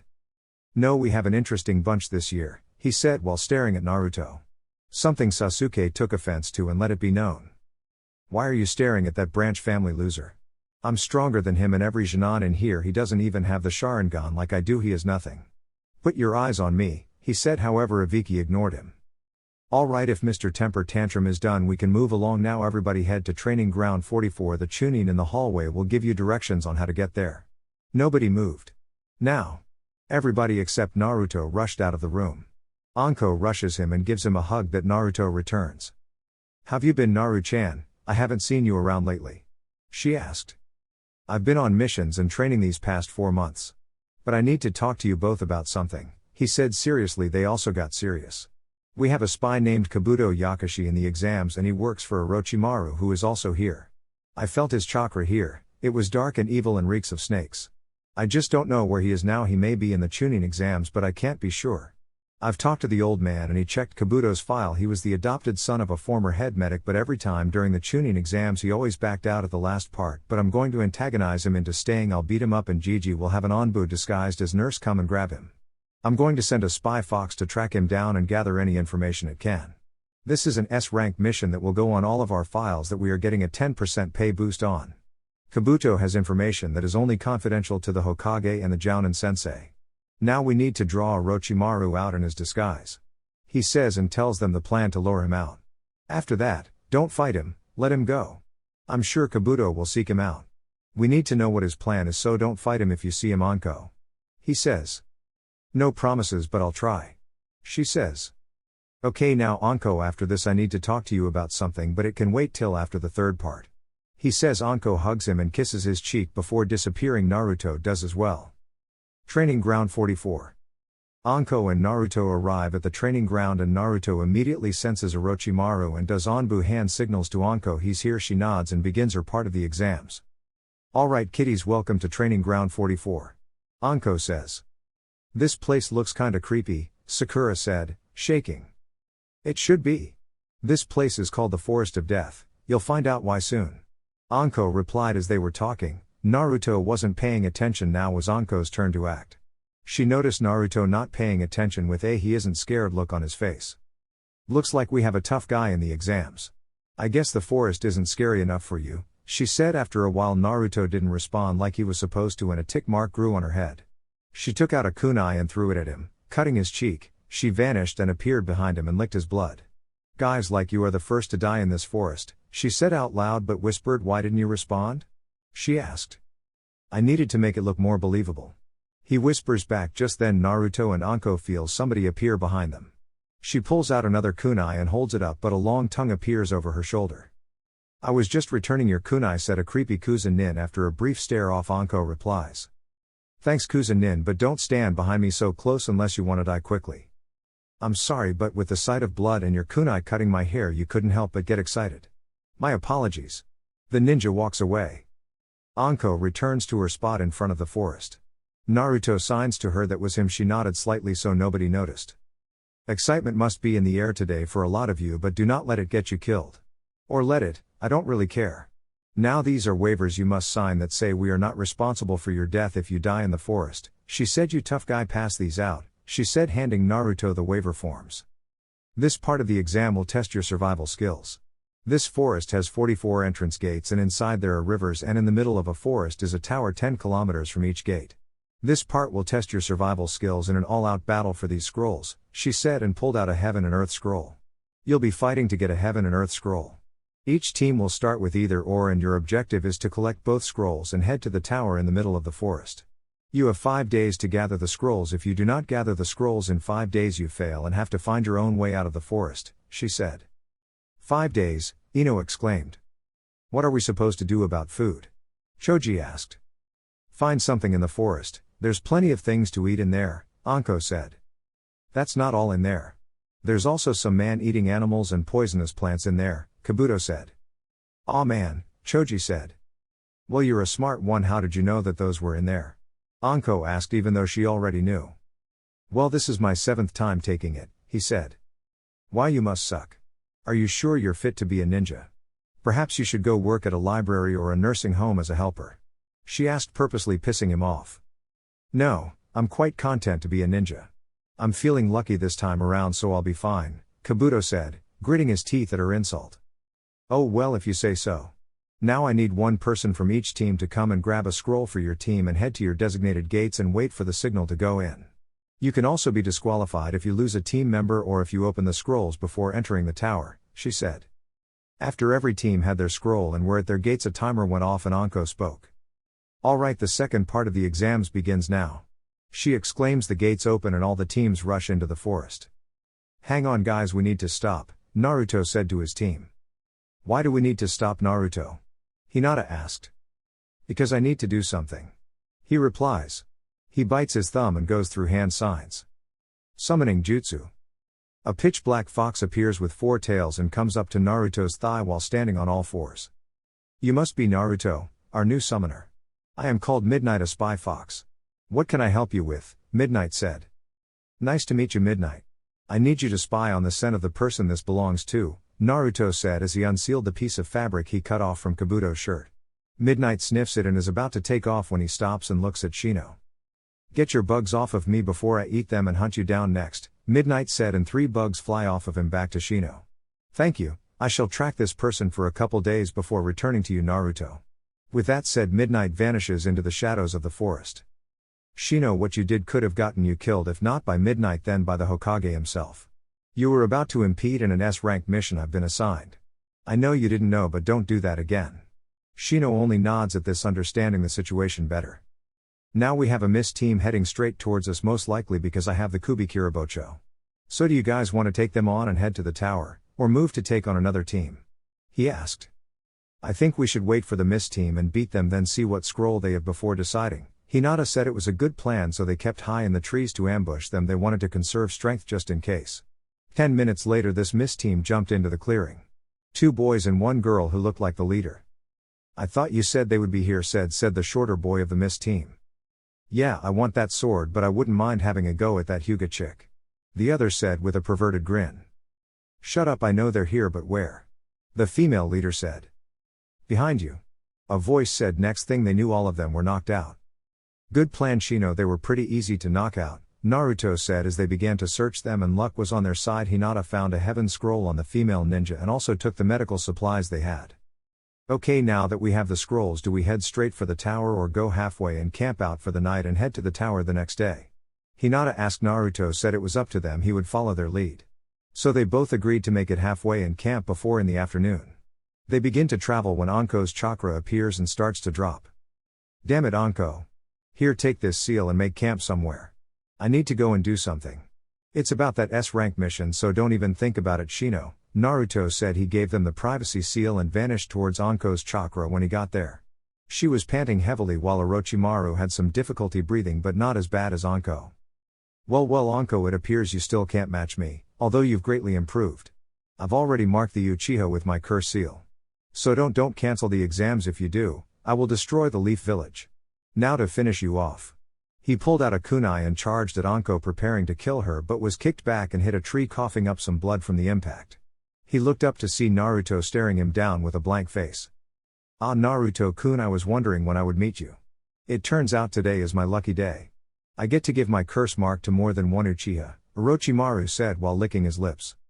Yeah, about your curse mark, you can try to put it on me if you want. Here, I'll even give you a free shot, he said and tilted his head to the right. Orochimaru, believing Naruto was bluffing, rushed Naruto and bit into his neck. Well, he tried to, but something kept him about 2 inches from Naruto's neck, shocking him that this was happening. Naruto, taking his moment of shock, knees him in the gut and gave him a drop kick, knocking back into the tree. Something cracked and Orochimaru fell to the ground, but his mouth opened and another Orochimaru came out. Kukukaku, I'm impressed, Naruto-kun. A mere Jinan forced me to age my skin. I wonder who is stronger, you or Sasuke-kun. Although he has the Sharingan, I will say he is stronger than you. I fought him at low tuning speed, so I'll try that much against you. Orochimaru took off at low tuning speed, however before he could get halfway he felt a fist in his stomach and looked down to see Naruto with a smirk. Don't underestimate me just because I'm not using the Sharingan. I can still keep up. With that they both blurred away at mid-tuning level, and Orochimaru was shocked that Naruto was still keeping up with him. Every punch that connected against Naruto he got hit as well, and it was vice versa, so he kicked it up to low jonin and Naruto was still keeping up with him, but his dodging was becoming easier and striking precision was becoming sharper. He knew he couldn't increase his chakra levels no further than what they were at unless the envy would be on him, and he didn't want to deal with them, so he used his true speed, which was cage level, and hit Naruto with a straight jab, stunning him and grabbing him by the neck, and noticed his seal on the stomach. He smirked before channeling chakra to his hand and saying, 5-prong seal. He slaps his hand on Naruto's seal and Naruto lets out a silent scream, and Orochimaru kicks him away before turning his attention to Anko. I can tell the Anbu are on the way, however I shall leave you with my parting gift. He lifted his hand and channeled chakra, trying to activate Anko's curse seal, but to his shock nothing happened. What's going on? Why isn't her mark activating? He thought. You lose, Orochimaru. The seal is gone and the Anbu are on the way, she said, getting into her fighting stance. Now how about round 2? He gritted his teeth and spoke. I will be back, don't forget what I said about cancelling the tuning exams.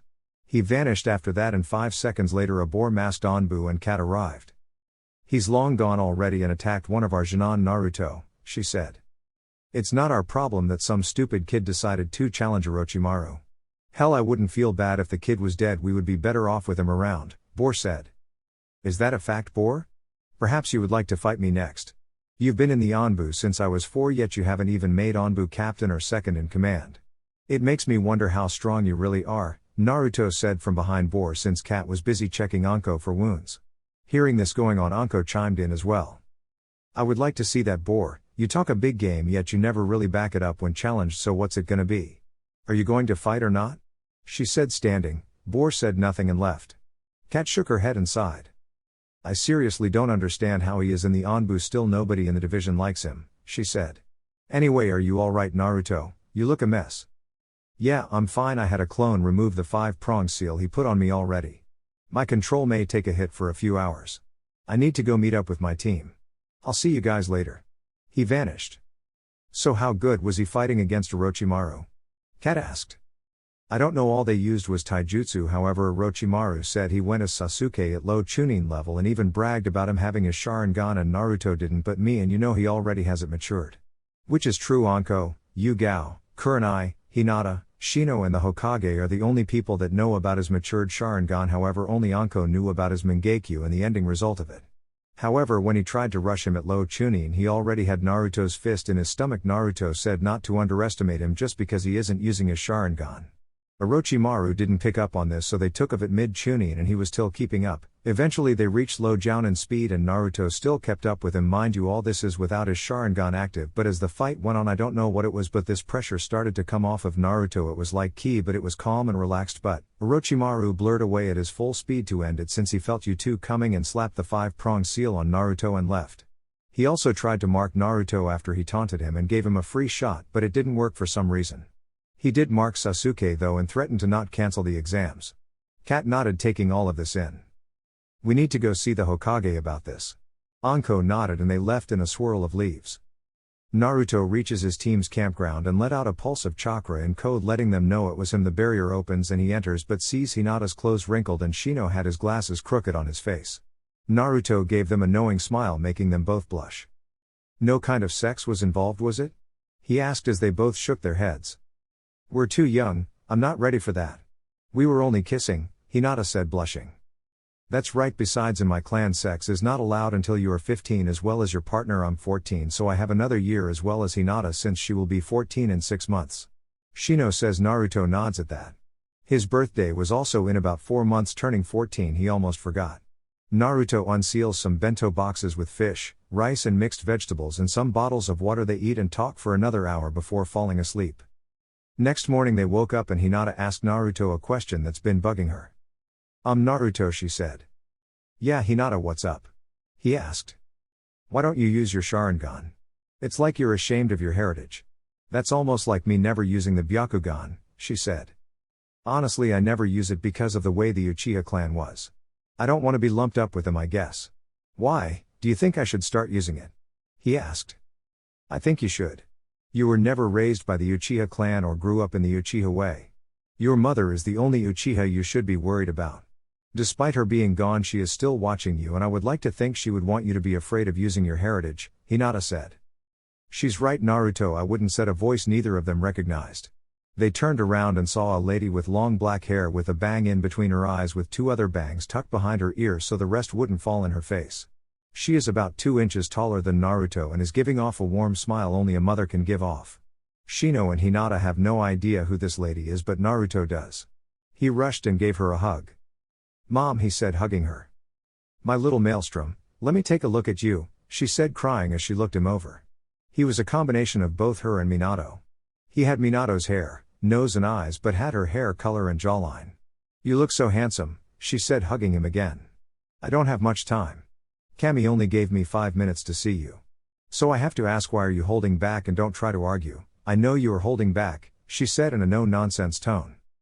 Naruto, what does she mean you're holding back your strength? Hinata was confused and Shino was also interested. He put up a barrier to keep them from getting ambushed. What she means is I'm not at mid-Chunin level like you two. I'm actually mid-Jounin level. I only say mid-Jounin because of my lack of experience, but if I go all out I can go toe-to-toe with Kakashi, but he still might win because he's fought in a war and has more experience than me, but it would be by the skin of his teeth. They had their jaws on the ground. Now tell them about your eyes. I know you want to keep them a secret, but they have to know what you're going to go through in the future. His mother said. So he told them about his Mangekyo and how he will eventually start to lose his eyesight until he gets an eye transplant. Now Naruto, hearing all of that, I am here to tell you, you are downgrading your strength right now. You are stronger than Kakashi. I talked to Shisui, he said you're almost as strong as he was, and before he died he was at low Sannin level, so you don't have to worry about anybody eating you in the village except Hiruzen and the one-eyed pedophile. And you know why I said Danzo, she said. He knows about Danzo stealing Sharingan from the Uchiha dead bodies after the massacre, but without secure evidence he can't do anything about it. Also, thank you for taking the curse seal off of Koko-chan. Your father and godmother would have done it had done, but they died. It was a good thing you were left the Uzumaki sealing scrolls, she said. She started to fade and they all knew what was happening. I guess it's time for me to go now, Naruto, and stop hiding your Sharingan. You should be proud to be an Uchiha, if not be proud that you are my son. I won't say use your Mangekyo, however don't be afraid to show that you have your Sharingan matured. Now go and show them what the student of Shisui the teleporter can do. I love you Naruto. I wish you the best in life and 2 more things. Number 1 go ask Hiruzen about your father and number 2 she is still alive in Kumo. She was just leaving the wave when you arrived. You missed her by 2 minutes but don't worry I have a feeling you will see her in the future. Those were her final words before she disappeared. Hinata went and put a hand on his shoulder and smiled at him. He understood now. No more hiding. His Sharingan flared to life, the 3 tomos spinning. He dropped the barrier and said 2 words. Let's go. Shino and Hinata nodded as they hopped into the trees going to the tower. On the way he felt Sakura's chakra signature drop and they made their way to them to see what was going on. They arrived and saw Kiba knocked out as well as Sasuke. Sakura looked like she went through hell and her hair was even cut. They noticed Lee looking beat up and Naruto noticed Tenten being held back by Neji, so he decided to take action. He jumped down into the clearing with his Sharingan activated and glared at the 3 sound shinobi.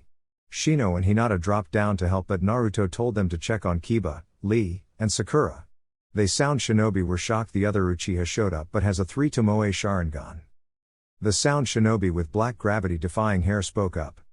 You leaf ninja just keep appearing out of nowhere. Oh well, more people for me to play with, he said. Another tried to stop him. Zaku wait. But it was too late, he had already pointed his hands at Naruto. Decapitating airwaves. He blew a strong gust of wind at Naruto who didn't move and got hit by the blast. Naruto, yelled Sakura, Rock Lee, Hinata, Ino, Choji, Shikamaru who were also there but not injured and Tenten. However a gust of wind blew the smoke away revealing Naruto who was standing there with his arms crossed. Is that all you can do? He asked. Zaku got pissed. No this is.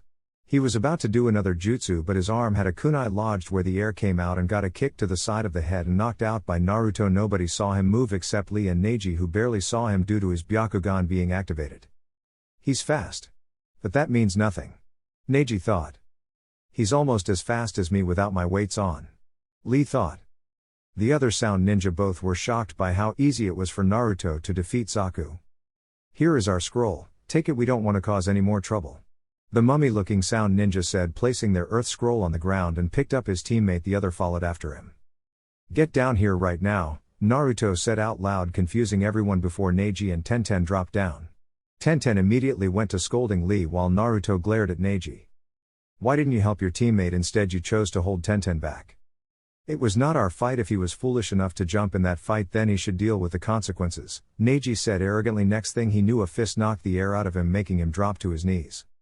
If you're foolish enough to say something like that around me then you deal with the consequences, Naruto said and went to check on everybody. After 10 minutes everybody was patched up and Kiba tried to fight Naruto but everybody minus Neji told him not to, but he didn't listen and charged at Naruto who punched him in the nose ending that little fight. They were all about to leave when a sinister chakra came from the tree Sasuke was under. He came out with black markings and purple chakra around him that was dark and sinister. This power he gave me. I can feel it growing stronger every second that passes. He looks around and sees everybody moving back from the sinister chakra except Naruto who just stands there. Naruto, I want to test this new power out against you, he said with a cruel smile and activated his Sharingan with 1 Tomoe in his right eye and 2 in his left eye. The others are about to step in but Naruto holds his hand out at them. Stay out of this. It was going to happen sooner or later. Let him have some fun, you all know what I'm capable of when I'm not even trying, he said getting nods from the others. He motions for Sasuke to come at him due to his curse mark. His speed increased to mid-chunin and every punch or kick he threw at Naruto was dodged easily so he jumped back and went through hand signs. Fire style, fireball jutsu. He blew a large fireball at Naruto who covered his hand in water chakra, putting the fireball out shocking everyone looking at him. He vanished in a sunshine and put Sasuke in a chokehold until he passed out. Everyone was in shock at how easy he took Sasuke out. Naruto dropped the extra earth scoop and his team left for the tower. It didn't take them long, they were the second team there. The Suna team was the first to make it. They had 3 days left so they relaxed. 3 days later they are in the Chunin exam stadium. The Hokage starts to go through his speech about the true meaning of the Chunin exams until Naruto raises his hand. Yes Naruto, Hiruzen said. I don't want to be disrespectful but at the same time I want to, so can you speed it up? I don't think any of us are paying attention and you are pretty old, maybe you should take a seat and let us get started. Besides we both know you don't like saying the stupid speech, he said, shocking everyone that he can just talk to the Hokage like that. Fine Naruto Hayate, you're up, he said, and Hayate arrived. Alright, my name is Hayate and I'm the proctor for this part of the exam. Since there are still too many of you, we need to have an elimination tournament of one-on-one matches until there are a certain amount left. Now if anybody wants to quit you may do so now, he said. Kabuto was the first to raise his hand to the shock of Sakura, Sasuke, and Kiba. Alright, you got me, I give up, he said. Kabuto, why are you quitting? Sakura asked. I'm low on chakra right now from too much fighting. I can't go on any further. He was about to leave until Naruto spoke up. Or is it because you're a pussy? Naruto said, causing Kabuto to stop walking. What did you say? He asks in a low, cold tone. You heard me. I thought you were feeling lucky. I never knew your mother raised you to quit like a bitch. She must be disappointed in you. I mean, you claim you're out of chakra yet you're not even breathing heavy. If you're a pussy just say so and we will understand. But if you aren't a pussy, stay and fight like a man.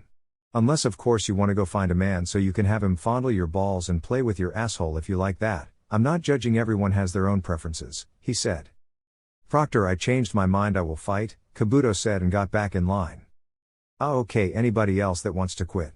Hayate asked and Sakura and Ino raised their hands and said they weren't ready to be a chunin yet, so they walked up to the balcony. Sakura told Sasuke to back out so he can get his mark checked out and he refused. Anko was having the same thoughts but Kakashi argues against her so she just dropped it. If he wants his student to have the curse mark, so be it. Okay, since 2 people dropped out, somebody will have to fight 2 maybe 3 times and somebody may not fight at all if the person fights 3 times. Does anybody want to take that chance of fighting 2 maybe 3 times? I do, Naruto said, raising his hand. Hayate nodded and Anko presented a board. This board will randomly select 2 names. Once your name appears, you and your opponent will come down to the arena for your match.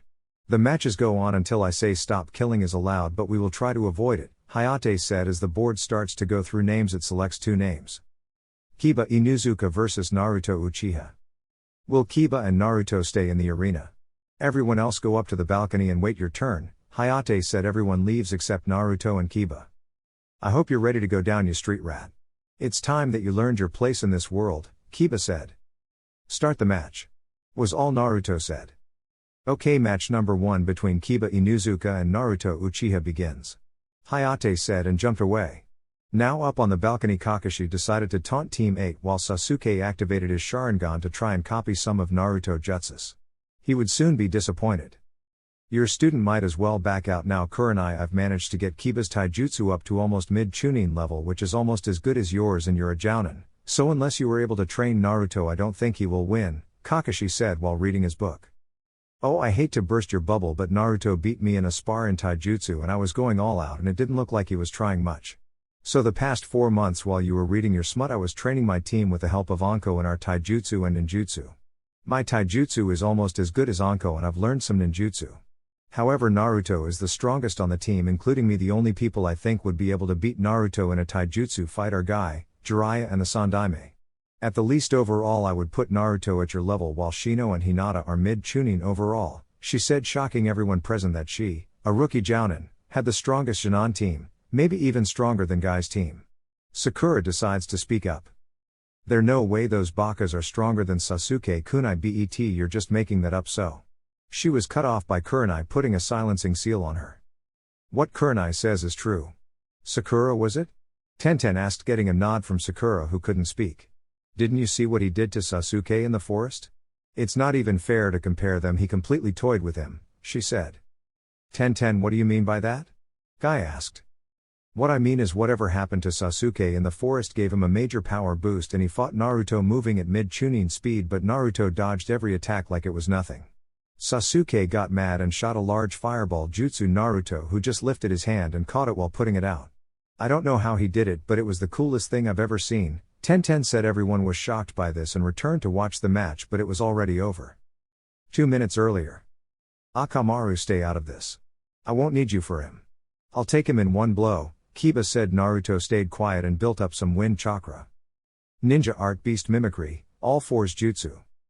Kiba came charging at him in low chunin speed, however Naruto stopped him with his jutsu. Wind style, sonic boom jutsu.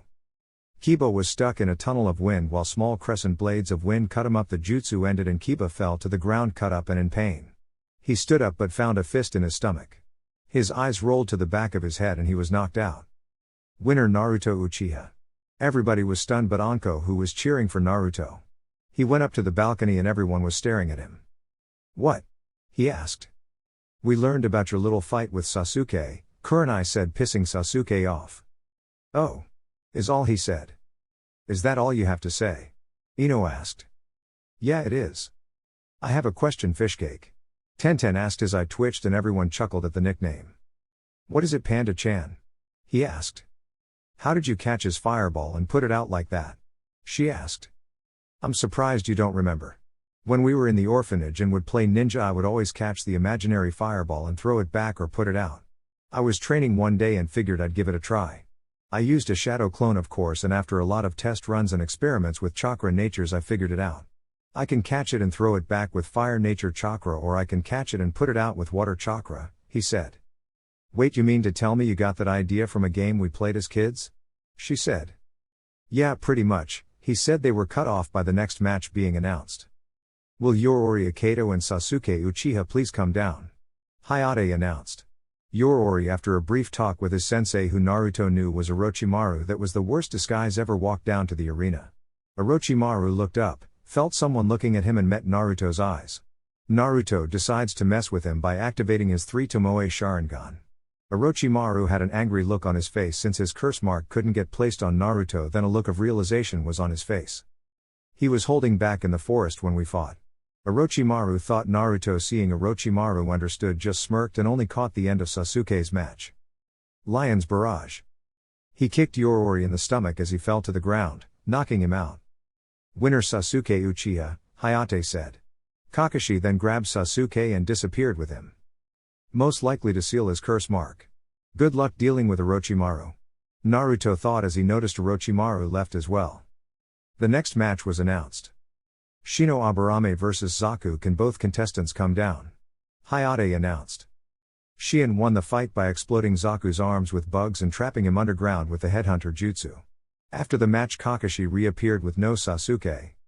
Next match was Temari vs Tenten. Naruto spoke up. "Tenten, this is the worst possible fight for you. She is a wind user and can blow away your weapons. Try to get in close and force her to use taijutsu instead." Tenten nodded and went down to begin the match. It was a good match. Tenten did get in close and forced her to use taijutsu, but Temari managed to kick her away and use her wind ninjutsu. She used one similar to Naruto's sonic boom jutsu, but she needed a weasel to cause the cuts. She let Tenten fall out the air and tried to break her spine with her fan. She stood up underneath where she was falling, but Naruto jumped and caught her standing on the fan, shocking Temari and everyone else but Guy and the Hokage because they didn't see him move. Only those two did. Shikamaru fought the girl from the sound team and trapped her in his shadow possession jutsu and forced her to bang her head on the wall, knocking her out. Next match was Hinata vs Neji. They both made it to the fighting area where Neji tried to belittle Hinata but was surprised it didn't work. They settled into their gentle fist stances, although Hinata's was different. She was leaning to the left with her left knee bent and her right leg stretched out with body twisted slightly, her hands in the air. Her left arm was more up with her hands pointed down at the ground. Neji spoke up. "That is not the gentle fist stance. Are you that much of a disgrace to the clan that you can't even use the proper fighting stance?" he said arrogantly. "This is my version of the gentle fist. I call it the flowing gentle fist. The traditional style you other Hyuga use is too stiff for my body type," Hinata explained. "It does not matter, you are fated to stay a loser your entire life," Neji said. Hayate started the match and Neji rushed at Hinata but was shocked when she twisted around his attack and hit him with 2 palm strikes in his back. He glared at her and they picked up the speed. After a while, Hinata noticed she wasn't closing his tenketsu after a while and noticed her arms were practically useless. She raised her hand and forfeited the match, stating it was pointless to continue if she can't properly use her arms. Neji didn't like this and stuck her in the chest. He tried to strike her heart, but she pushed his hand to the side and he hit the other side of her chest. No major damage was done, but she collapsed but stood back up, shocking everyone but Shino and Naruto. She coughed up blood as she spoke. "It's a shame that someone as talented as yourself can't even be satisfied when the opponent gives up that you have to attack once my guard is down and the match is over. I guess you were mad that I'm able to go toe to toe with you using a style that is only 4 months old. Oh well, I believe I've made my point." With that she turned and walked before collapsing to a knee, coughing up blood. Neji, seeing this, took out a kunai and rushed her from behind but was stopped by all the jounin present. "Look at this, The main branch getting special treatment yet again. Neji snarled. No, you're wrong, dipshit, we just saved your life, turn to the right and you'll see what I mean, Anko said from behind him. He turned around and saw Anko basically tackling Naruto at his waist and the third Hokage's personal Anbu cat blocking the Kubi Kiribocho with her own sword that was an inch from taking his head off. Neji, you better hope we don't fight in the second round. And by the way, you all forgot about our other teammate, look at Neji's legs and you'll see what I mean, Naruto said. They looked down and sure enough Neji's feet were trapped by an earth jutsu with Shino having a kunai at his spine, however Naruto was holding his wrist. Whatever, you're fated to lose to me no matter how strong you are. Neji arrogantly said. The Jounin let him go and Shino dropped his earth jutsu and Neji left back to the stands. Hinata was taken to the hospital to be checked out. Next match was Kankuro versus some leaf Shinon nobody knew existed, Misumi other than Misumi becoming a human rubber band and Kankuro revealing his control over puppets. It was anticlimactic. Next match was shown, Kabuto versus Naruto. Both smirked at this, Kabuto at because he was going to make Naruto eat his words and Naruto because he was about to inflict some serious damage to Kabuto and had a plan to make sure he couldn't forfeit as soon as the match started, which unknown to him was what Kabuto was going to do. After a few minutes of fighting they both made it to the fighting area where Naruto quickly threw 4 kunai into the walls surrounding them. What was that for? Naruto planning something already? Kabuto asked mockingly to get under Naruto's skin, but it didn't work. Actually just a little barrier so you can't weasel your way out of this fight. It's a privacy barrier people can see in, but no quitting early because no sound will be able to come from the barrier and you can't hide in the ground as well. The barrier goes into the ground as well.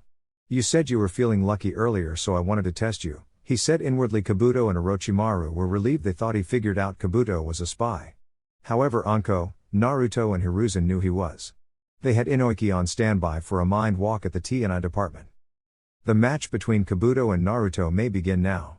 Hayate jumped away as the barrier formed. Kabuto smirked, not believing what Naruto said was true. I forfeit, I can't win against him, he's too strong. However Hayate just stood there. Naruto smirked. Told you already, you can't escape now, let's begin. He activates his Sharingan showing 3 tomos shocking all the Jounin except Kurenai and Anko. He rushed at Kabuto at low Jounin speeds. To everyone's shock, when Kabuto sent a punch at Naruto it went right through him. Naruto appeared behind him and kicked him in the back hard, sending Kabuto into the barrier that shocked him. Oh yeah, I forgot, if you touch the barrier you get a shock. Kabuto, getting tired at being made to look like a joke, decided to go at him with full strength and activated his chakra scalpels and rushed him. Naruto decided to make it look believable so he avoided any shots to vital areas and allowed Kabuto to hit him a few times. He knew they will heal up by the time the match is over. After a while Naruto decided to use some ninjutsu. Wind style, air slash. He coated his hand in wind chakra and slashed his hand upward, sending an arc of chakra at Kabuto, who barely dodged it but still got cut up on his side. Naruto however didn't let up, he went through 3 hand signs. Fire style, fire breath jutsu. He shot out a stream of fire at Kabuto, who jumped up to avoid it but his right leg got burned and he yelled out and however was not done. He held his hand up and created something like a spear made of lightning chakra and threw it. Lightning javelin. The javelin hit Kabuto and pierced his shoulder into the barrier. He was electrocuted and felt double the pain as nerves we shot and he passed out. Naruto dropped the barrier. I win, he said. The medic came and took Kabuto, but Naruto sensed the medic had no emotions. Quickly using Anbu signs he told the Hokage and left after the Anbu. He found the Anbu with Kabuto and killed the Anbu. He took Kabuto to Inoiki. Inoiki knew he only had 3 minutes so he went in and got what he needed and covered his tracks. Kabuto's mind looked how it did before Inoiki entered his mind. He nodded to Naruto, who took Kabuto to the medic bay at the stadium. He felt Orochimaru coming and suppressed his chakra before leaving undetected. He made it back in time to see the next match being called. He guessed Choji lost, but they said Choji did impress the judges in his match versus Dosu by the way he fought and had to come up with plans on the fly. It was a good 10-minute match, they said. He didn't even know he was gone that long. Naruto versus Rock Lee. This match will begin in 2 minutes, giving Naruto some time to catch his breath. Hayate said Lee and Guy for the past 2 minutes were going on about the flames of youth and Naruto just sat there meditating, getting his breathing under control and let his wounds heal up, which took 45 seconds for them to be done. So he just sat there meditating and people tried to talk to him, but Anko and Kurenai told them to stop and leave him be. They both knew why Naruto was acting like this. His taijutsu was mostly self-taught from his mother's scroll. He was going up against the student of a taijutsu master who Naruto had no doubt was the strongest Shinon besides himself in terms of taijutsu. If they had to guess, Naruto knew he would struggle if Lee knew how to open any of the celestial gates after the second gate. A buzzer was heard and the 2 minutes were up. It was time for the final match of the exhibition matches. Will Rock Lee and Naruto Uchiha please come to the fighting area? Hatite announced. Lee became serious, having been wanting to fight Naruto since he saw them in the forest. Naruto simply stabbed the Kubi Kiribocho in the ground and left his weapons pouch with the sword and put gravity seals on them so nobody would steal them. They both looked at each other seriously and turned and walked down opposite sets of stairs into the fighting area. The final match of the exhibition matches between Rock Lee and Naruto Uchiha, he said. Begin. Alright everyone, that's it for the video. I hope you enjoyed it. I will try to post more as soon as possible. I have already posted the full story over on my Patreon if you are interested in that, link to that is in the description. Anyways, until next time, peace.